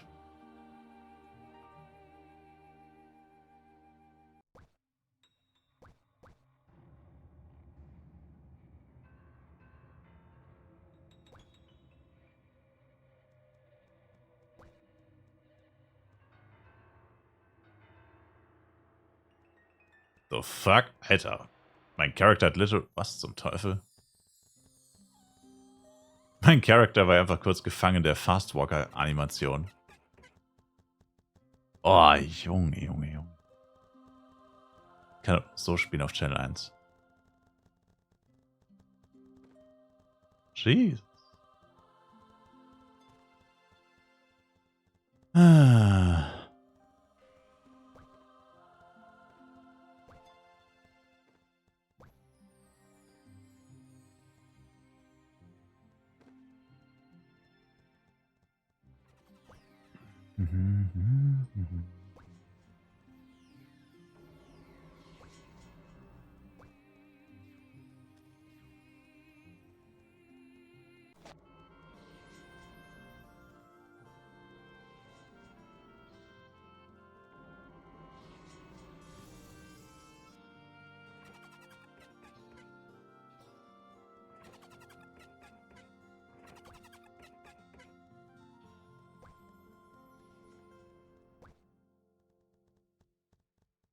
Junge, ey. Diese Typen fucken so ab, das ist wirklich insane.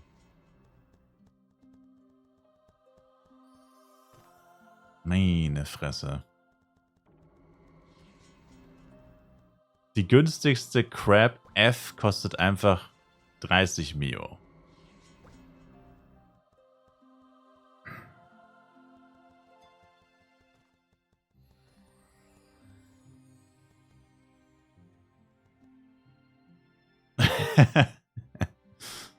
Paar Stunden Job suchen, wo ist weiter Profi?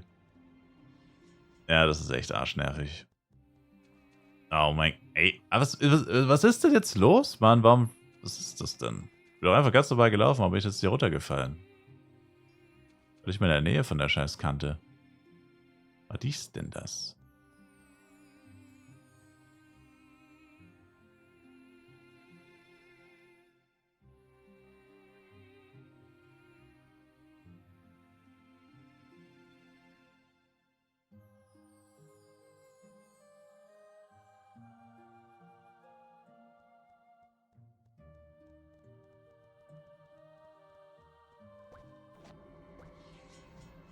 Junge, wie oft kriege ich denn eigentlich noch diese Goldpillen? Kann denn eigentlich auch mal irgendwas gut laufen? Wo finde ich die Quest für Clockworks? Beim Darkon Bürgermeister. Darkon Bürgermeister. Oh, da hinten ist noch mehr von dem Scheiß.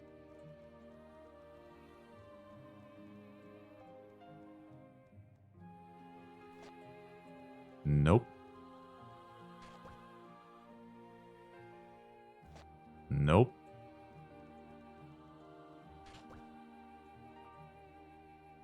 Nope.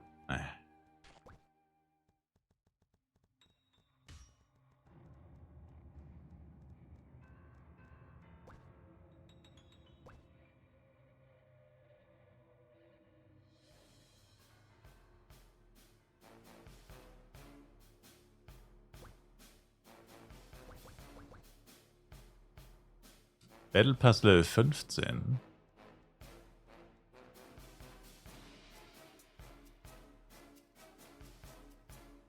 Erstmal mal. Das erste Mal, dass meine Party auf Level 20 gebracht, das könnte ich Hot Air probieren mit dem Link Attack. Das solltest du ja. Mit Link Attack soll es eigentlich schon funktionieren. Notfalls halt immer zu Monstern gehen, die ein bisschen niedriger sind, weil du logischerweise bei denen ein bisschen stärker bist. Aber Link Attack alleine ist eigentlich schon mal eine gute Grundlage. Kann halt sein, dass du noch ein Power-Up brauchst, irgendwas Kleines. Okay. Muss ich den Button dann gedrückt halten, der Buff hält ja nur 1 Minute. Ach so, meinst du Link Attack? Nee. Hey, gedrückt halten? Nee, nee. Du musst das einfach alle 1 Minute aktivieren quasi. Das war's schon. Ja, das fängt ja schon mal gut an, Bro.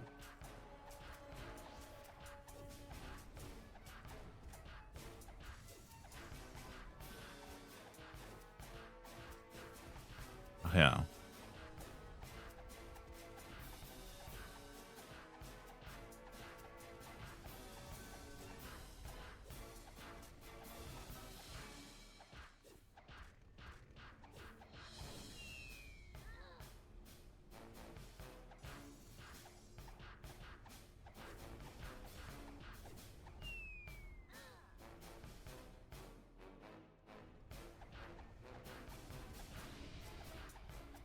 Wie lange brauche ich jetzt für den?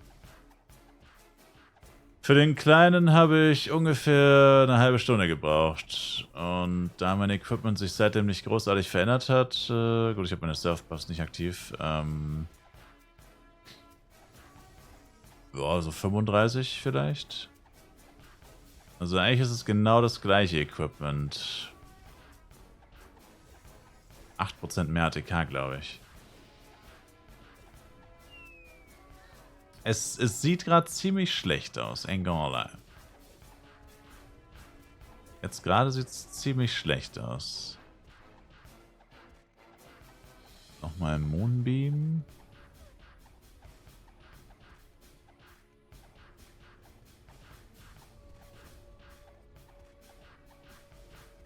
Aber ja, der dauert halt einfach am Anfang. Das ist so. Der dauert leider.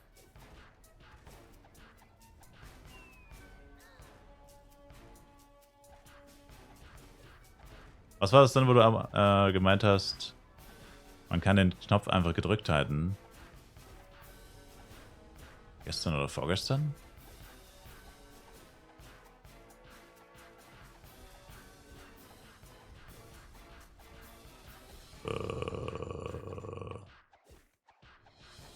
Keine Ahnung, ehrlich gesagt. Weiß ich jetzt ehrlich gesagt auch nicht. Habe ich das zu dir gesagt oder hast du das irgendwie nur so aufgeschnappt?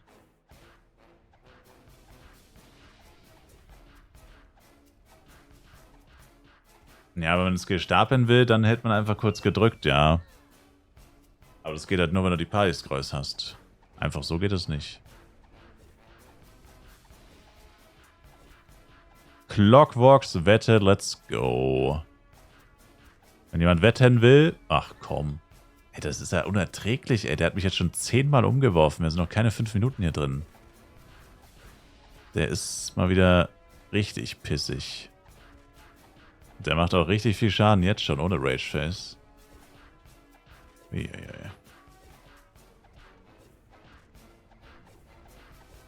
Ist jemand anderem?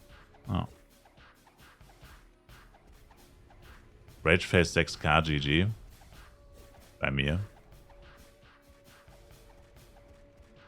Plus 8 Set. Ich habe einen Great E dabei.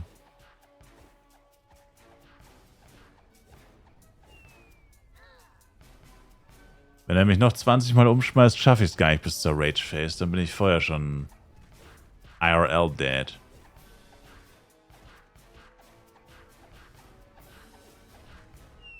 Junge, jetzt, was ist denn mit dieser Mistvieh? Das ist so ein Scheiß, diese Mechanik, die fuckt so ab.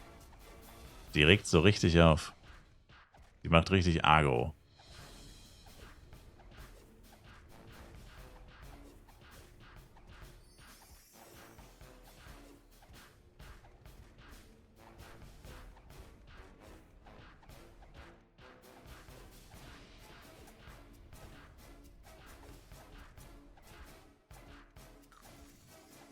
Irgendwie... Mir fehlen Buffs eigentlich. What the fuck?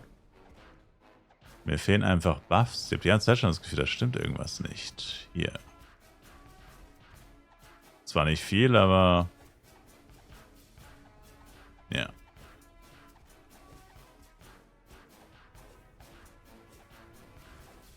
Gestorben, weil ich auf einmal nach hinten geportet wurde durch den Server. Ja... Das ist halt der Nachteil bei Hit and Run auf dem FEC generell, aber dieses Jahr natürlich insbesondere. Die Performance von dem Server ist halt schlechter, könnte sie gar nicht sein.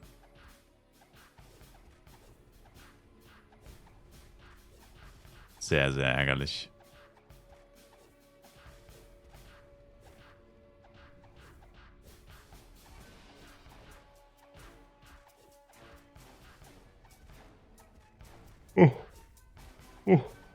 Verzeihung. Boah.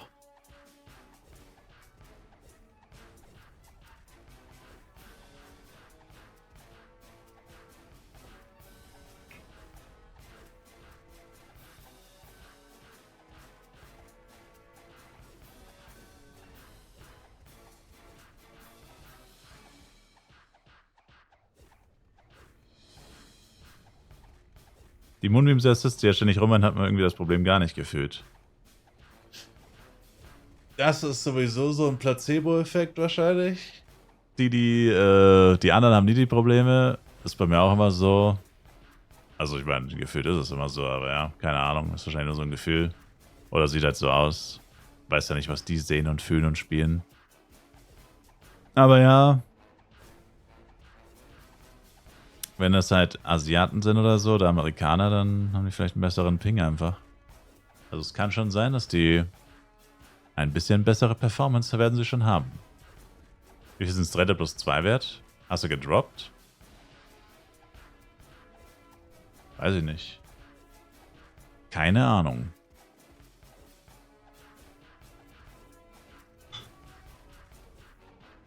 Einiges wahrscheinlich.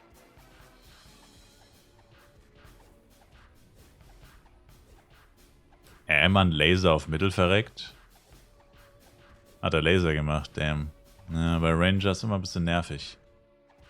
Der vorgestern hat gar keinen Laser gemacht. Kein Mal. Obwohl er mich auch 3-mal in der Road zurückgeworfen hat. Also wenn du Pech hast, kann er es auch mit einem Blade machen.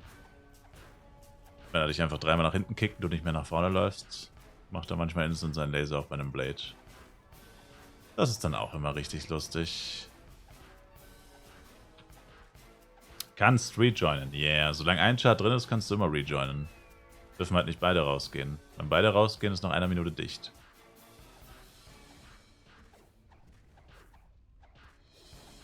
Bei meinem LS sterbe ich einfach so, wo die Mobs nicht in Range waren. Ja, du musst aufpassen. Es gibt auch Fernkampfmonster. Also vielleicht Lag, aber es gibt auch Fernkampfmonster, ne? Die schießen dir hinterher.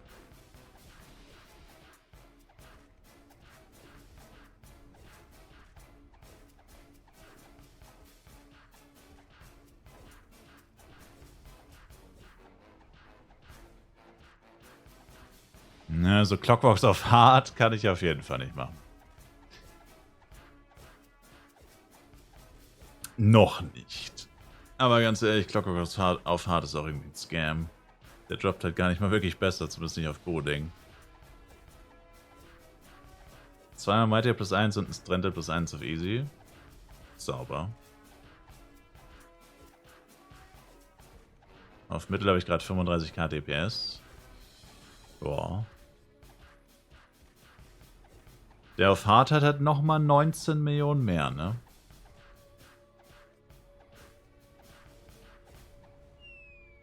Der hat 81 Millionen.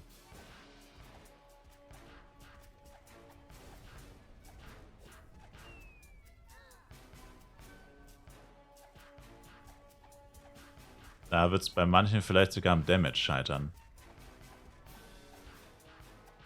Also mit 30k ist man fein, aber da kämpft man dann halt auch wirklich. Da kämpft man dann wirklich fast eine Stunde. Braucht man natürlich auch eine Menge Stärke.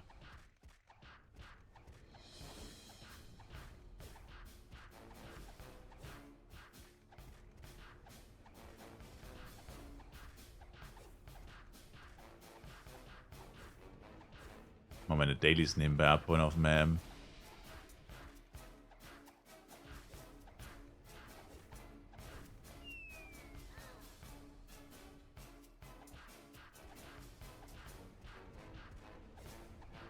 Ja, mein Name hat einen Great E bekommen tatsächlich. Und 2 Verteidigungs-Power-Ups. Will er mir damit was sagen? Interessant.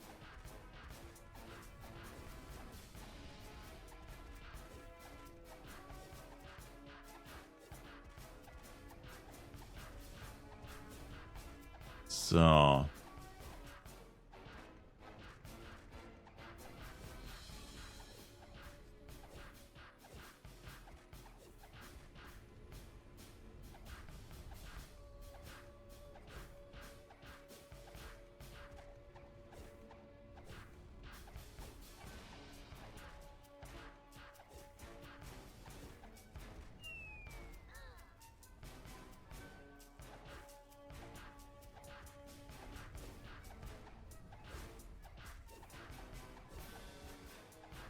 Eigentlich muss man ihn echt immer direkt beim Reset machen, den Clockbox.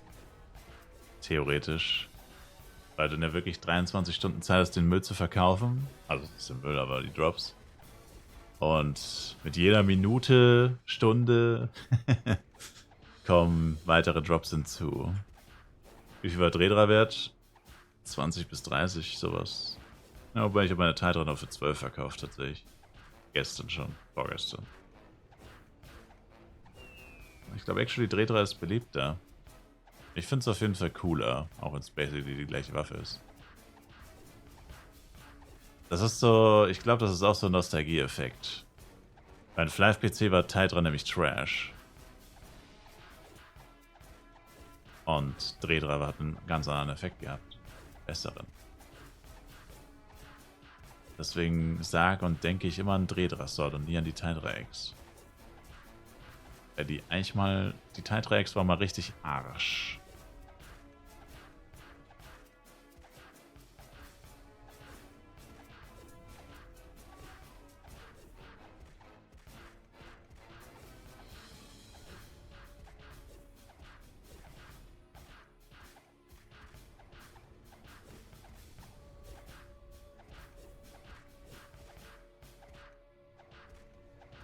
Jetzt schon Zeit für einen Rebuff, ey. Und natürlich kickt er mich im Rebuffen weg. Ja, das ist ja selbstverständlich und es tötet er mich wahrscheinlich. Das wäre jetzt der Klassiker gewesen. Er kickt mich während dem Rebuff weg und dann tötet er mich mit dem nächsten Hit. Ganz großes Kino, Mr. Clockworks. Dino. Danke für den Follow.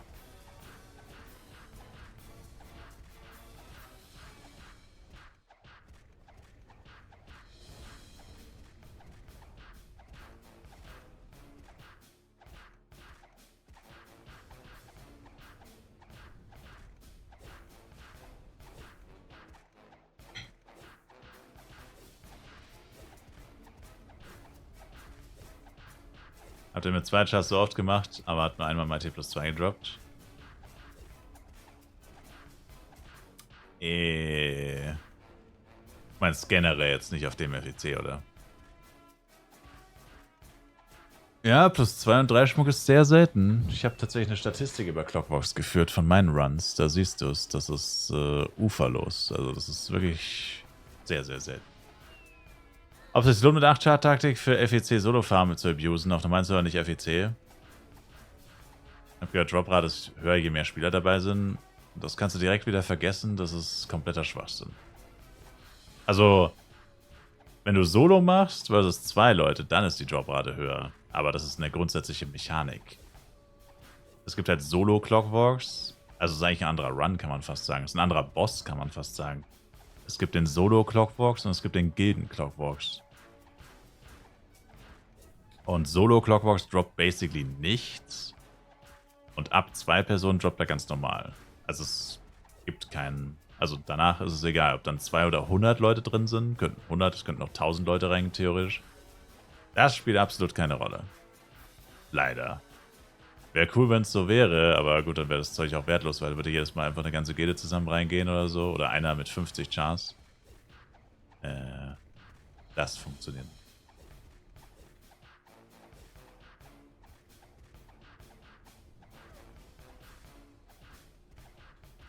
Strente +3. Geht's jetzt, Sir? Ah.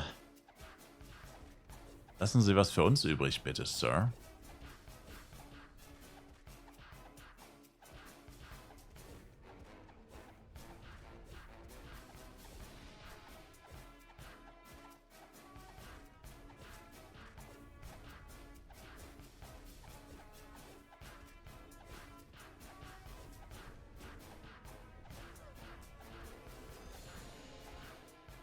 So, Great Eel zünden, Halbzeit, dass man es nicht vergisst und nicht böse überrascht, indem man schnell mal tot ist. Was sowas wert? Weiß ich nicht, Mr. Multimillionär. Denke mal 300 Mio oder so.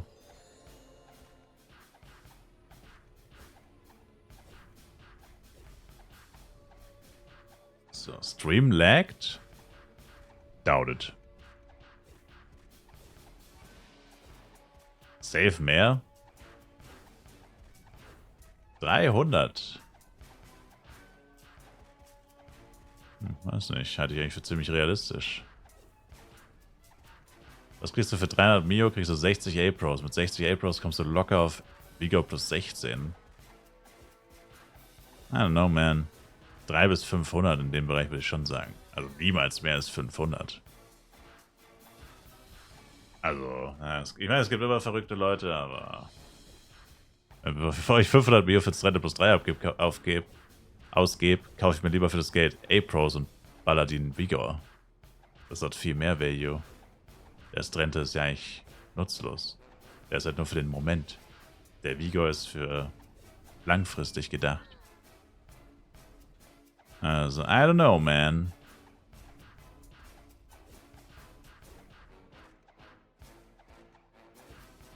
Der Gegenwert von 60 bis 80 A-Pros würde ich jetzt mal ungefähr schätzen. Aber wie gesagt, keine Ahnung. Musst du nur jemanden finden, der mehr zahlt letztendlich. Oder der so viel zahlt, wie du willst. Was war jetzt hier? Das Grid deaktiviert? Ja, okay, passt.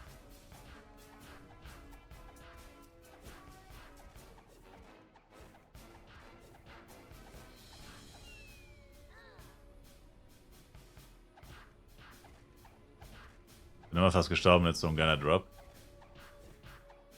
Leben am Limit. Bin immer, wie viel sind die CW-Assist-Gowns wert? Weiß das jemand? Also alle Gowns und Boots sind so um die 50 Mio wert wahrscheinlich. Oder waren sie zumindest vorgestern. Schwer zu sagen. Die Leute, die geil auf Envy-Deft sind, kaufen es halt. Müssen sie fast. Haben gar keine andere Wahl.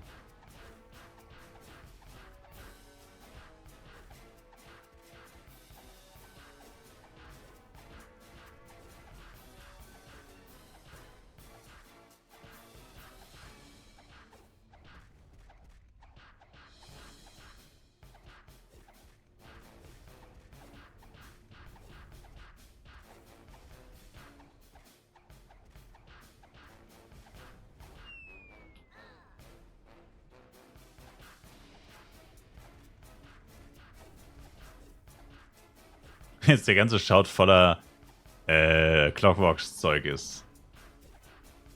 52 Minuten nach Reset und Clockworks komplett überfarmt. Aber komplett.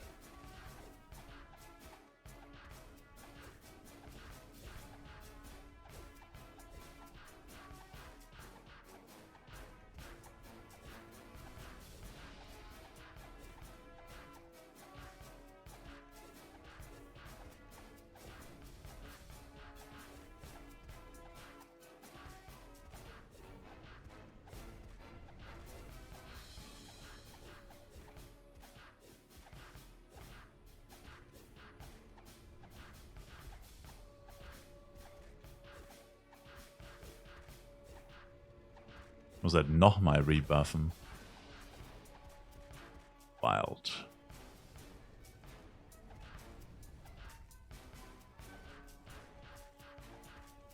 Im Pizzero plus 1 Drop würde ich den nehmen. Sicher, die sind ziemlich teuer. Also mein letzter Stand vor 2 Tagen war nichts gut, nichts gut.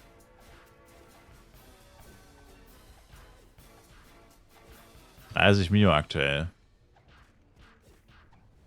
Hast du keinen gedroppt, Misa? Oder brauchst du noch einen?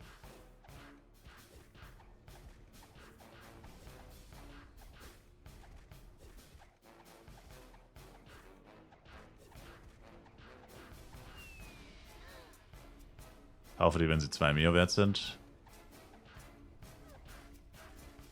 So, so.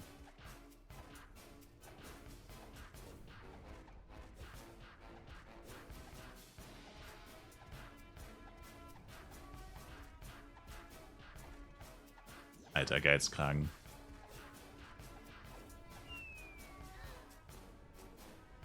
Oder selbst droppen, I guess. Also bis die Dinger 2 Mio wert sind, hast du wahrscheinlich 20 gedroppt. Also ich meine, ja, doch.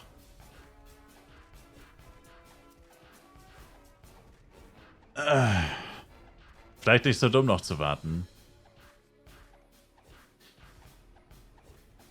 Naja, ist ja die Frage, ne? Wenn man ihn dringend haben will und braucht, dann kann man ja eigentlich gar nicht warten, theoretisch. Das ist halt die Frage. Also so ein Face-Tank AOE. Wie lange will man oder kann man da warten? Das ist halt die Frage.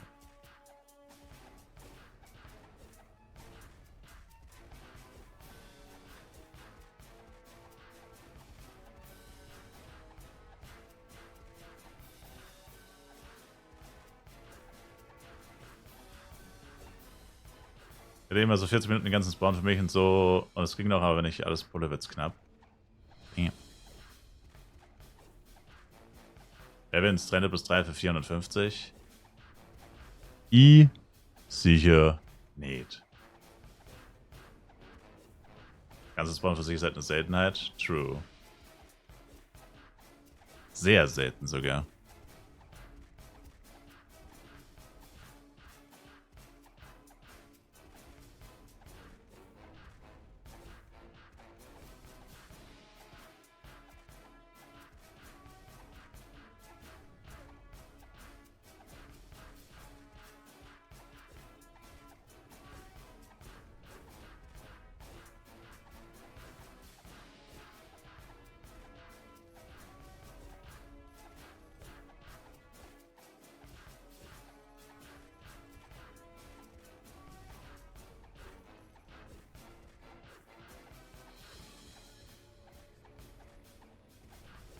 So, jetzt hat mein Jester alles verkauft und mein Ringmaster nicht.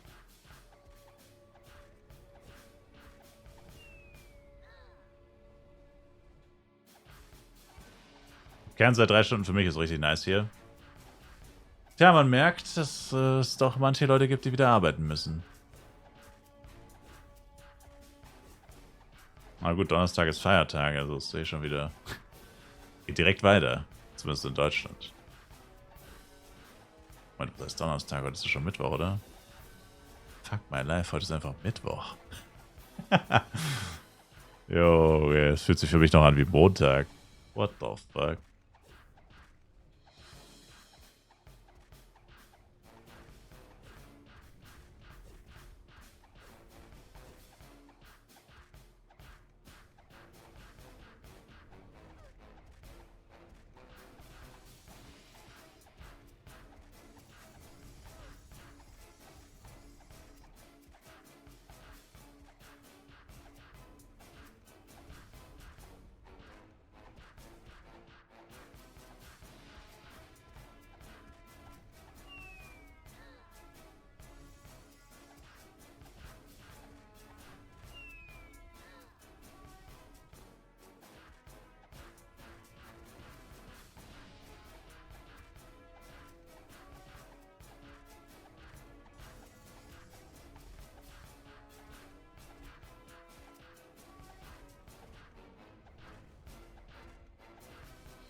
Okay, läuft wieder alles.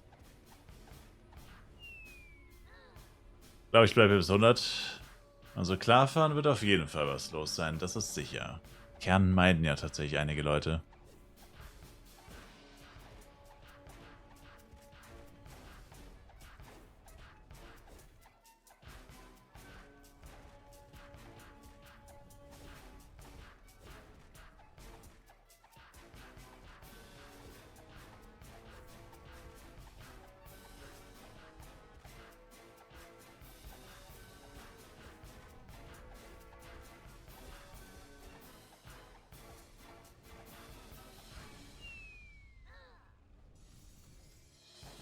Kann ich gar nicht verstehen, das ist insane hier.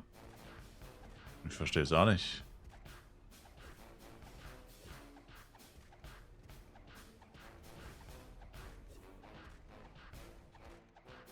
So ist es aber, mein Herr.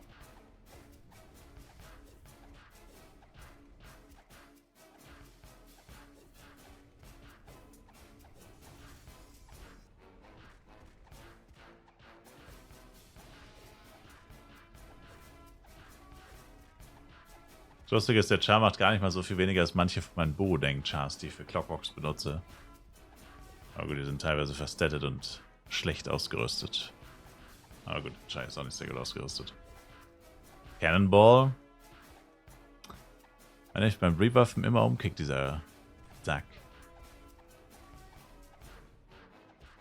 Dongshe. Das ist auch so ätzend. Trennen und bei dir selber tragen oder lieber verkaufen?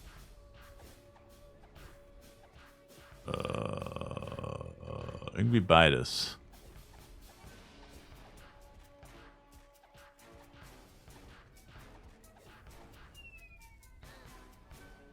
Grundsätzlich wäre es natürlich schon nice zum selber benutzen, aber verkaufen lohnt sich momentan viel mehr. Also, weiß nicht. Ist halt, ich meine, Vigor plus 7 hat 8 STRs, Trenta plus 1 hat 10. Also selber tragen würde ich sagen, dass sich eigentlich nicht lohnt. Ich würde sagen, man hat mehr davon, wenn man es verkauft. Scheiß auf die 2 STR. Aber ist dein Call theoretisch.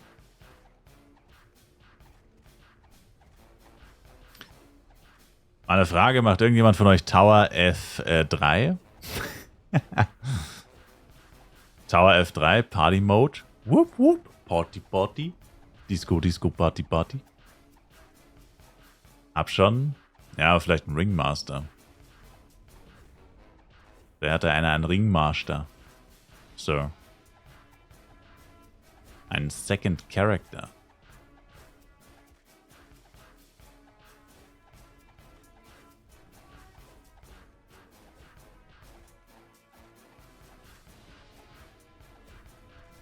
Vermutlich, Kugis. Vermutlich. Aber kompletten Wert wird er nicht verlieren. Unwahrscheinlich. Das Bloody X wäre dann Penya. Also vorhin hieß es 6.000 bis 10.000 F-Coin sind Bloody Waffen. Also ich fürchte so 800, 900 Mio wahrscheinlich. Roundabout.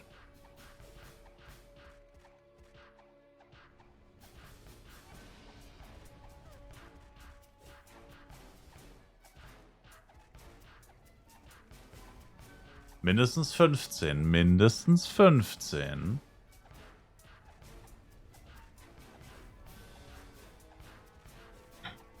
Wenn der Ring verkaufst, hast du schon einen Anteil. Ja, aber es ist gefährlich, mit so viel Geld rumzulaufen, Sir. Wenn der Ring jetzt mal angenommen, du verkaufst ihn für 450. Wo kriegst du die anderen 500 her? So schnell.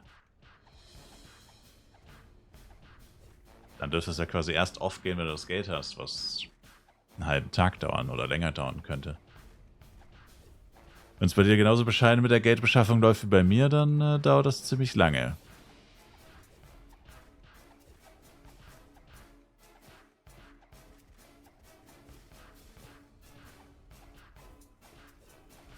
Dann kauft er 100 A-Pros und dann ist gut. True.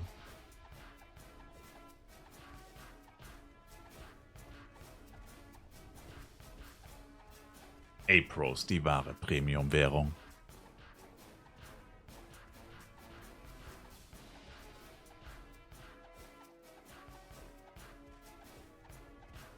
Also keiner von euch der F3 noch muss mit einem Ringmaster, mit einem Zweitschau oder so? Damn. Haters.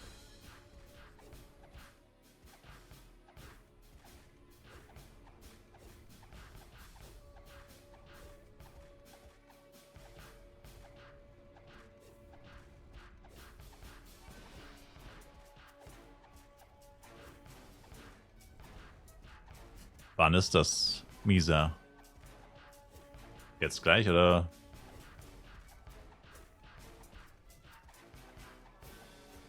Oder meinst du mich, oder was? Warte, ich log schnell auf meinen 113er AM. Den habe ich nämlich mit meinem 130er Blade gelevelt. Verarschen Sie mich gerade, Sir? Sir? Sir? Hater. Möglich.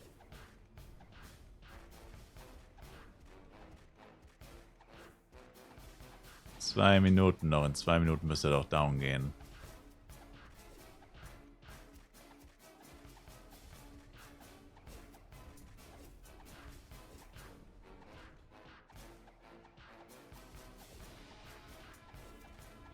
Ja, also das ist schon Krampf, Alter. 30 Minuten für Clockworks, also 20 lasse ich mir doch irgendwo eingehen, aber 30 bzw. über 30 ist schon ein ganz schöner Krampf, ey.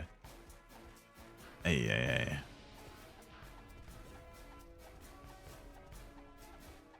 Und der Boss macht ja sowieso schon keinen Spaß. Selbst wenn du 5 oder 10 Minuten brauchst, macht der schon keinen Spaß, der Boss. Einfach weil er so anstrengend ist. So nervig. So ein richtiger Nervboss. Aber 15 auf die Uhr und bin zweimal gestorben mit Blade. The fuck? How?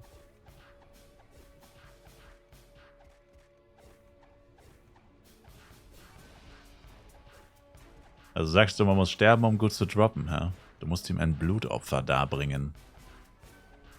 Stirb, E-Sportler, stirb, stirb, stirb! Double Kill.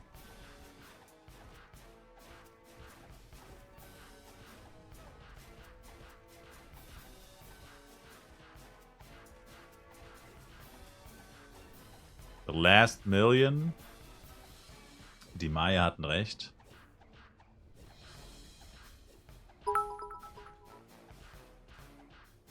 Intiret plus 3. Intire plus 3 incoming. Intire. Dankeschön, Sir. Also Dropskills laufen, Flask läuft. Dropskills laufen, Flask läuft. Okay.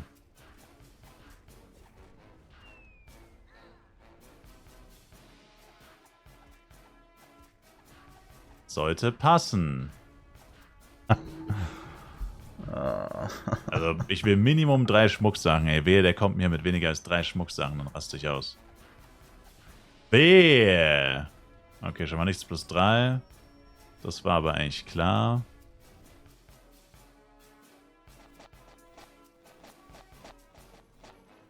Oh, boah. Dachte schon kurz, dass es weniger als 3. Der hat aber echt schlecht gedroppt. Scheiße.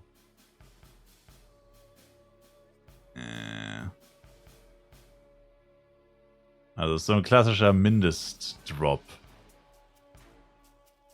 Schlechter geht eigentlich gar nicht mit Flask und Ding. Das geht eigentlich gar nicht.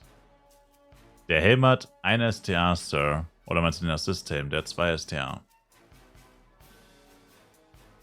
Also, so 4, 5 Items droppt der immer selbst auf Buro-Deng. Und hier ist ja quasi dreifache Droprate.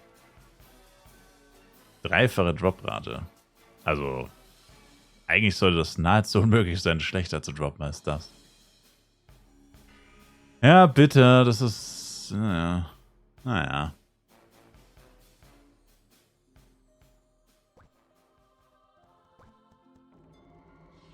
Erstmal mit dem BC verkaufen. Pens für 24 ging bei mir nach 5 Minuten weg.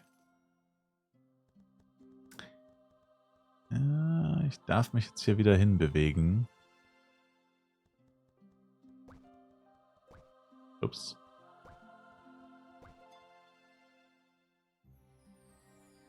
Ich bin gerade am Überlegen, ein bisschen zu gambeln. Eier. Wir brauchen Eier. Wenn die Krabben wirklich so teuer sind, vielleicht ein bisschen auf Krabben zu gambeln. Beziehungsweise will ich halt einfach selber eine. Und ich habe keinen Bock, irgendeinem Spacko 30 Mio dafür zu zahlen. Nur weil er denkt, hier scammen zu müssen. Also wie gesagt, ich sehe ja ein, Krabbe selten will jeder und so, aber ein Ei kostet 2 Mio. Ich verstehe einfach nicht, warum ich dann 30 zahlen muss. Also ich meine, man kann es ja doch einfach übertreiben. Ich verstehe nicht, warum die immer so übertreiben müssen, so Masters. Das nervt mich so. Das macht mich kirre auf dem Server. Also kaum jemand ist hier vernünftig. Also man kann ja über vieles reden, aber das teilweise ist es einfach wirklich ohne Sinn und Verstand. Also ich cope jetzt einfach dem seine Preise. So ein bisschen. Ich weiß ja ungefähr, was es wert ist. Ihr wisst ja, was es so ungefähr wert ist. Hab ja schon mal Hab ja schon mal hier. Ist ja nicht mein erster. Ist nicht mein erstes Rodeo. Den Helm schön für 1 Mio extra verkaufen mit den 2 STA. Und dann mal schauen, was übrig. Was hast du vorhin gesagt, Stein? Du hast für 15 gekauft. Dann machen wir 14. Oder braucht hier jemand einen Drehdra? Ein Arik plus 7 haben wir auch noch. Mal. Ja, wobei ist fast ein bisschen zu günstig, ne? Aber vor 2 Uhr. war vor dem Refill.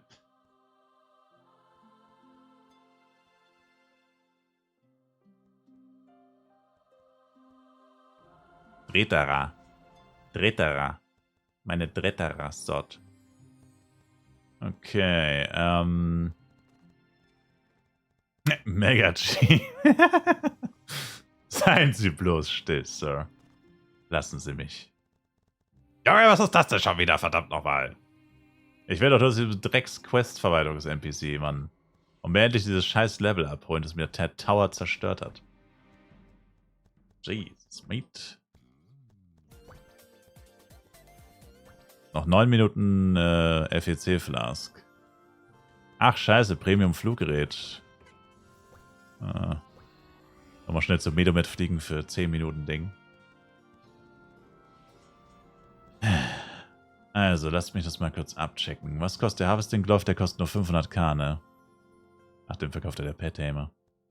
Harvesting Glove müsste, glaube ich, 500k kosten. Bitte lass mich nicht im Stich, bitte lass mich nicht im Stich. Kostet 500k oder 500k, 500k, 500k, 500k, 500k, 500k, 500k. Yes.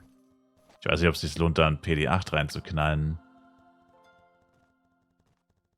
Harvesting Glove hat richtig räudige Upgrade-Chancen. Da verbrennst du viel mehr als beim Collector. Harvesting Glove hat richtig räudige Chancen. Das ist so ein richtiger Räudiger. So ein richtiger, ekliger Räudiger ist es. Also haben sie jetzt erstmal dazu gebracht, noch 2 andere Charts hochzuziehen für 1 oder 2 Wochen. Ehrlich gesagt, verständlich, ja. Vor allem, wenn du BP spielst. Vor allem, wenn du einen Hissnackel suchst.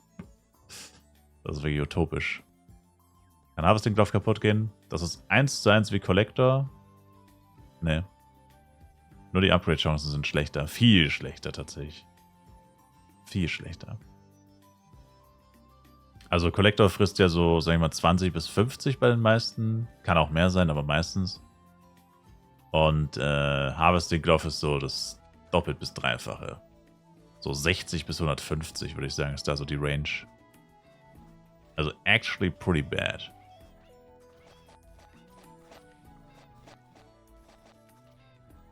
Actually pretty bad.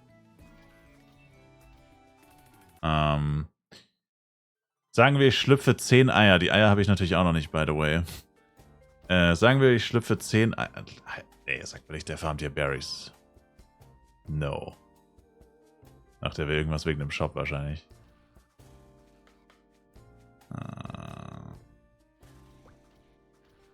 20 ist zu wenig für 25 drin. Und AOM meint, er hat den für 24 verkauft, gerade eben. Oh, sind genau 25 Berries. Oh, okay. Ja. Man richtig reinknallen tun diese Catcher-Viecher. Komm schon, erfolgreich, erfolgreich. Leck mich doch. Drecksding. 27. Das ist quasi ein Candy von 20. Ne, von 10. Ja, sagen wir mal, ich schlüpfe 10 Eier. Kostet 20 Mille. Das wäre günstiger als alle Krabben. Weil ich habe eine Krabbe für 12 mal gesehen, aber das war halt vor 3 Tagen, wo 12 Mio noch viel mehr Geld war. Jetzt wollen sie alle 20 bis 30. Zumindest die Scammer wollen 20 bis 30.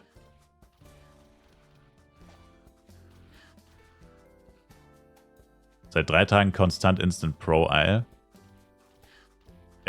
Konstant 10 Tries pro Ei. Wollte schon sagen, das ist doch gut.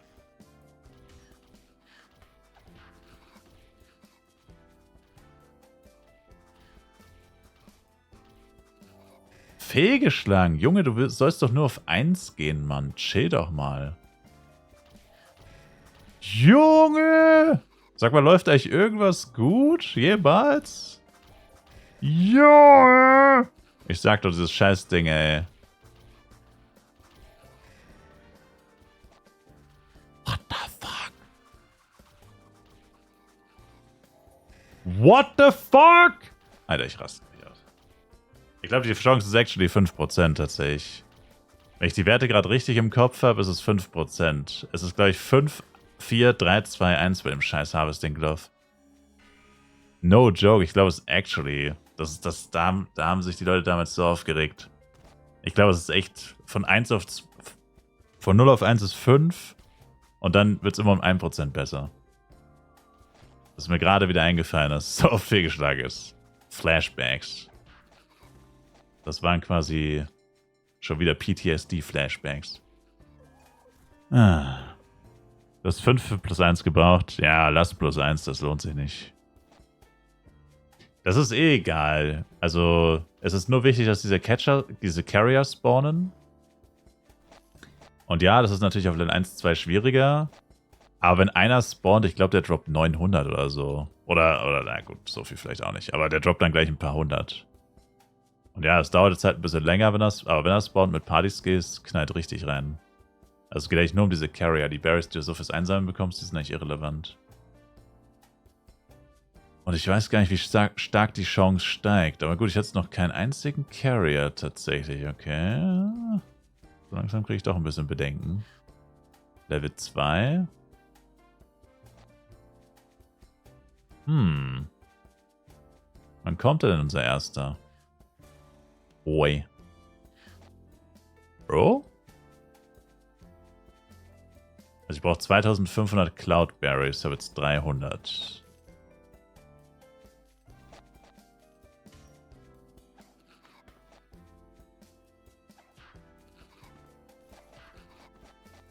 Aber so nervig, man kann Channel wechseln, aber die Berries respawnen tatsächlich alle paar Sekunden. Das lohnt sich halt auch nicht wirklich.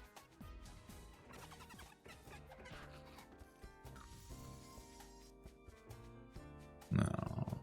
Manchmal spawnen die an so komischen Orten.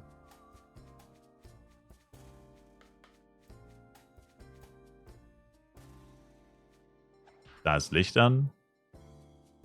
Oh. Vergiss ihn, er ist ein Troll. Alk ist ein Troll. Der schreibt gerne Blödsinn.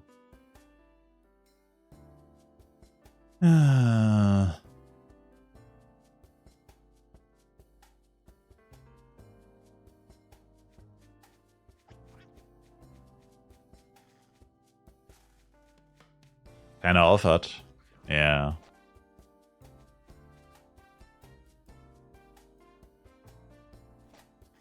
Die Europäer, die europäischen Wale befinden sich gerade in der Tiefschlafphase, Sir. Oder auch nicht. Nevermind, vergiss es. Okay, jetzt wird es aber echt langsam crazy. Muss ich jetzt echt nachschauen, was die Chances sind? Dass die Chancen so schlecht sind, wenn man keinen Glove +5 hat? Noch kein einziger Carrier gespawnt.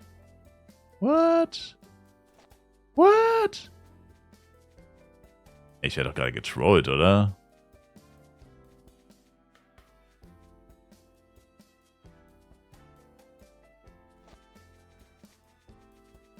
Ich werde doch gerade mal wieder getrollt.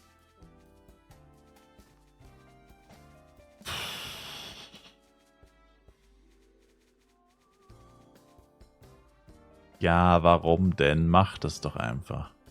Mach's doch einfach, Mädel. Warum willst du mich so unglücklich machen? Das ist so bescheuert, dieses dämliche Meldung dann immer, dass es nicht geht. Nur weil du einmal zu oft geklickt hast oder so. Und dann geht's dann gleich für 10 Sekunden nicht.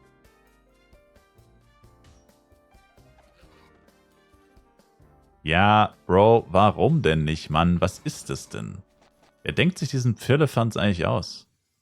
Du wirst von einem Agro gehittet, unterbrochen? Ja, und hast du 10 Sekunden Strafzeit oder was? Was ist das eigentlich? Also manche Sachen frage ich mich wirklich, was die sich beim Programmieren eigentlich denken. Crazy. Okay, das ist Wahnsinn.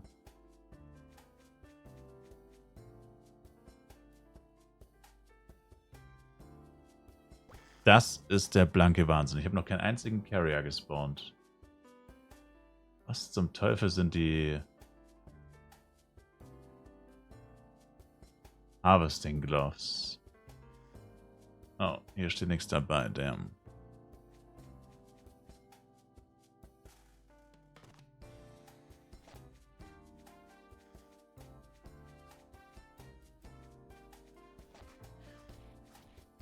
Aber mein erster Carry, jetzt wo ich gar nicht hinschaue.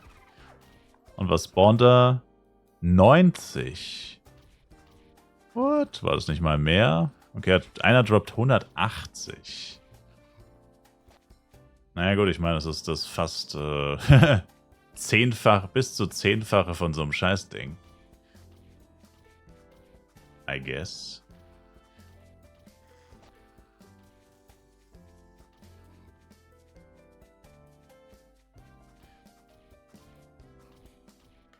Und weißes droppst du am meisten? Nee, und da sind auch keine Cloudberries. Cloudberries sind nur ein Flares, Sir. Und ich brauche die Cloudberries. Da irren sie.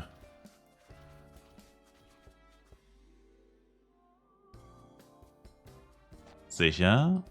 1000%ig, Sir. Das hängt nur von dem Glove ab. Alles hängt von dem Glove ab. Das ist egal, wo du Cloudberries farmst. Also ob Garden of Rise auch Cloudberries hat, da bin ich mir jetzt nicht 100% sicher. Aber das hängt nur von dem Glove ab. Da bin ich mir 1000% sicher.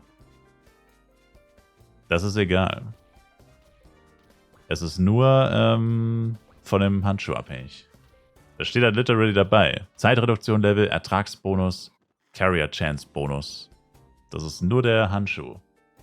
Aber ich finde gerade nicht die Stats. Das gibt's ja nicht. Ich finde gerade nicht die Stats von diesem Drecksding. Wann wurde das denn eingeführt? Bei dem Asria-Update war das. Doch, believe mich. Na. Na, bei manchen Sachen bin ich mir sehr sicher, Sir, und das ist eine davon. Carrier? Oh, das ging jetzt viel schneller. Wurde ich also doch gescammt. Mich würde viel mehr interessieren, was die Chance auf diesen dämlichen Spawn ist. Die muss ja gottlos niedrig sein.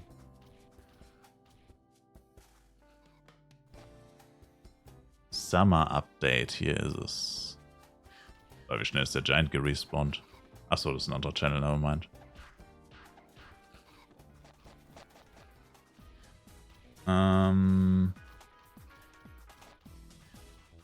Summer Update.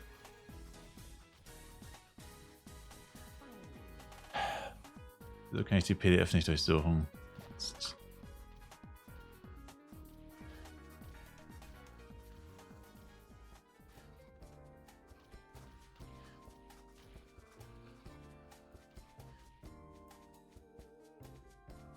Keine Pflanzen mehr?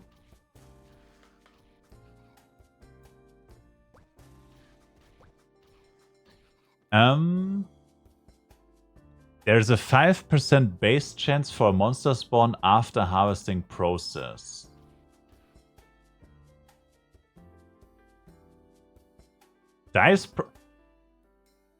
Nee, Alter, warum werde ich von diesem Spiel schon wieder so auseinandergenommen? Die letzten 3 Stunden waren schon wieder die reinste Hölle auf Erden, ey. Wenn du einmal Kacke Pech in dem Game hast, dann zieht es sich aber wirklich durch. Ja, ratet nie, was die Upgrade-Chance von 0 auf 1 ist. Ich habe 8 Versuche gebraucht. Ratet. Ich habe 8 Versuche gebraucht. Ratet. Was ist die Upgrade-Chance? 30. Ich habe 8 Versuche gebraucht. Es ist 30%. Es hat 8-mal gefailt. Sag mal, was geht eigentlich ab? Warum habe ich immer so ein Pech, Mann? Das ist nicht normal. Meine Fresse, ey. Aber tatsächlich, dann geht's runter. Also, ich hatte es nicht ganz richtig im Kopf. Also, ich hatte es fast richtig im Kopf. Es ist 30, 10, 5, 3 und 1,5. Also, ich habe ja vorhin 5, 4, 3, 2 gesagt. 5, 4, 3, 2, 1. Immer ist fast 3 Jahre her, dass das Update eingeführt wurde. Aber ich wusste doch, dass es saukrass runtergeht tatsächlich. Und ja, also das ist crazy. Also tatsächlich Warriors Plus 1 wäre jetzt aktuell viel zu teuer. Und die Chance, dass so ein Monster-Spawn kommt, habe ich plus 5%, also 10% Chance. Also eigentlich auch schon wieder relativ unlucky, dass das so lange gedauert hat, bis es einer gespawnt ist. 10% Chance habe ich gerade. Also circa jede 10. Pflanze. Aber ich bin hier gleich fertig mit den 2500. Aber ja, ist ganz interessant. Das habe ich mir ewig nicht mehr angeschaut. Die Erntezeit wird halt um 5 Sekunden reduziert auf 5. Das ist halt krass. Da gehst du halt wirklich hin, erntest, fertig. Gehst hin, erntest, fertig. Das ist halt heftig. Das ist halt basically keine Verzögerung. Das ist halt das, ja, krasse. So. Ja, aber das war eigentlich das einzige wirklich Interessante. Aber ja. Genau, und für ein F-Candy braucht man 25. Und 200.000 Penya. Auf jeden Fall möchte ich sehen. Was?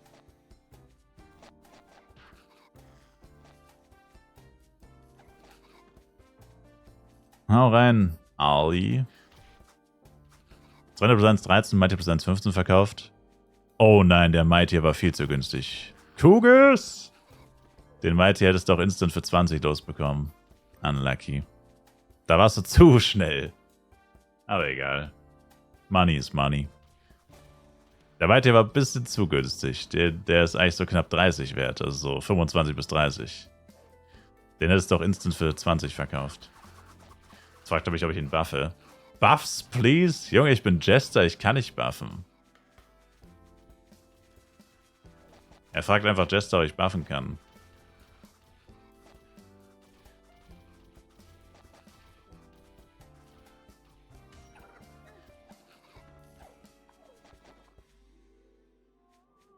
Macht man am meisten Cash mit Berries?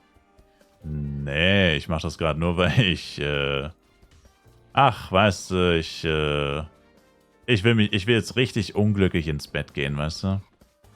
Ich brauche jetzt nochmal so eine richtige Faust im Gesicht. Weißt du, was ich meine? Ich brauche nochmal so richtig eine... Mir wurden gerade die Tower Dailies gestohlen. Von einem wirklich auch wieder lächerlichsten Moment. Top 10 lächerlichste Momente dieses Games. Ja gut, Clockworks war, sag ich mal... Clockworks war erwartungsgemäß mittelmäßig. Und jetzt gerade auch schon wieder wurde mir gefühlt 5 Power Dice gestohlen. Mir wurden jetzt gerade nochmal 5 Power Dice gestohlen. Das war auch ziemlich unnötig. Weil es wieder maximales Pech war. Und ja. I guess ich brauche das jetzt einfach noch. So, okay. Ach ja, ich brauche die Eier noch. Hat jemand zufällig Eier gelagert? Hat es zufällig jemand eingelagert? Schwöre, die werden wahrscheinlich auch für 500k verkauft, ne? 200k each.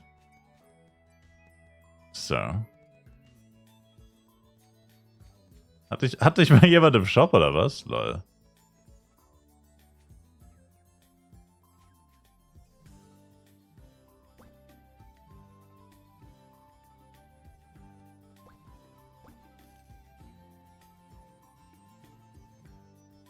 Die lässt ja jeder liegen. Ja.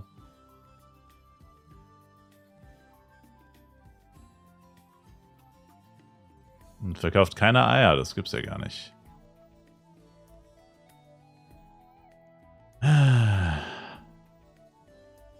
Da war doch einer mit 50k. Ja, aber das zahle ich nicht.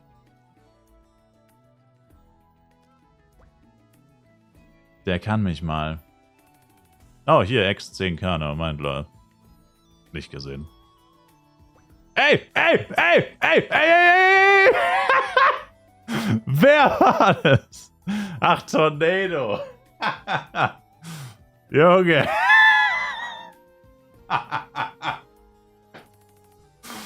Alter, ey, Junge. Are you freaking kidding me, bro? What the fuck, man? Also willst du jetzt echt haben oder hast du es jetzt wegen mir gekauft? Bruh. Ey, plötzlich, ich sehe doch, wie die ersten Eier rausgehen. Panik! Was für ein Zufall. Ja, ja, Zufall, natürlich, Sir. Nur ein Zufall. Das ist natürlich ein ein sehr, sehr merkwürdiger Zufall. Bruh. Also. Junge. Fuck. 2500. 20 Bio. Minus 20 mil, bro. Minus 20 mil, bro. Minus 20, bro. Let the gamble begin. Ich brauche nur 6 Eier.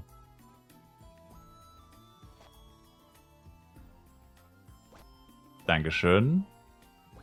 Ups. 20, 1, 2, 3. Was ist das eigentlich? Achso, die Mental plus 7, ne? Ja.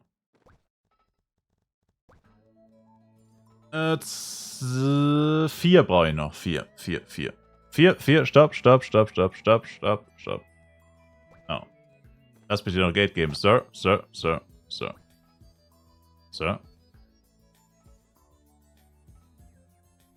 It ain't much, but it's honest work, man. So. Dankeschön. Gut. Oh boy.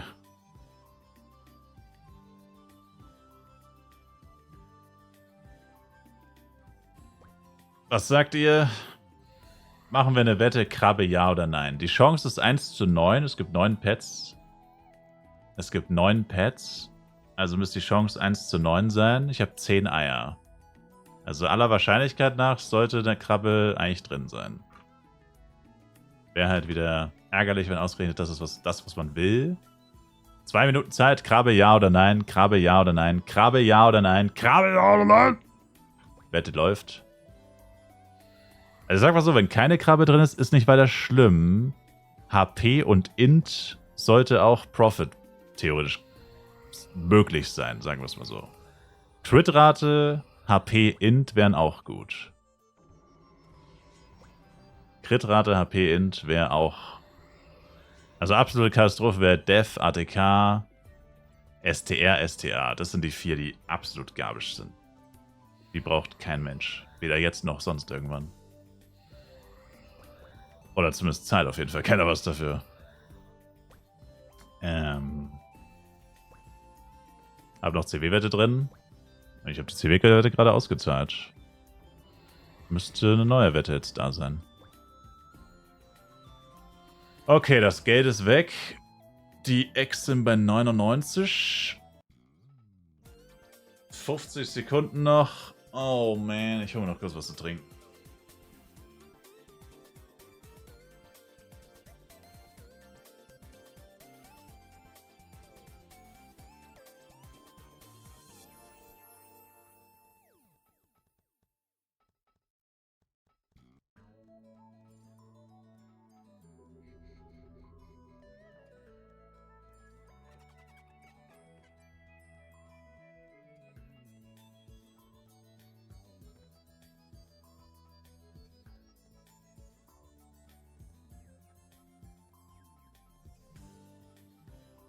So, 15 Sekunden.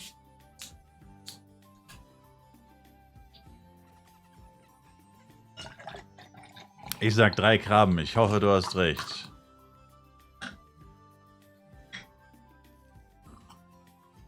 Drehdraht für 14 Mio verkauft. Nice. Good luck, Sir. Das werde ich auch brauchen, also... Ey, die Diamonds heute haben mich gefickt. Der Harvesting Glove hat mich gefickt. Ich meine, gut, das waren ein paar Power S8, aber trotzdem. Weiß nicht, also heute ist... Angel. Okay, Angel sollte Profit sein. Also jetzt Ei für Ei gesehen. Angel ist schon mal gut. Safe mehr als 2 Mio wert. Trash, wertlos. Minus 2 Mio. Minus 2. Minus 2. Angel für 2,6 gekauft. Minus 2. Ah, okay, plus 600k, I guess. Also insgesamt minus 800k. Trip. Junge, das hätten jetzt auch 3 Krabben sein können. Das ist so eine Scheiße. Ich hasse dieses Spiel. Ich hasse es. Als ob 3-mal Angel kommt und jetzt kommt keine Krabbe. Nee. Halt's Maul. Nee. Okay, Fuchs. Das sollte auch Profit sein. Kaum schon. Also eigentlich sind wir Profit und so, ist mir egal. Ich will einfach nur eine scheiß Krabbe haben. Kann auch 9-mal Hippogriff kommen. Ja! Haters? Haters? Edgy Badge, Motherfuckers. Edgy Badge, Motherfuckers. Dreckige Hater. Okay, es läuft actually pretty gut. Mal gucken, was noch drin ist. Noch eine Krabbe, komm schon, komm schon, komm schon, komm schon. Oh, noch ein Fuchs? Okay, baby, what the fuck is happening? Okay. Ich sag doch, ich wurde nur angeschissen von dem Game. Ich wurde nur angeschissen von dem Game heute. Ach komm. Hippogriff. Kack woanders. Kack woanders. Jetzt noch ein Nightmare. Noch ein Nightmare. Come on, baby. Mit Ansage. Mit Ansage. Easy. Mit Ansage, Bitches. 500k für den Fuchs. Du dreckiger Scammer. Ja gut, 7 gute, 3 schlechte. Das würde ich mal sagen, kann man als Erfolg verbuchen. Dann kann man ja eigentlich fast weiter gamblen. Naja, das wird zu teuer, glaube ich. Also die Krabbe direkt hochleveln und Ding machen, aber das wird zu teuer, actually. Das wird zu teuer. Oh, was kostet das nochmal? Na, das wird zu teuer. Das wird gleich zu teuer. Na, du brauchst 20 Candies, also 4 Mio. Na, das wird actually zu teuer. Das wird actually zu teuer. Na, na, na, na, na. Na, na, na, na, na, na, na, na, na, na. Mein Plan war nämlich, die Kackkrabbe einfach so zu leveln beim Farmen. Ja. Na, das Penya ist echt noch zu viel wert dafür. Ich wollte sie eigentlich nur schon mal haben. Das ist noch was, was man von der Liste streichen kann. Und dann einfach hoffen, dass sie nicht 11111 die ganze Zeit geht. Das wäre der Joke. Ah, nee, es ist echt zu teuer. Das ist crazy. Wie levelt man die beim Farmen? Naja, ich werde sie einfach ausgepackt lassen. Ist ja trotzdem permanent plus 2 Crit Damage. Ich meine, ist nicht viel, aber die levelt ja sau schnell. Durch Füttern levelt sie. Und wenn ich sie jetzt Brute forcen würde, wird es 4 Mio kosten. Okay, Brute forcen wir sie einmal. Aber ich werde auf keinen Fall rerollen. Brute forcen wir sie einmal, aber ich werde auf keinen Fall rerollen. Machen wir sie auf E, aber ich werde auf keinen Fall rerollen. Das wird dann echt zu teuer. Ich habe keinen Bock, dass sich die Zeiten wieder ändern. Also einmal Level Up, okay, aber sonst wird es echt zu teuer. Alter, ich meine, 4 Mio, das ist ein A-Product fast. Also, das Penya ist doch viel zu wertvoll dafür. Das Penya ist noch viel zu wertvoll für sowas. Ich wollte die einfach nur haben, weil es mich getriggert hat, dass alle die für 20 Mio verkaufen. Und ich das nicht einsehe, für ein fucking F-Pad 20 Mio zu zahlen. Wenn 20 Mio 200 F-Coin sind. Das ist geistesgestört.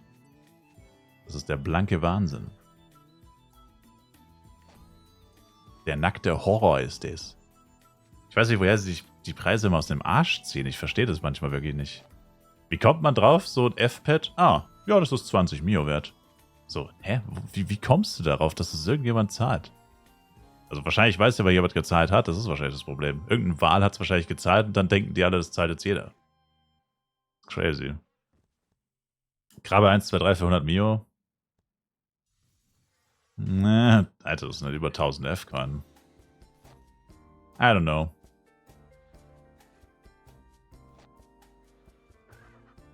Ist halbwegs fair, I guess, mit den aktuellen Preisen.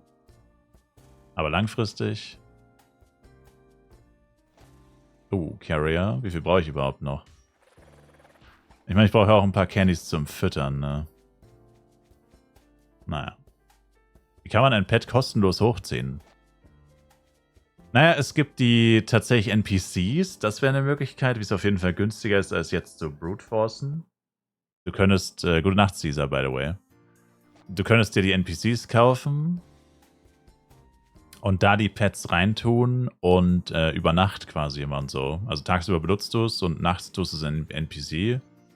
Wie so eine Pet-Zucht. Würde 10 Stunden dauern für F. Für E dauert es 20. Bis zum Level-Up. Das wäre auf jeden Fall auch günstiger. Ja. Aber... Na gut, das wäre tatsächlich eine Überlegung wert. Das wäre actually günstiger. Ne? Da könnte man es tatsächlich relativ schnell hochkriegen. Problem ist nur, du bräuchtest dann auch für jedes Level den NPC, was dann halt doch nicht so günstig ist. Ja, das ist auf jeden Fall günstiger als die Berries, das ist safe. Na, weiß nicht. Die Frage ist, was machst du dann mit der Restzeit von den NPCs? Müsstest du halt dann wirklich ins Pet, müsstest so ein bisschen einsteigen, was sich wahrscheinlich nicht lohnt wegen Envy-Defts-Farmern. Na, ich weiß nicht. Schwer zu sagen.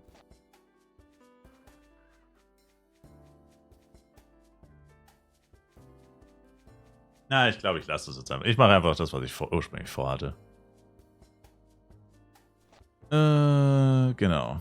Naja, aber wie gesagt, also wie ich es jetzt gemacht hätte, Pad raus beim Leveln die ganze Zeit. Nur beim Leveln, auch bei Clockworks, permanent schon mal plus 2 Crit Damage. Selbst wenn es jetzt 1-1 geht, ist plus 4 Crit Damage. Ist ja, ich meine, ein Concoction oder wie der Käse heißt, gibt ja auch nur 10 Crit Damage. Das ist dann 4% ist schon mal die Hälfte davon. Und, oder fast die Hälfte davon. Und dann würdest du es einfach immer füttern, wenn es leer ist. Wenn die Energie leer ist quasi. Und dadurch kriegst du dann XP. Aber du fütterst es ja nicht für die XP, sondern du fütterst es als Power-Up. Das heißt, es kostet dich einfach permanent ein bisschen Geld, aber es ist ja auch ein permanentes Power-Up. Das heißt, du zahlst praktisch eigentlich nichts dafür. Also du zahlst dir einfach nur für das Power-Up. Dadurch levelt aber auch das Pad und dann machst du halt Level-Up. Was ist gerade aktuell beim F-Coin-Kurs? Weiß nicht, 90 bis 100. Nix wie weg, hau rein, gute Nacht, Sir. Okay, das reicht, glaube ich. Spawnt natürlich wieder kein einziger Carrier. Du willst 60 Popshift AO8.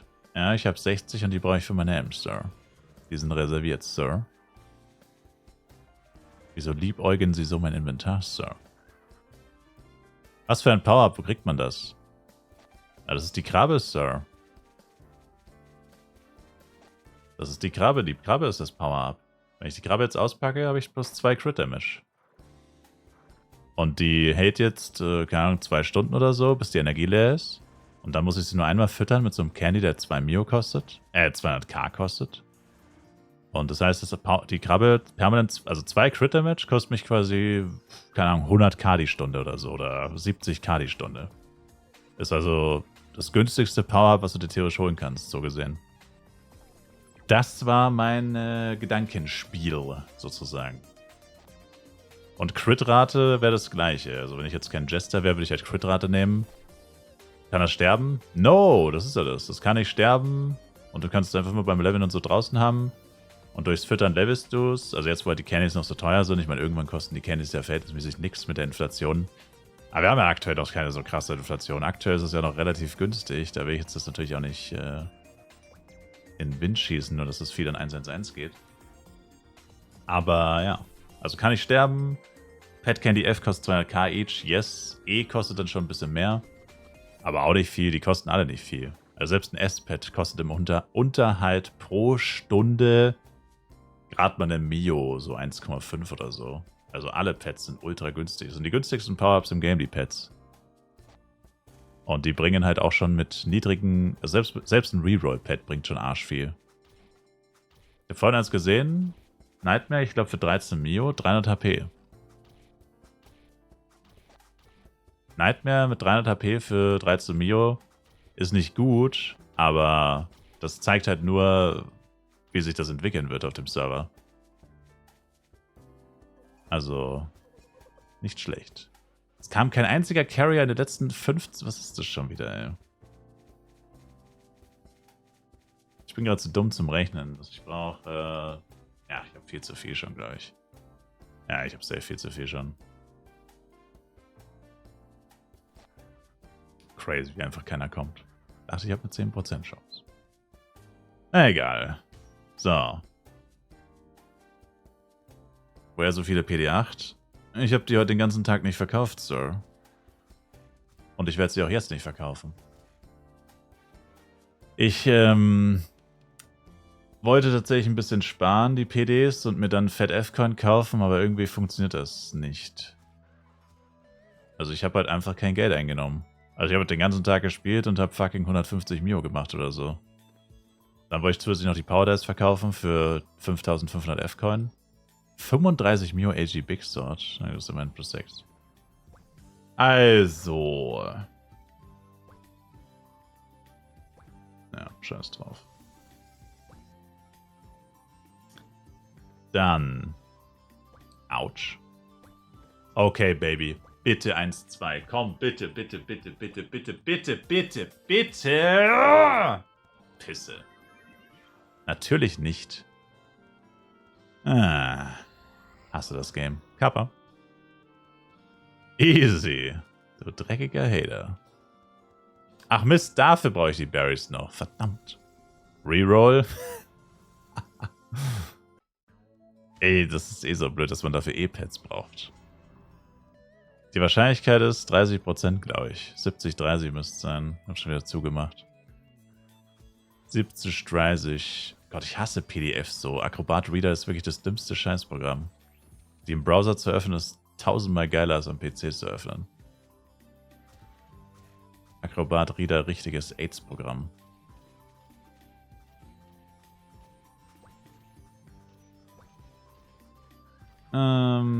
Pet.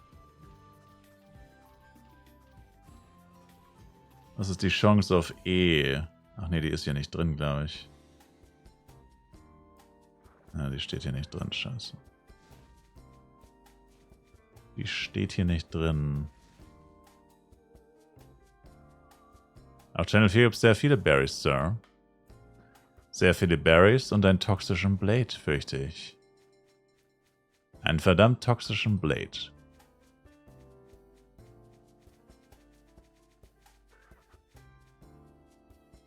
Gott, hier die Berries zu farmen macht mich wahnsinnig. Wo sind die denn, ey? Diese scheiß Bäume, die überall im Weg stehen.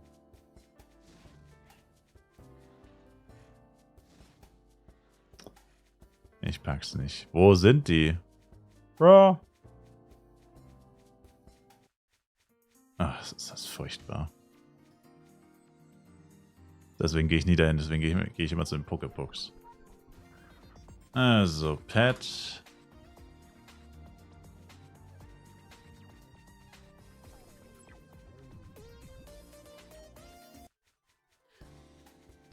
(70-30) ist auf E, ja. Naja, das ist wie bei dem Harvesting Glove. 30% Chance. Wie viele Tries habe ich gebraucht, Harvesting Glove? 8. Imagine 8 mal 4 Mio, 32 Mio. Ne, sogar 8 mal 6. Das Pet selbst ist ja auch nochmal 2 Mio wert. Das Hochlevel kostet 4. Das wären 48 Mio. Wenn ich nochmal so viel Glück habe. Wenn ich nochmal so viel Glück habe, wie gerade eben mit dem Harvesting Glove, wären das dann 48 Mille für fucking 2 Crit Damage. Welcher Channel? Ich bin gerade Channel 6, Sir. Weil ich wahrscheinlich gleich wieder wechsle. Wieso spawnt denn kein Carrier, Mann? Was ist denn das? Spawn doch einfach so ein Carrier. Das ist doch Wahnsinn. Das sind niemals 10%. Ha. Channel 7, please. Ich pack's einfach nicht, so einen Carrier zu spawnen. Eieiei. Ei, Caramba. Geld muss ich auch noch ausgeben, tatsächlich. So wie Bomber.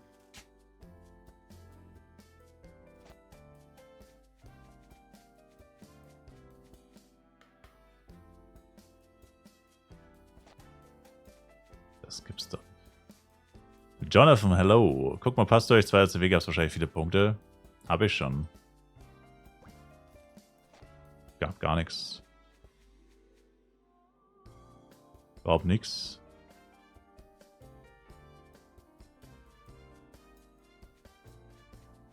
Bist du schon online, Silly?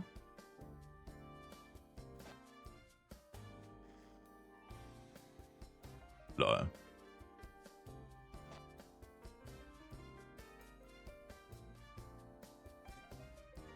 Channel 1. Ich habe 7, 8. Channel 8. Channel 8, Sir.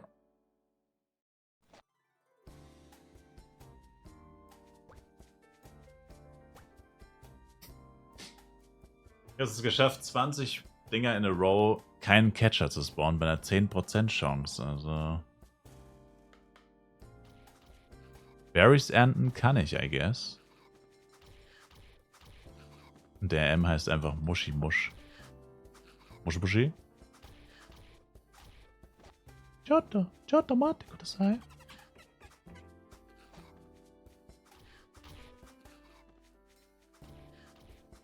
Oh.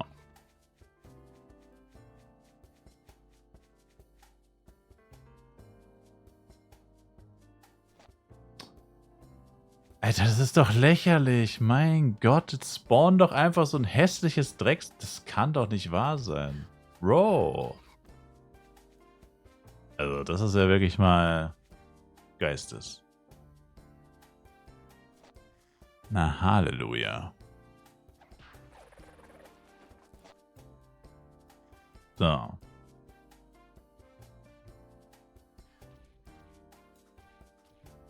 Was braucht man? 50. Naja, 10 Candies reichen auf jeden Fall erstmal.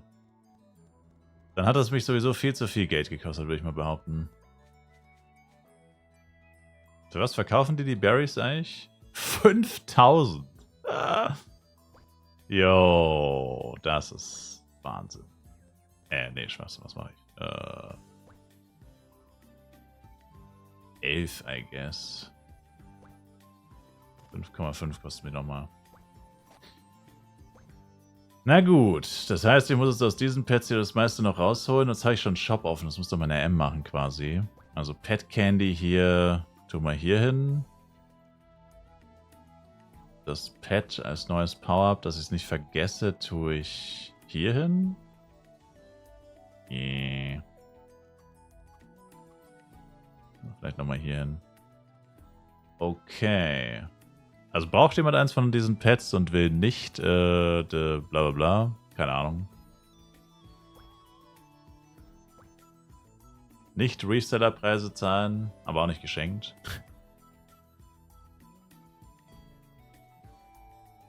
Fragt mich einer 15 Mio für mein Tier, meinte nee, direkt nach der Aussage dann rausgekauft. Nice. Die Crab, was wisst dafür? Nice try, Misa Misa. Nice try. I see what you did there. Was nehme ich für eine Crit-Rate?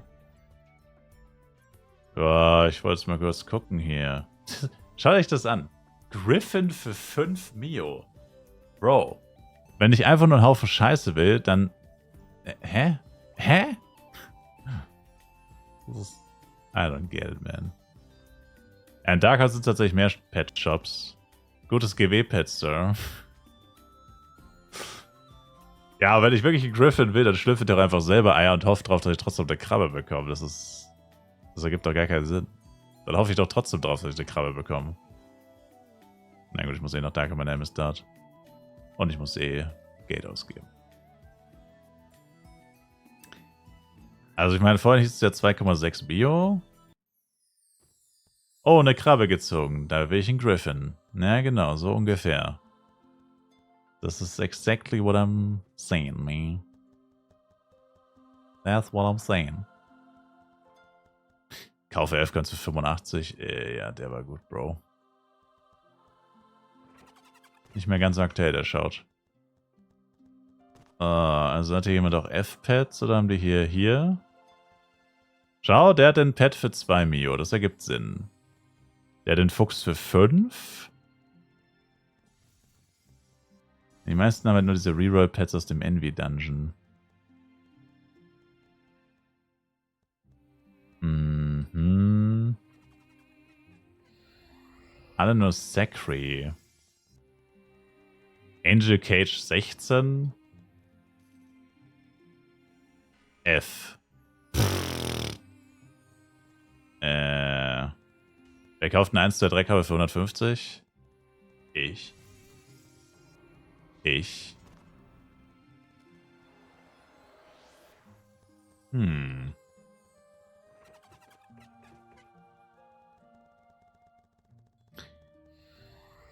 Ach, keine Ahnung.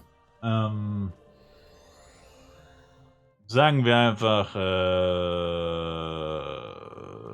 sagen wir 3,5 für Critrate und Fuchs und Unicorn. 3,5, come on. Wer will eins? Ich meine, ihr habt gesehen, was das für ein Eck ist. Ihr spart euch auf jeden Fall eine Menge Zeit, statt die Kacke selber zu schlüpfen. Und mindestens 2 wird es euch eh kosten. Es wird euch 2 Mio kosten, plus die Zeit und den Harvesting läuft der kostet auch nochmal 500k. Also das ist wirklich minimalster Profit für die Zeit, die ich jetzt noch reingebuttert habe. Schick eins rüber. Kugis, bei dir weiß ich, wie du heißt. Habe ich dich im Messenger? No. Verdammt.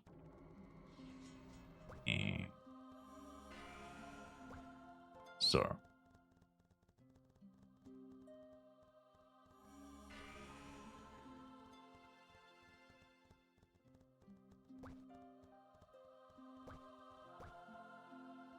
Also Kugis.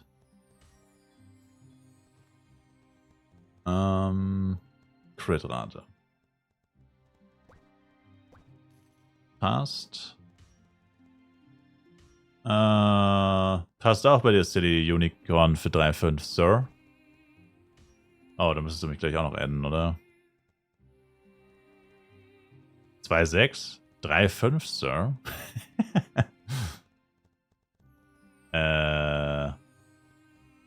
Silly, what's your name? War es irgendwas mit Silly? Steht direkt neben ihm. Oh. Da. Stimmt. Ich wusste auch, dass irgendwas mit Silly war.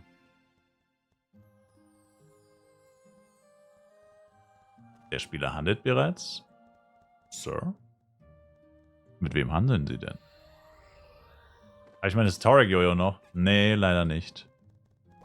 Leider nicht, Sir. Leider nicht.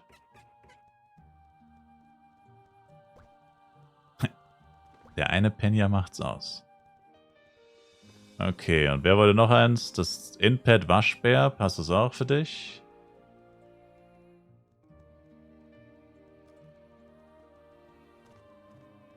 Habe ich auch nicht geaddet, verdammt nochmal.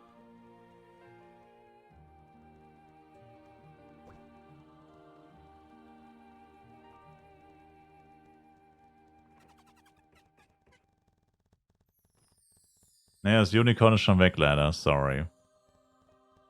Crit-Rate und Int wäre noch da. IU. Crit-Rate und Int wäre noch da.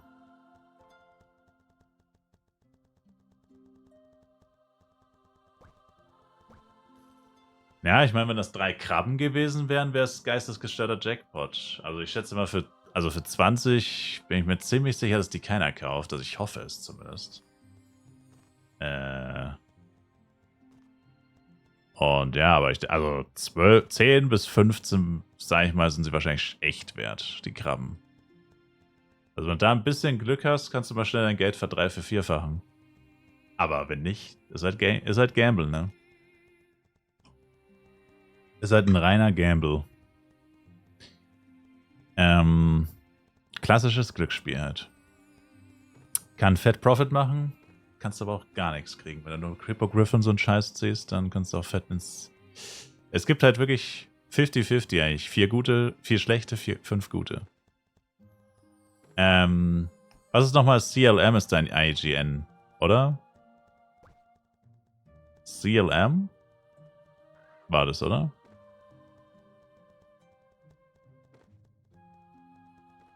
Drei, 5, AO8.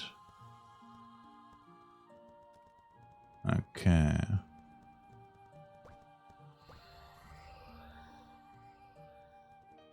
Okay. Passt. Das letzte Crit-Rate-Pad, Mr. AO8. Jetzt noch irgendwie F-Coins beschaffen. Eine klassische F-Coin-Beschaffungsmaßnahme. Wo ist denn mein Assist eigentlich? Achso, der ist nicht Channel 1, ne? Die anderen 3 Pads tue ich dann für, keine Ahnung, 500k oder so in den Shop. Hauptsache weg damit. Wieso wollen die für A-Pro 5,5? 5,5? What? 3,5? IU? Yeah. 3,5, Sir.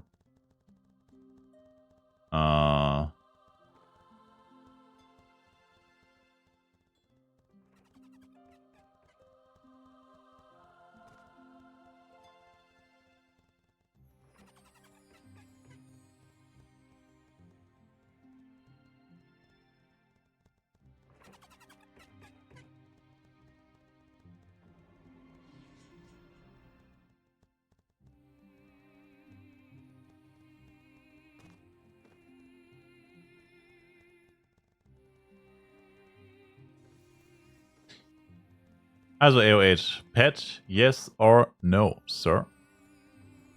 Wo steht meine M? Er ist hier irgendwo. Da. Du bleibst bei deiner Krabbe. Dreckiger Hater, Sir.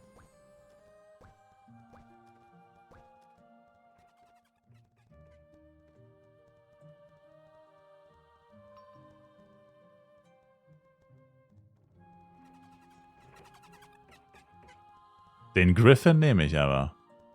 500k, Sir. 500.000 Penya, bitte.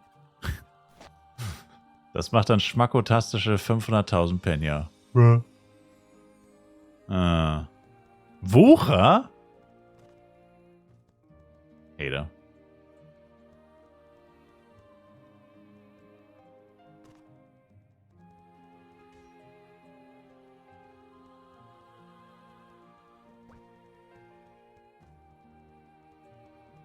Was ist das?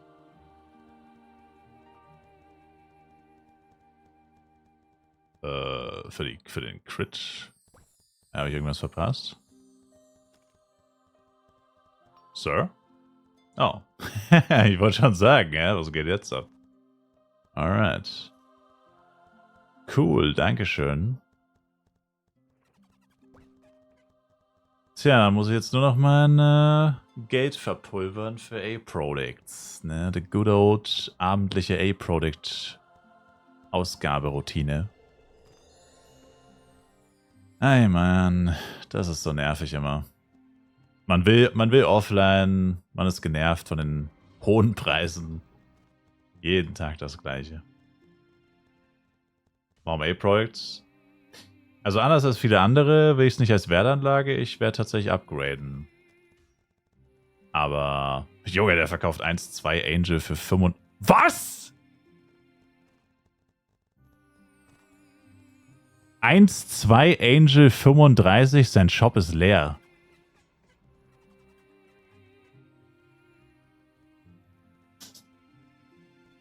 What? Was geht ab auf dem Server? Was stimmt denn mit den Leuten nicht, Junge? Alter. Das ist doch Wahnsinn. 35 für ein 1-2 E-Pad. What the fuck is happening, man? Also, jetzt habt ihr gesehen, jeder, der sich gerade einen Angel geholt hat. Easy money, wenn ihr einen 1-2 kriegt. 35 wert. What the fuck? Ich pack diesen Server nicht. Das ist... Ich box einfach nicht. Ich box einfach nicht. Das ist doch Wahnsinn. Und ich dachte, die Krabbe für 40 wäre schon teuer. Ich kaufe ich auf DFK, die Preise ändern sich nachmittags. Mal schauen. Ja, keine Ahnung.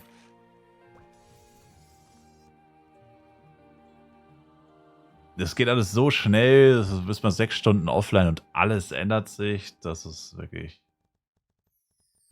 F-Pads Ultra Cheap. Ich mach 400k. Hauptsache, die sind weg. Ich will sie gar nicht mehr angucken. Ich will es nicht mal haben. Ich denke mal, 400k sollten die günstigsten Pads auf dem Server sein. Würde ja trotzdem keiner kaufen. Achso, ich habe noch einen Shop offen, lol. Was? Damn. Na, warte, dann hau ich die hier auch nochmal rein. So. Ich kaufe jetzt 8 aus dem Shop zu kaufen für Base 105. Geht auch morgen. Das stimmt wohl. Aber ich werde es mir antun und es noch kurz danach suchen.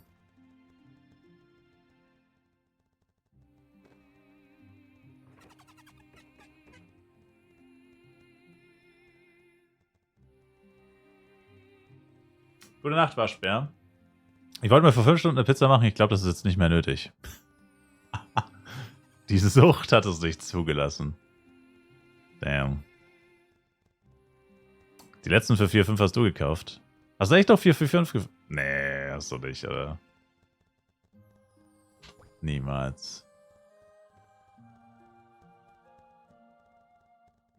Nur 10? Damn. Sie glücklich ist, ja.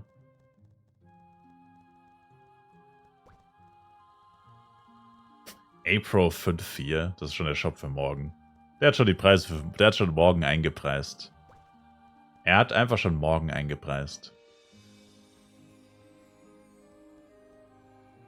G-Pro zum 95er Kurs. Ich weiß nicht, ich hab's irgendwie im Urin, dass am Wochenende Schmuck-Upgrade kommt. Ich sag's euch. Mark my words. Plan uns bei den Patch mit A-Pros für 5. Ja, ich hätte gern 95er Kurs wenigstens. Aber... das ist es halt wieder, ne? 9 A-Pro, 5 mil each.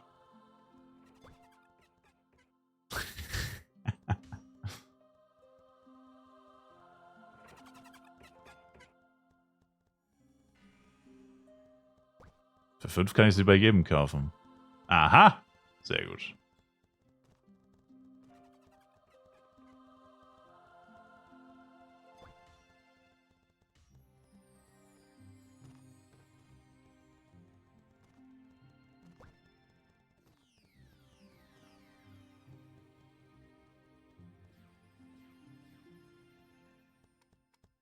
Da muss der Taschenrechner wieder rausgefahren werden. Ich habe tatsächlich etwas mehr Geld, als ich dachte. Wo findest du aber diese Leute? Keine Ahnung, Sir. Es ist angeborenes Talent. Er hat 100 Stück. Sexy Baby. Okay, 42 Stück. Was kosten 42 mal 4,75? 199,5. Finden wir 1,5 Mio. Da müssen doch wohl ein paar Crystals dran glauben.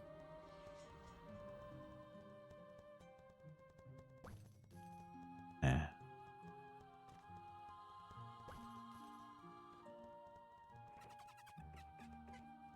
$42. Ja.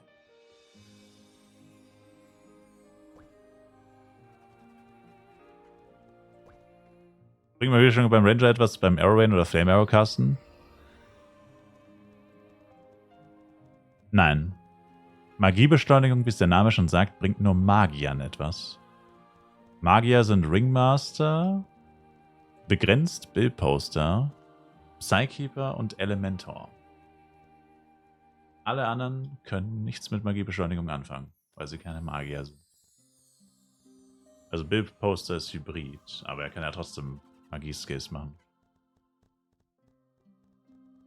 Gibt eine Berserk-Stattung für Blade-Waffen? Nee.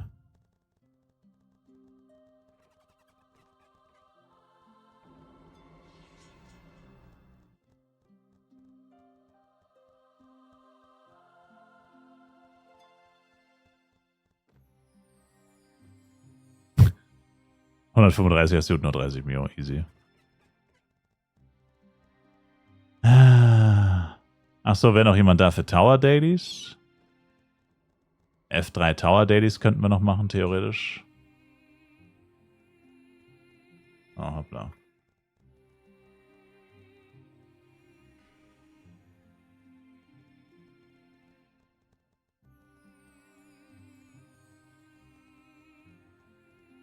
Ab welchem Level?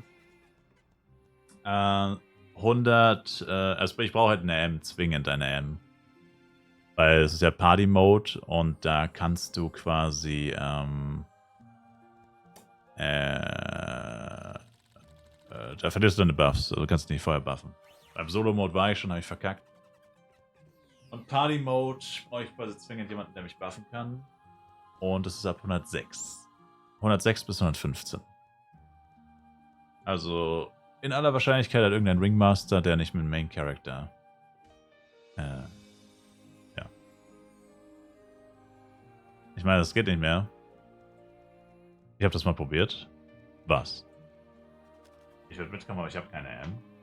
Ja, wir könnten nach Flaris gehen und jemanden suchen. Aber ich glaube für so, naja. Also du könntest mal nach Flaris gehen und gucken. F3 muss dann schauten. Muss dann rumlaufen und F3 2 von 8 machen. Wenn du solo fährst und dann in Party gehst. Das geht AOH. Sir, also wenn ich mich mit etwas auskenne, dann mit dem Tower. Sir. Das geht, Sir.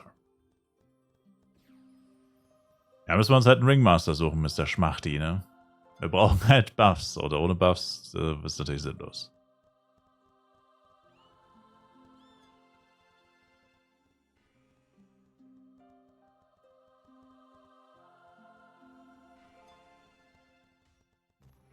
Meine MS 109 könnte mit dem direkt mitkommen.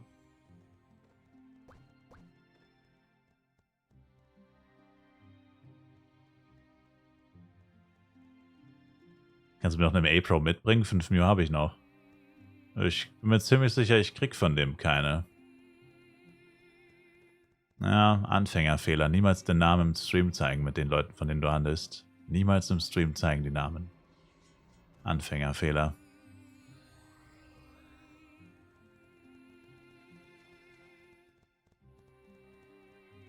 Absoluter Anfängerfehler. 5, 7? Was stimmt mit den Leuten eigentlich nicht? Meine Güte. 10!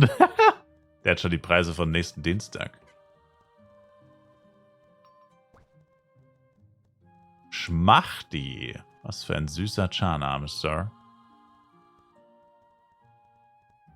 Was für ein süßer Charname, Sir.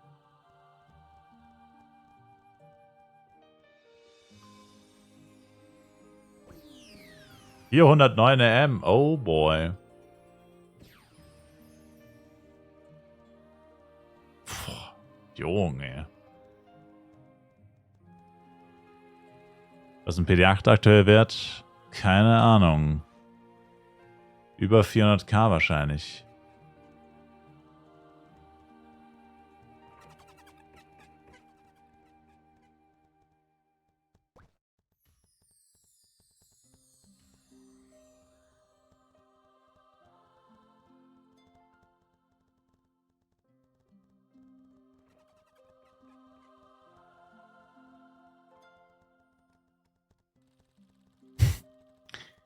Di Figiano. Der 4-7-Typ meint er mit dem Hand in 5. Tja.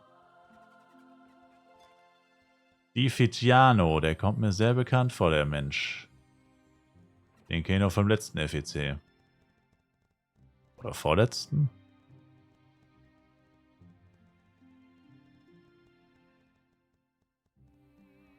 Channel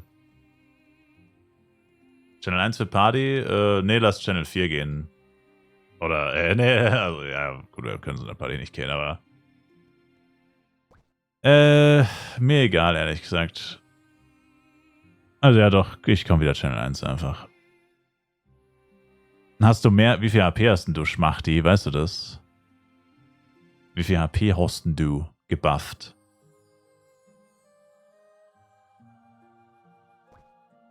Wobei es eigentlich easy ist, Moment mal. Ungebufft gerade 5k.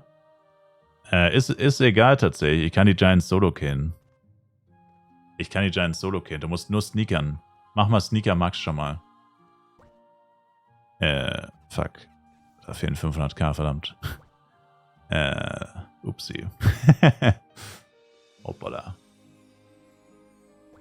So, jetzt.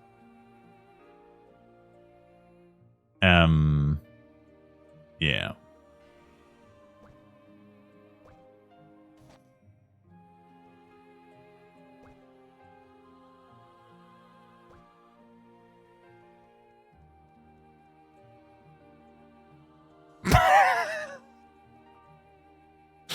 Dieser Server macht mich fertig. Hier ist ein Typ mit einem Shop 10k Element Cards und der verkauft alle Element Karten für 20k. Ja, kommt, Channel 1. Geh mal. Ich kann dich aus der Party schmeißen, Bomber, oder? 10k aufgerundet, ja. Also diese Leute, das ist einfach irgendein random Clickbait-Titel. Verkaufe A-Pros für 4 Mio und im Shop sind einfach S-Projects für 20. Bruh. Also das ist wirklich uferlos, ey. Jeden Tag kommt eine neue Story dazu. Jeden Tag kommt eine neue Story dazu. Das ist der Wahnsinn. Aber wie gesagt, Schmachti, mach Sneaker Max und ich kill die Viecher einfach auf Ranged. Easy. Also, hoffentlich easy. Aber hier ist ja niemand, what the fuck? What the fuck? What? No. Rico und Schmachti. Wo sind sie? Mr. Schmacht. Nein! Verdammt! Ah, ich hasse das so sehr. Hier. Oha, Schmachti! What the? Double Bloody Eggs? Ah. Du, nicht buffen, nicht buffen. Du musst uns drinnen buffen. Wir verlieren die Buffs, wenn wir reingehen. Ey, Bomber, schreib Sidan an. Sidan verkauft dir für 4,75. Hat eh nur eins. Sidan. Citizen. You know. Sidan für 4,75 ein Stück. Schreib schnell.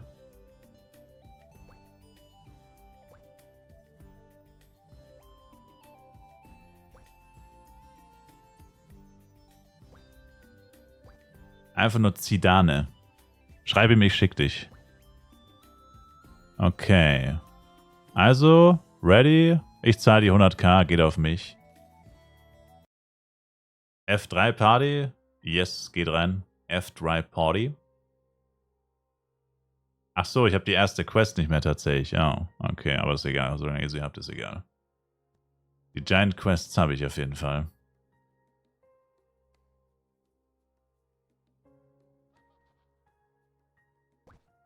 Ja. Also die Hagur, aber wir müssen eh 100 Monster töten, deswegen ist es auch egal.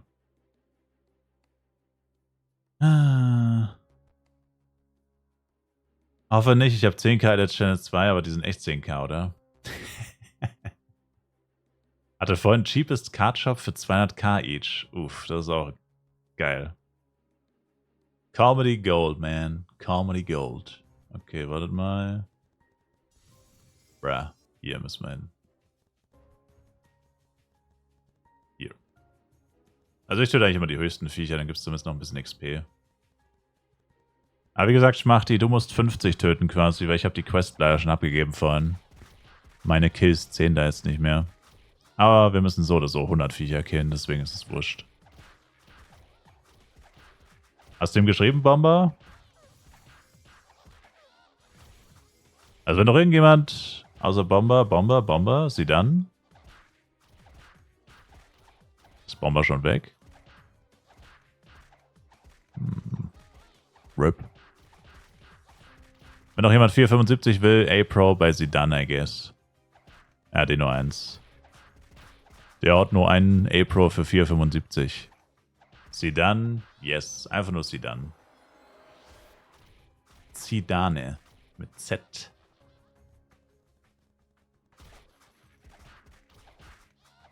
Im Shop oder was? Ne, du musst ihn anschreiben. Er läuft random rum und bietet sie an. Ich habe ihn random durch Schauten gefunden, quasi.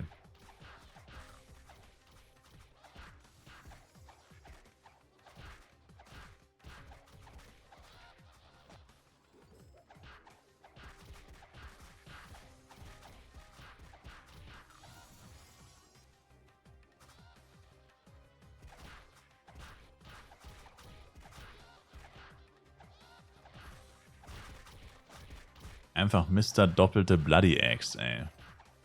Crazy. Freaking Bill Gates.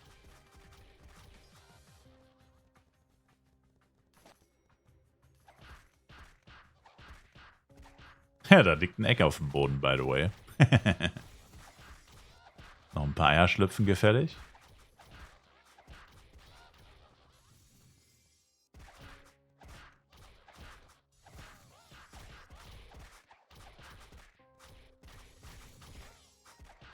Vielleicht droppt man ja einen AG-Bow. Das wäre doch mal softig. Selbst durch 3 geteilt ist ein AG-Bow noch geil. Was ich so gehört habe.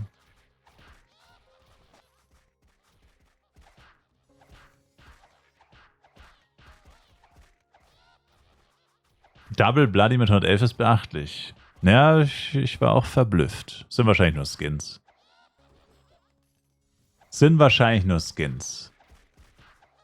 Right? Das sind Bloody Skins auf seinen AG-Äxten. Weil er ja noch nicht 120 ist. Ja.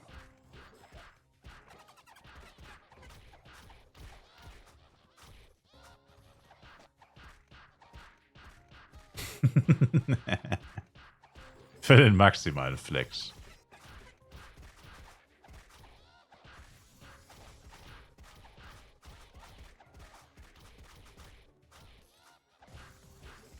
Ich mache nicht 120 zwei Bloody Axe, da soll mir einer sagen, ich bin Pay to Win. Du bist Pay to Win. Du bist Pay to Win, Bro. Du bist definitiv Pay to Win. Du bist die Definition von Pay to Win, Sir. Du Hater. Yeah, I am a hater. Hab nur am ersten Tag gecasht. Tja. Na, siehst du mal. Bisschen mehr als Average, aber das war's.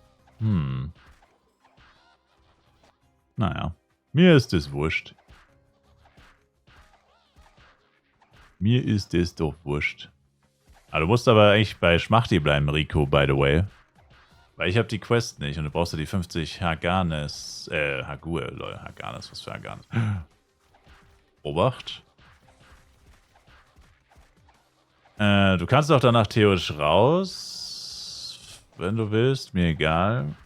Aber vielleicht nochmal rebuffen, falls du wirklich raus sollst. Weil du hast ja nur eine Quest mit 109. Ne, du hast 2, nur meint. My bad, du hast 2. Aber ja. Also von mir aus kannst du nach dem Giant raus, musst nicht drin bleiben wegen mir. Aber falls du wirklich rausgehst, dann wäre nochmal ein Rebuff cool.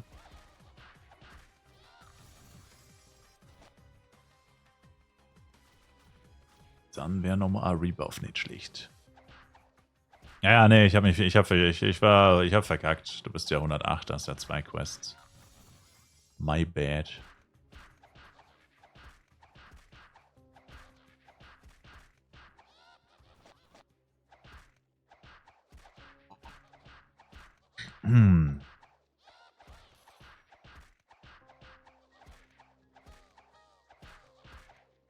Teamwork makes the dream work. Das ist der einzige Vorteil von den Tower Days. Wenn man sie wirklich mal verkackt, kann man immer noch ein zweites Mal rennen. Weil es 2 Modis gibt. Ich meine, die XP und so sind mir zwar eigentlich nicht so wichtig, aber die Chance auf einen AG-Boat zum Beispiel oder AG-X, die lässt man sich natürlich nur ungern nehmen, ne? Aber du musst den Kill... Achso, wobei... Verdammt. Mist. Meine Flask ist abgelaufen. Verdammt. Aber gut, den ersten Giant kann er Schmachti killen. Und dann zwiebel ich mir einfach noch eine Penya Flask rein. Für den zweiten Giant.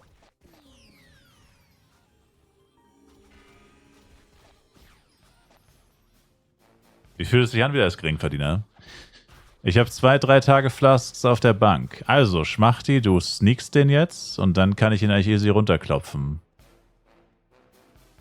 Außer du willst ihn tanken, aber ich glaube nicht, dass das so eine gute Idee ist. Und du kannst Moonbeam und Merkaba machen. Und mach Sneaker immer wieder bitte, dass es nicht abläuft. Sneaker auf Ding halten, dass er sich nicht bewegen kann. Und Rico kann theoretisch... Mach am besten nur Moonbeam. Naja, mach nur Moonbeam. Sieht sehr gefährlich aus. Das sieht sehr gefährlich aus.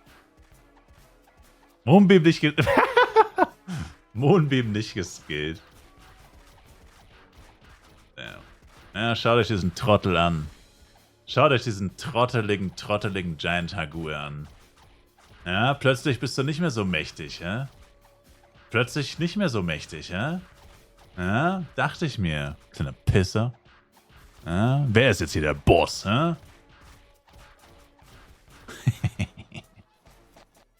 Und keine LG-Waffe, schade. Keine LG-Waffe. Unlucky. Schade, schade, schade.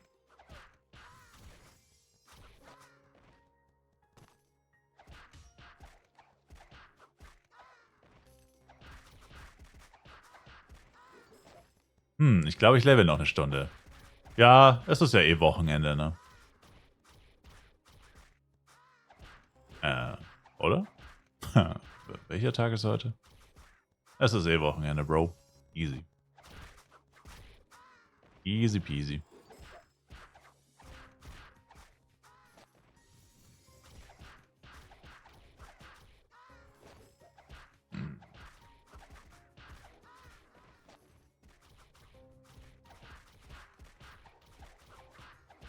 Schon mal Richtung Captain gehen, weil er da eh spawnt, der Giant.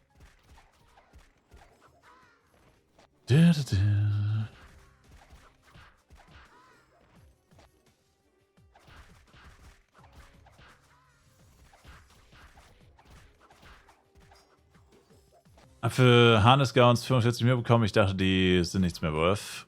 5 was?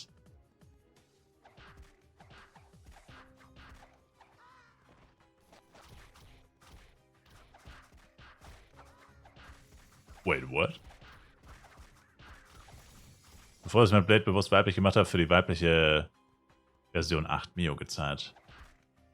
45 Mio für 105er Gowns. What the fuck? Die habe ich natürlich auch nicht gedroppt, ne? Alter, ich habe 5-mal Asren-Gowns gedroppt. Das hätte Paxt, Schupon, Necklus, aber nein, 5-mal Asren. Das ist crazy, Mann. Hab die Gowns heute 2-mal für 45 verkauft, Hannes und Shamudra. Achso, hab 2-mal Gowns, ne? Ja gut, Shamudra ist ja tatsächlich so viel wert aus irgendeinem Grund. Höchstwahrscheinlich wegen Envy Defts und ein paar AOE-Spieler. Envy Defts und ein paar AOE-Spieler treiben die Preise nach oben. Shamudra ist Trash. Naja, es ist auf jeden Fall keine 45 Mio wert. Nicht da, wo ich herkomme. Nicht da, wo ich herkomme, Sir.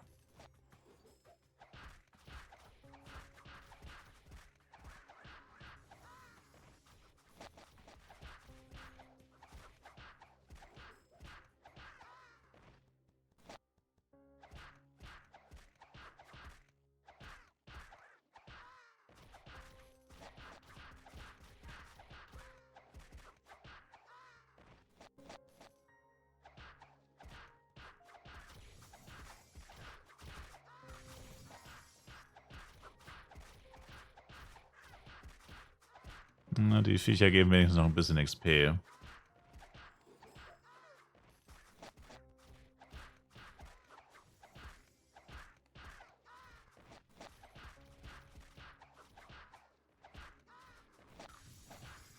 Ja, morgen schon wieder eine neue Tower Stage. Das ist tatsächlich ganz schön nervig.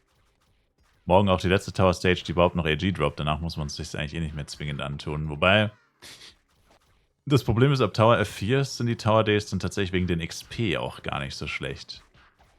14% auf 116 plus ist dann natürlich, oder auf 122 plus.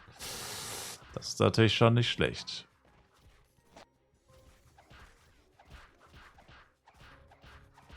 Aber zur Not macht man es einfach immer in der Gruppe. Mai. It is what it is.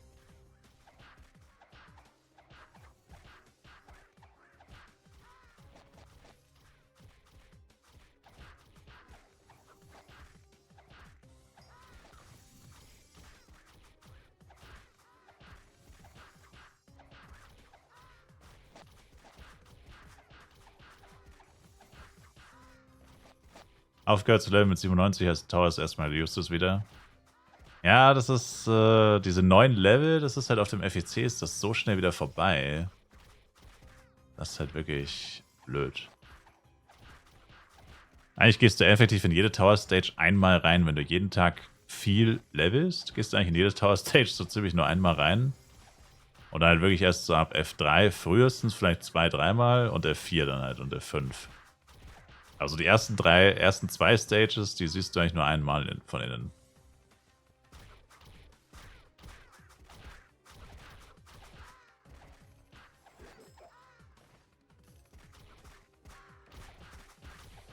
Ich sag's dir, du wirst es bereuen, AOH. Wenn am Wochenende ein Ding kommt. Global. Oh, sorry. Der Giant ist aber schon da, Mr. Schmachti. Ich brauche Ihre Sneaking-Dienste, Sir.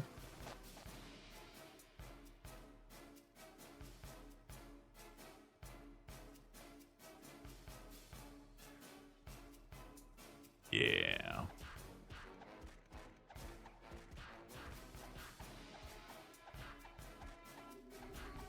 Uff. Sir? Jesus. Oh, was? Oh mein Gott, Schmachti, du bringst uns alle um. Schmacht. Sag mir bitte, du hast Rest geskillt. Bro, Rest, wir brauchen Rest, wir brauchen Rest. Yeah, okay. Und jetzt nochmal sneaken, please. Yeah.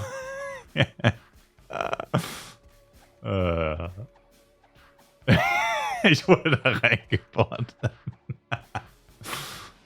Damn.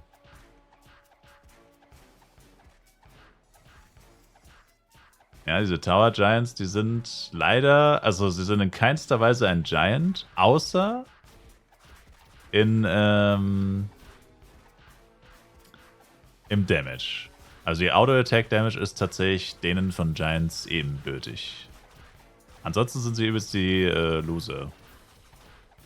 Sir, sneak, sir.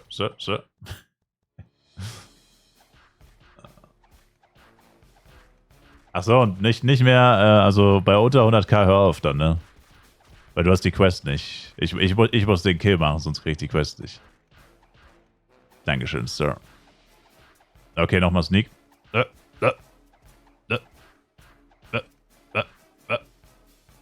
Yeah, Dankeschön, Sir. Come on, baby, let's go. AG. Nein! Ach komm, was ist das denn für eine Scheiße, Mann? Bro, dann kommt ein scheiß Pop-Up oder... Oh, Mann. Ey, ich dachte für eine Millisekunde, das ist eine echte AG-Waffe. Ja komm, heb den Cast auf, zumindest 2000... Ey. Seien Sie nicht so disrespectful, Sir. Nicht alle haben so viel Geld wie Sie, Sir. Geben Sie das... Ey. Sir. Da liegen 200.000 saftige, schmackige Peñas auf dem Boden. Ich gehe hier nicht eher weg, bis ich die habe. Zeig mal diese wunderschönen Bloody-Waffen. Er hat Einrüstung auf...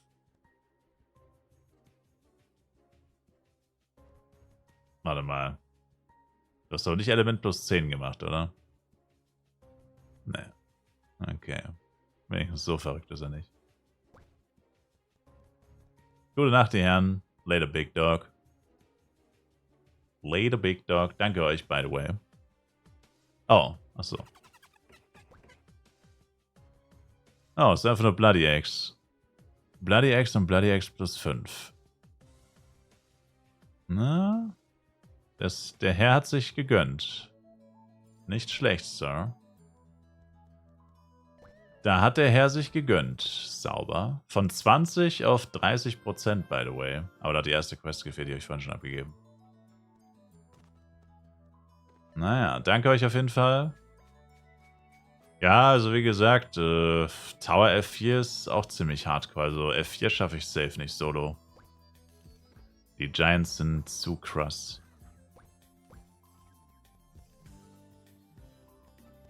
Die Giants sind einfach zu krass. Zu crisscross. Schon wieder eine Bloody Cloud, by the way. So viel zum Thema, es farmt keiner Red Meteor. Oh, nochmal ist der gleiche Typ, der sie gestern verkauft hat.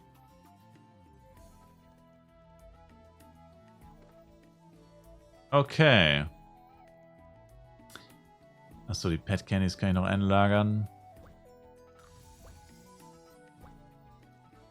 Ja, dann war das heute irgendwie auch so ein sehr komischer Tag irgendwie. Vielleicht wird dann morgen mal wieder ein halbwegs normaler Tag. Naja.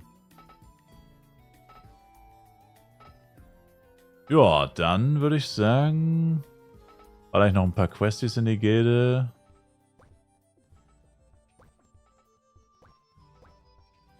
Eins 337, ja, das passt ja. Ach so, gut, eine Sache wäre vielleicht noch interessant, wegen den Gildenhäusern.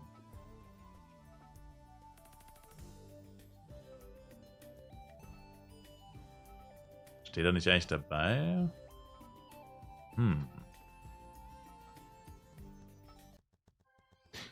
Dafür hole ich mir aber erstmal das Fluggerät aus der App. Dafür hole ich mir erstmal das Fluggerät. Wobei, das Fluggerät jetzt zu aktivieren wäre echt dämlich. Es jetzt zu aktivieren wäre ziemlich dämlich, kurz bevor ich aufgehe. Ach, die NPCs. NPCs, NPCs, NPCs, NPCs, NPCs. Heute denke ich dran. NPCs off. Later, Big Dogs. Sie haben mir gute Dienste erwiesen.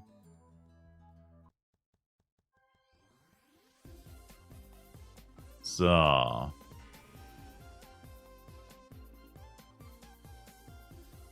Jetzt mal abchecken. Wahrscheinlich ist schon auf jedes Gildenhaus fett geboten worden. Wir sind schon wieder viel zu spät dran wahrscheinlich. Die sind doch nur auf Channel 1, die Dinger, ne? Wie war das nochmal? Das ist halt so ein fetter Time-Delay bei den Schiffen, glaube ich, auf der Map. Ich müsste es jetzt doch eigentlich schon sehen. Ah ja, leerstehendes Schiff. Okay. Da müsste doch irgendwie dabei stehen, wie viel Zeit man dafür noch hat und so ein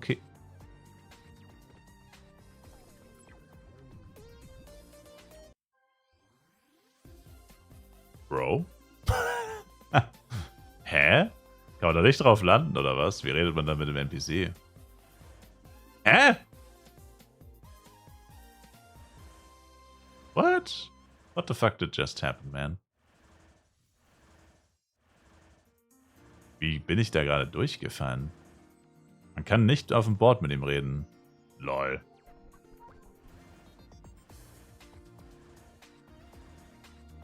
Ah, erst in 3 Tagen. Oh.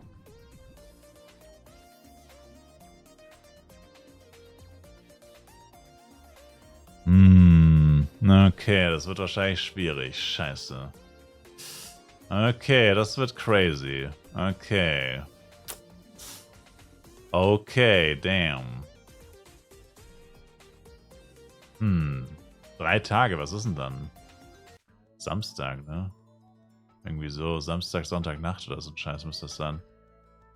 Ja, muss man mal im Auge behalten. Wie viel kostet sowas? Also ich glaube, es geht nicht unter 100. Ich glaube, 100 ist Minimum. Ja. Wer mehr Zeit kriegt's, ne? Das Problem ist halt, du musst es jede Woche verteidigen. Also es ist actually ein ziemlich beschissenes System. Das ist echt ein beschissenes System. Was hat man dann davon? Gildenhaus, Upgrade Chance plus 3, Upgrade Chance plus 3, Upgrade Chance plus 3, Baby. Und 10% HP-Rate. Und 10% HP-Rate. So. Ich werde das Schiff sowas von klauen, AO8. Tja. Das werde ich dann wohl nicht streamen, Sir. Du Amateur.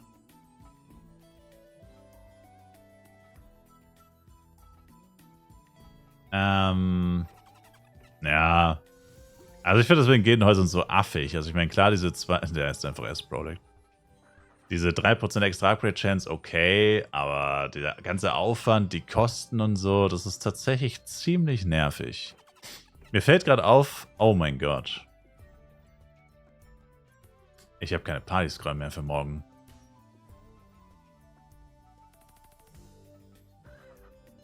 Oh, okay.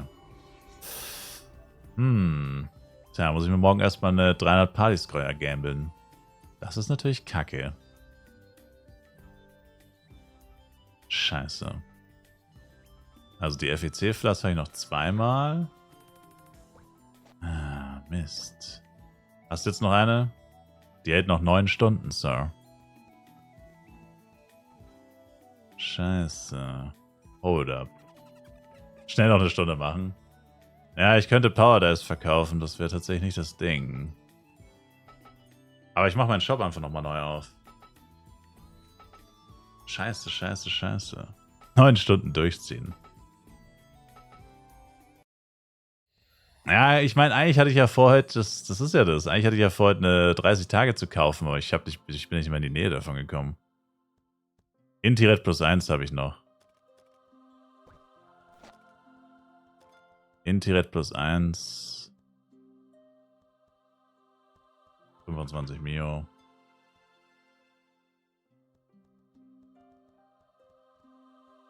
Ups.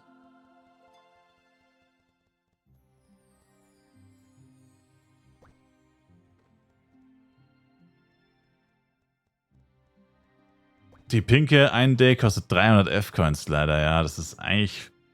Eigentlich ist das ziemlich bescheiden. Schreib 20 mal für 25 rein. Safe.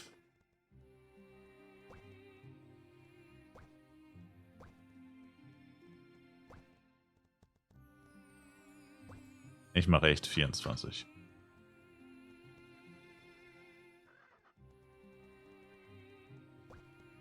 Wann will ich die 30er Fupa benutzen? Naja, so früh wie möglich eigentlich, damit ich das einfach mal vom Tisch habe und alles in A-Projects buddern kann. Also ich wollte 30 Tage FEC-Flask und Party. Damit man mal für 30 Tage seine Ruhe hat. Und dann ich mich wirklich auf A-Projects konzentrieren kann. Jetzt muss ich ja dann noch warten, bis das verkauft wird.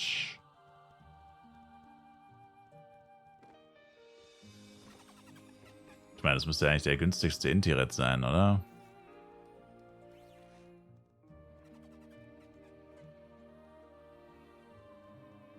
Die meisten Leute haben es eigentlich immer noch nicht so ganz gecheckt. Wenn sie einfach nur CW schreiben, weiß ja keiner, was in dem Shop ist.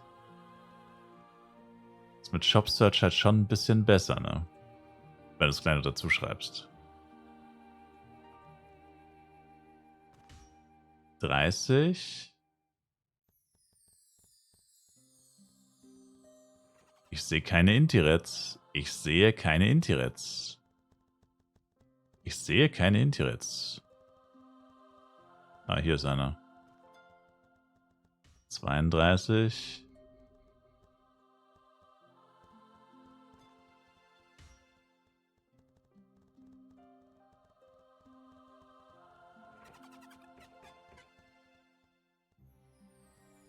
Tja, braucht von euch jemand ein Inti-Red und hat 300 F-Coins? Da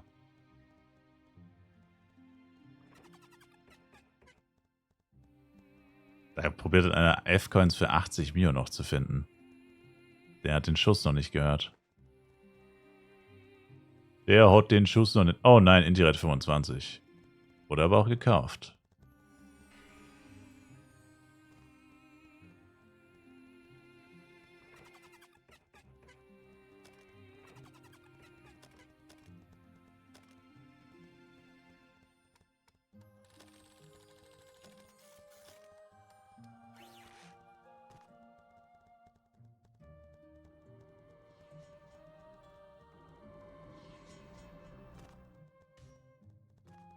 $20 Mio für eine G-Big-X ist auch Wahnsinn.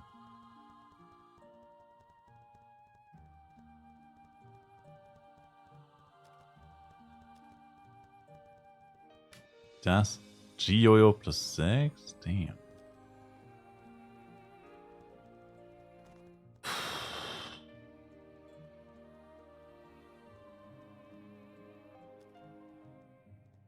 Meine Güte, ey. Dass es immer so in Stress ausartet.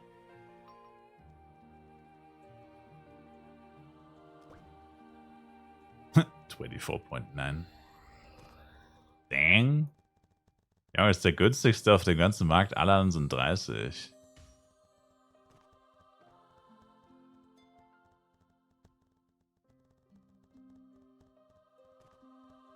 What?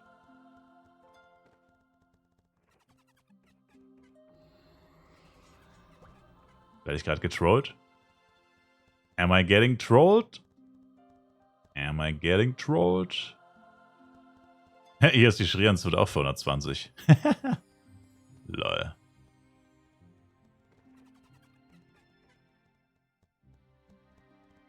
Faxt für 200, aber die hat wenigstens 16%.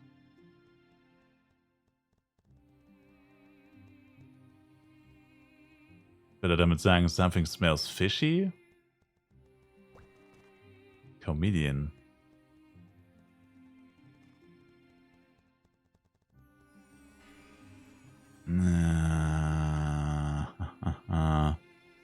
Ach, ist das immer ätzend, man. Da will man offline gehen und dann... Na gut, ich meine, besser ich sehe es jetzt als morgen. Aber trotzdem.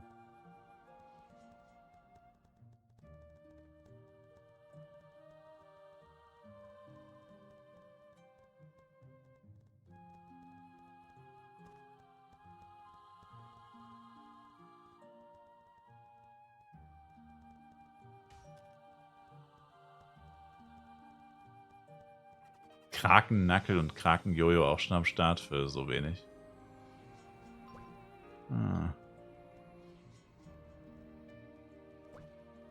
Alles Level 60er Ringmaster.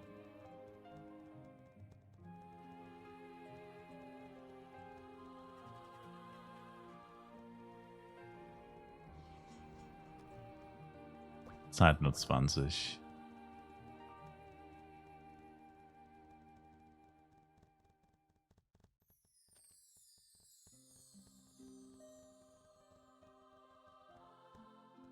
Hm.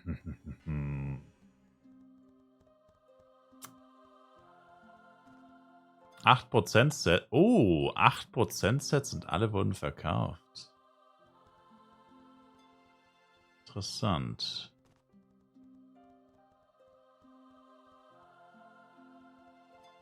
Lol. Das sind doch 2000 F-Coins, oder? LOL. Hier sind einfach 2000 F-Coins für 62,5 Kurs. Damn. 15 Tage Red Scroll für 125. Das ist halt insane günstig.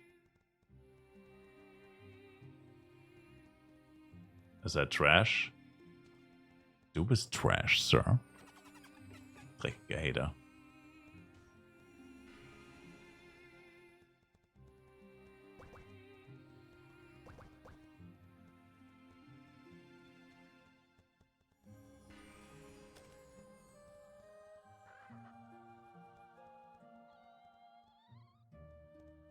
Das ist einfach eine beschissene Uhrzeit irgendwie.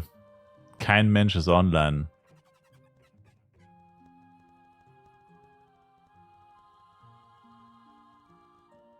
Ätzend.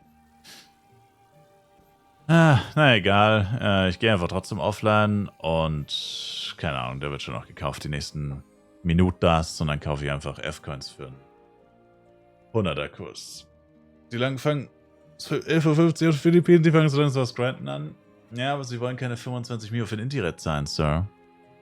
Also werden sie safe zahlen, aber dauert halt ein bisschen, bis der Richtige zuschlägt. Sir. Ja gut, dann, ja, crazy. Mal wieder eine Stream-Verabschiedung, wo ich tatsächlich auch offline gehe. Verrückt. Ja, es ist natürlich kaum noch jemand da, aber trotzdem nochmal danke für die letzten paar Tage. Danke für die ganzen Subs, den Support, das Zugucken. Und ja, fühlt sich richtig seltsam an, jetzt mal wahrscheinlich den PC auszuschalten. Ain't gonna lie. Ain't going to lie. Das ist echt merkwürdig. Es war wundervoll. Ja, yeah. Aber wie gesagt, es auch wieder Zeit, ein bisschen Normalität einzubringen. Aber wie gesagt, ich werde... Also morgen ist schwierig, weil ich morgen tatsächlich einkaufen gehe und so. Ich muss morgen tatsächlich einkaufen und so ein Scheiß. Also morgen mal wieder ein bisschen Real-Life-Zeug erledigen. Aber ja, wir werden sehen. Erstmal 2 Tage durchschlafen? Nee, ich hab ja geschlafen. Mal schauen. Was war... Genau. Ja, also auf jeden Fall wird es richtig... Also es wird ähnlich crazy weitergehen. Heute sagt OBS 12,58 seit dem Absturz. Mal schauen. Wie viel ist nochmal Cap? 3000, oder? Ranking ist Top 1000. So. Bis Samstag dann. Nope, wir werden uns schon sehr bald wiedersehen. Früher als Sie erwarten. Sir. Stream Elements. Ach so. 3000, ja. Ja, danke euch fürs Zuschauen. Die letzten 3 Tage, 5 Tage, keine Ahnung. Haut rein, gute Nacht. Checkt nochmal Turtle Beach aus. Und wir sehen uns. See you later, Alligator. Haut rein. Und du dich, Kugis. Oh, viel Glück, Kugis. Viel Erfolg, Sir.